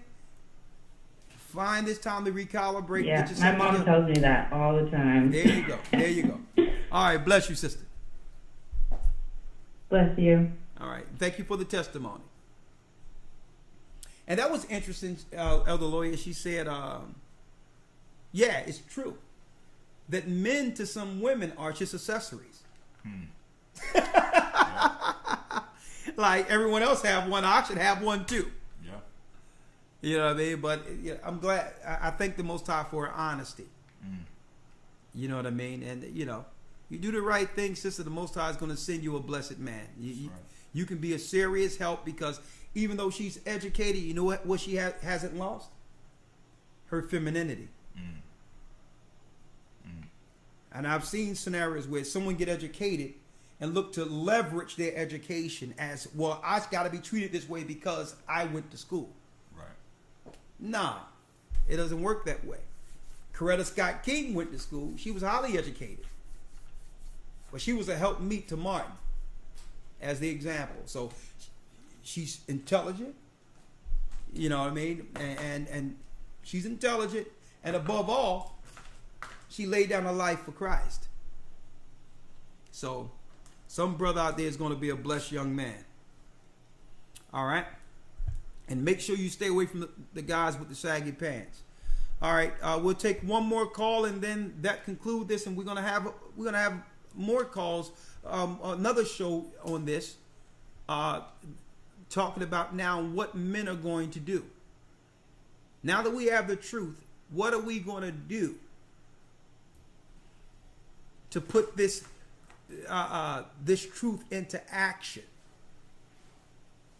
Okay, into action to make sure our children don't suffer the curses we suffered. Because the men have to be in front of that. Okay? Now, if it come to women who don't want to follow it, there's scriptures on that too. It's not a battle or fight no more. It's what Christ said. Remember Lot's wife.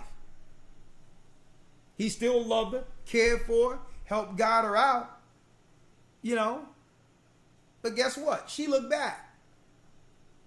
And the Most High made it where he couldn't save her no more because he turned back and she was a pillar of stone. So that he didn't love her less because her heart was in Babylon. That was his wife. And that's what, and it comes down to this. A husband cannot save a wife, and a wife cannot save the husband. It tells you that in the epistles. Each are accountable for their bodies. And when a man stands before the Most High, guess what? With all the relationships and circles he's developed, guess what? He will stand in judgment alone. The same with a woman. There will be no husband there for security or your children there. Your actions and the choices you made by yourself alone are those you'll have to deal with in judgment. No one else.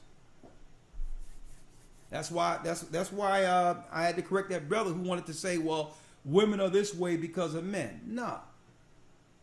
There's women who had the advice of their fathers and mothers and did things without telling their father and mother. That ain't there. You can't say that. Okay? Same thing with young men.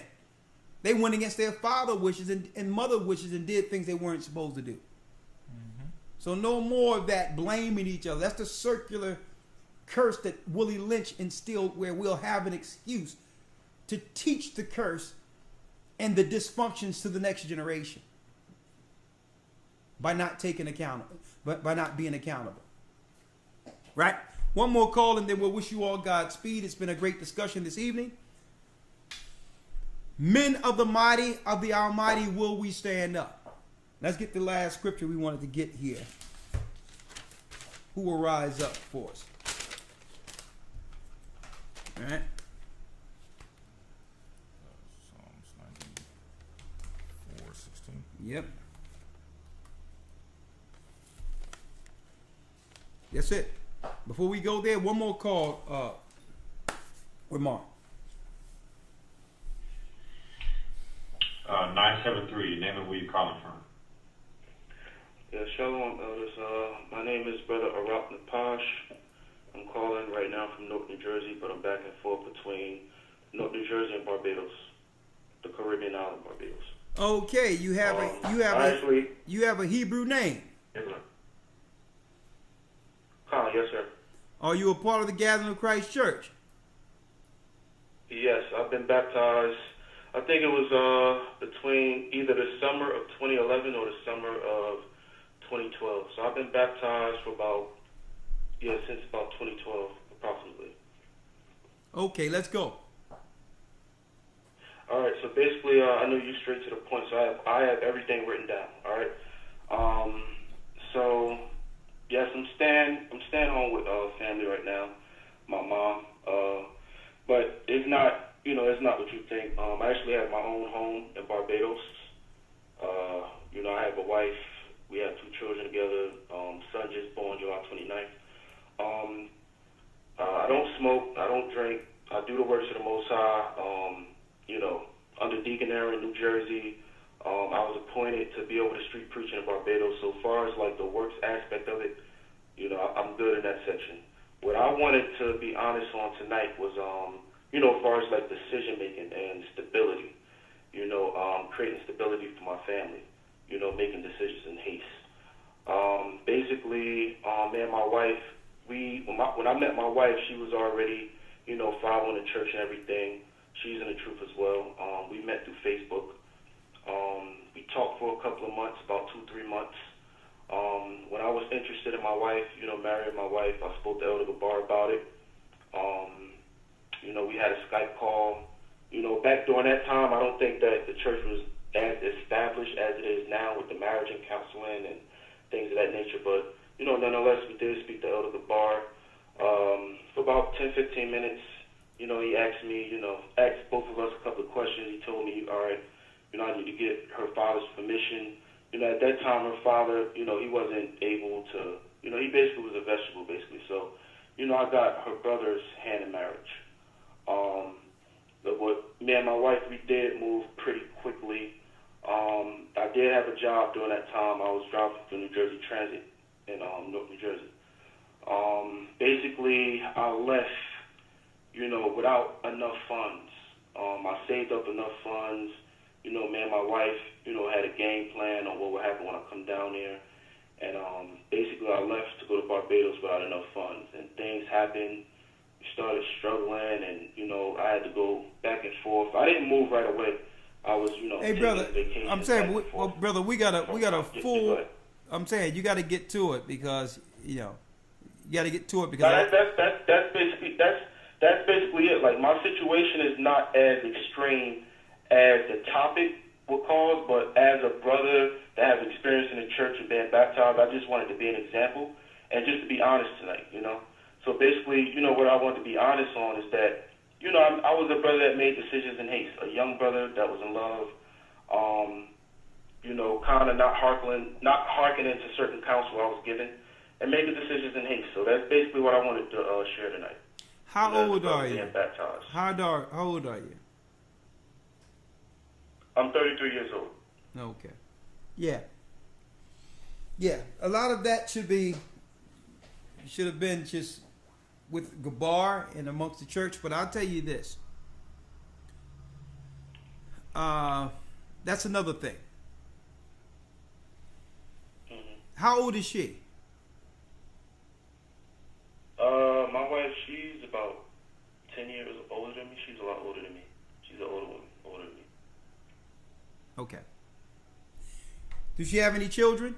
I mean, if you want to, yeah, she has 3 children outside of my 2 sons that we have together.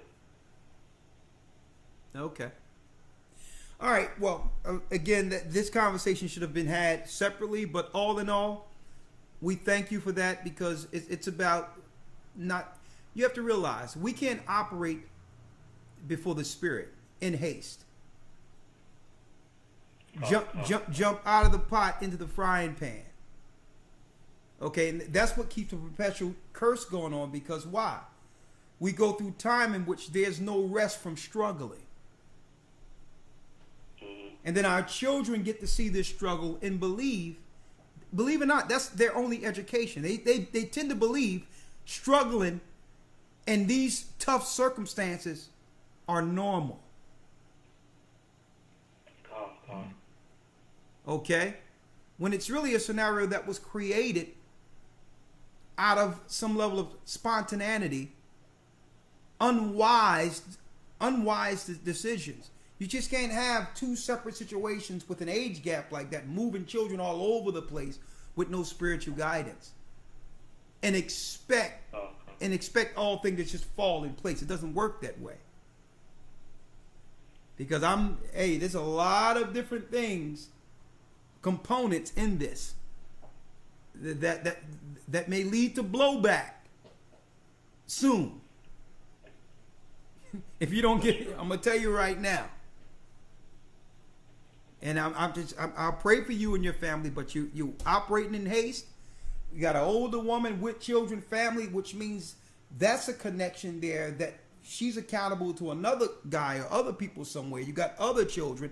Then you leave out of a situation that was semi-secure into a totally vulnerable situation, a volatile situation that's less than what you had where you were. But don't worry about it. I'll call you and we'll talk. Gabar, I'll call you. And let me tell you, that's why the Bible says, listen, that's why the Bible tells you, let counsel go before action. Men. Okay? I wanted to say one more thing, Elder, and we're actually pretty good right now. I'm actually going to be going back soon. I'm more stable than I was before. But I just wanted to personally thank, you, Elder Ricard, and Elder Lawyer, Elder Gabar, Elder Dodger, for the works that you have done. And I don't know how much people tell you elders this, but, never give up. Stay in there. I know how tough it is. you know, for elders, I know you stay up all times of the night counseling and putting lessons together, and I just want to say I thank you a lot. If it wasn't for you, you know, the Most High put the Spirit on it, you know, the elders of the church, I wouldn't be where I am today. So I thank you a lot. And I just wanted to call tonight, even though, you know, it's things that should have been discussed offline. I just wanted to be honest tonight, you know, you understand? So, right. you know, thank you others a lot, you know. Oh, bless you, Shalom, brother. brother. Shalom. Hey, just hold the torch where you are until we together, brother. And we'll talk. All right? Bless you. All right. And one thing I can respect about tonight is the candid honesty. The pure honesty in conversation. It's conversations like this that talking through a lot of this, brothers and sisters, it's actually therapy getting us through the curse. The Most High wanted us with these conversations, needed us with these conversations. But the next conversations that I want to have is those of our brothers, some of the testimonies concerning thug life and the life that have been destroying us internally within our communities. Those who've experienced that understand the effects of it, and if you were from there with the gospel of Christ and the understanding, we need some of you to come within these conversations we have on this show of how do we reach back and pull our brothers and sisters out of it. This perpetual curse, this thug life that's destroying this generation. We're going to have that discussion coming soon. Okay, let's take one more call, the 516 call, last call by Faye Will. Let's take the call, Ramar. Last call, literally. You said 516? That's what it says. Is there a 516 call? Okay. All right. It's perpetual curse. It's thug life that's destroying this generation.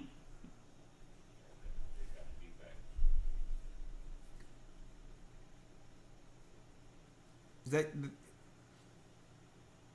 Ramar? Is Yeah, Solomon, do you hear me? yes. Last call. What you got? All right, this is Brother Sounder. I'm from the New York body. We got baptized about. Hey brother, your phone. Hey brother, hey brother, I'm sorry. I just want to say that. Hey brother, speaking on. brother, there's no way I'm going to be able to get through this call with the way your phone is sounding. We can't have the last call end like that.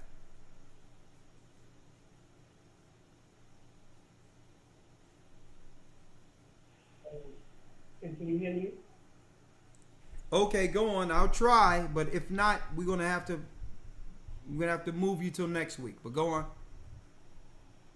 All right. So what I'm about to say is, you did a video about doing style will, explaining the whole thing about the whole drug game, about everything that's going on with the inner city youth and everything, and that's something that really changed my life. We went from doing those type of activities to turning things around. I thought I was doing something by so-called flipping and doing all this and that. Everything that I thought was valuable to me got destroyed. Through the grace of the Most High, I was still able to have my own place, have a place for me in my case and everything like that. We was able to get baptized and do what we need to do and stay in the Word. And I do not smoke weed no more. I got my son and everything. I try to tell people when K2 came out to stop smoking weed. It had people like zombies out in the street. And, you know, I grew up in like a roster house where people was, it's something that is really, really big with them. You know, you did the lesson in the UK with the people who was trying to talk about Haile Selassie, and he don't even believe what the Rogers is pushing. You know what I'm saying? I'm a Benjamin man myself, you know what I'm saying? So I know how strong the whole philosophy is about the whole thing, and no, it don't do nothing for you. It leaves you like a zombie. You be, like you said, you have all these years passing by you, you don't do nothing. And it stops you from getting jobs that you're supposed to have gotten while the job market was good. You know what I mean? Well, I wanted to ask your opinion on what you think about the stock market, on young men investing in stocks in a legal way, you know, being able to grab the money when it's good or whatnot. You know, is that looked at as a gamble to the church? Nah. And I also want to... Okay, let's deal with one thing at a time. And then I got to ask you a question. First and foremost, when it comes to stocks and all that's a volatile market, and you have to really be skilled in that to understand how to trade. So I would never suggest anything like that. I go to professionals for that. Okay, I mean, I dealt with stock and annuities and all that when I was in the insurance sector, and you really have to be in front of it and live it to understand how to actually make money out of that. Okay, but I would say speak to experts on that, how to diversify if you're dealing with your money on the stock. Now, I would say precious metals would be a way, temporarily going into a barter system, to at least have something tangible. I mean, if you have some money, like gold, you got $1,000, $2,000, whatever, get yourself some gold coins. Therefore, you can break them up and barter with real material. When they change when they go into the beast system, you're going to need something tangible. Gold and silver works like that, and then you can only use that until you can't anymore. Okay. Let me ask you, because I'm just curious, because maybe, how old are you? I'm 35 years old. Oh, that's the perfect age, because it's going to end it on this note. Give me the understanding of, brother, the breakdown, the etymology, the insight on these saggy pants. What is this? What type of expression is this? Give me some understanding on why. I'll tell you right now. Okay, come on. I'll tell you right now. All right. What's going on out here in these streets is that people is following this so-called made-up culture that they call hip-hop and things like that. It's going from the street to the jail system and back. People think that wearing the clothes a certain type of way is some type of fad or something like that. And I know the fad. Us looking around with the fringes, like, oh, I don't want to get into that. Okay, stuff. listen to me, brother. Looking like that's looking like the dress or this and that. I'm gonna tell you. Okay, brother. Listen, I'm not talking about the fad. Around the way they do is because they don't know who they are. Brother, I need somebody. Should be. No, that's general. That's generalizations. They're giving you Brother, listen. I'm looking at this. I'm not talking about that. The Israelite. I could mention that. I'm looking at a guy with his pants to his knees right now, where his belt is.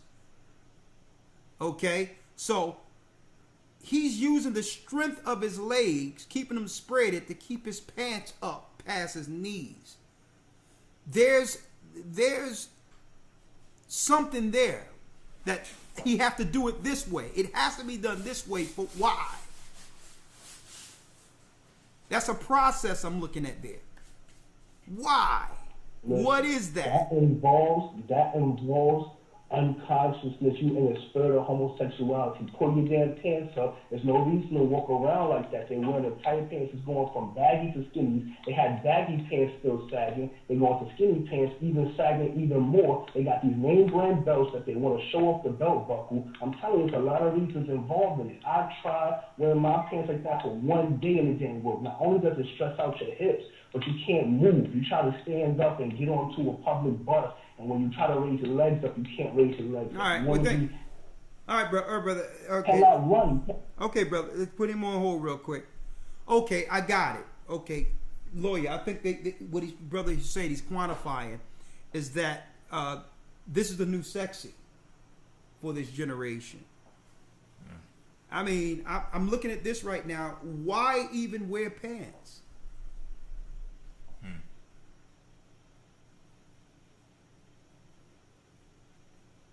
So, I mean, maybe we're going to open it up one of these days and ask sisters, you know. I mean, this is totally on it. This is under his thighs right now.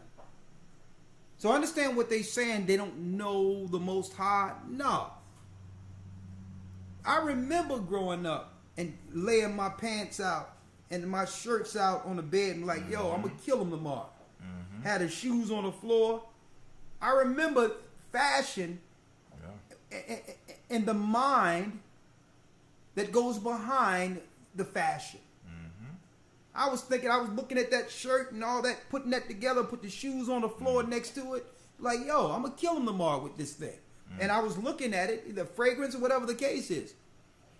And I know that in their mind, this is that. Yeah. Yeah. I mean, there was even a time where even street culture, there was, people who were in the streets would still wear clothing that was considered suitable. Pants up and, highly fashionable and things of that nature. This is, It's not too many things that I can't put my finger on. Mm. Yeah, but you said it earlier.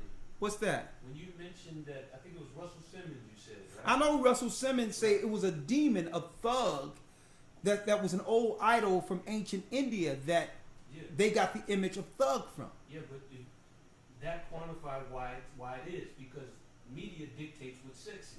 So if they push it in our communities as this is sexy, dudes by default are going to wear whatever's sexy so they can get the final act they're trying to get.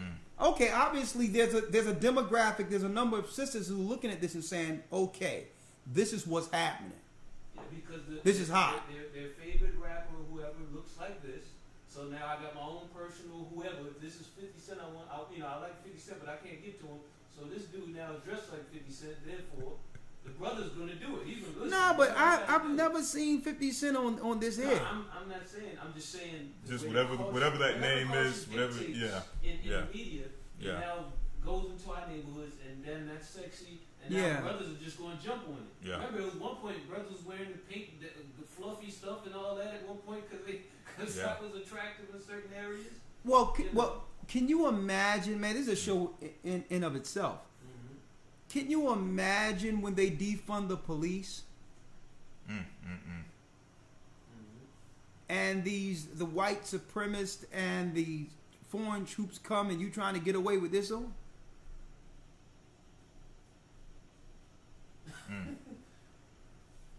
I mean, well, what they would do is, I don't know if you noticed, but they would tie the shoelaces to the bottom of the pants a lot of times to try to make it so that they got to run.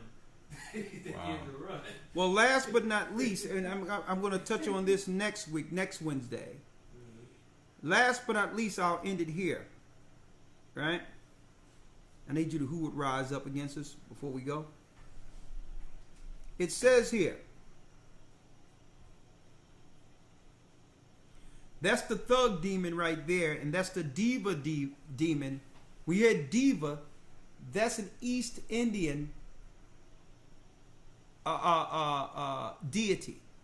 When women say I'm a diva and man say he's a thug, these are two ancient Buddhist demons, thug and diva.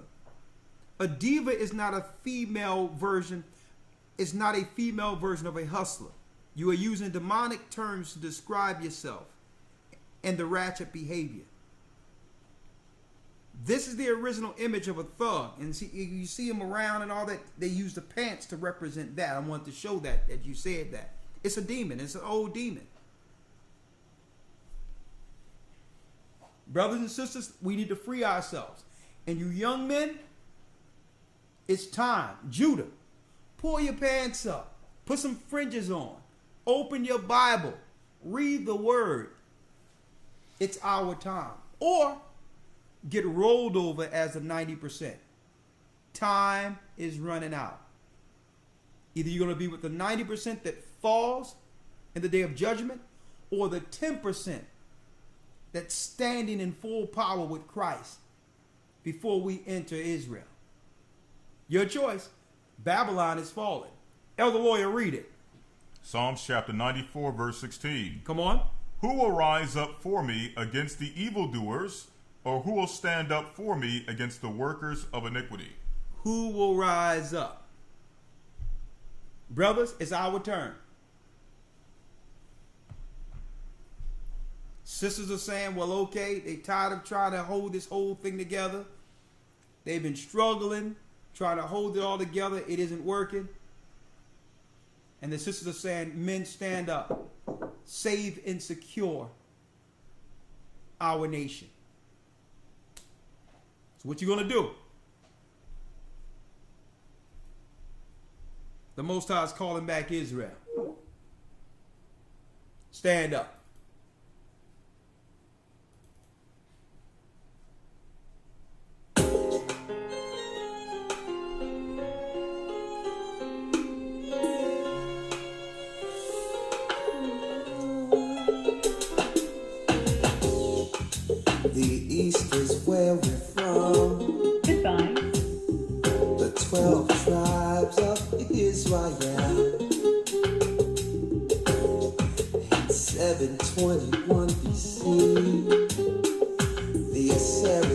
King.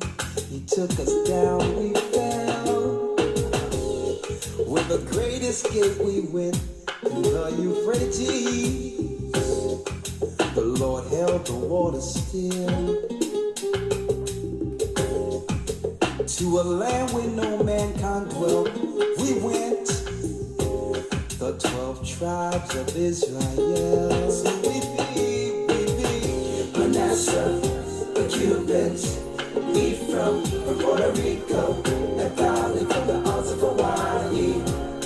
The Lord is calling back Israel. Zebulon from Panama, Gad, the North American Indians, Simeon, the Dominicans. The highest gathering is Israel. The Arabs and Africans told us at gunpoint. Together our wives and children then sold us. In the belly of these great ships we traveled and filled.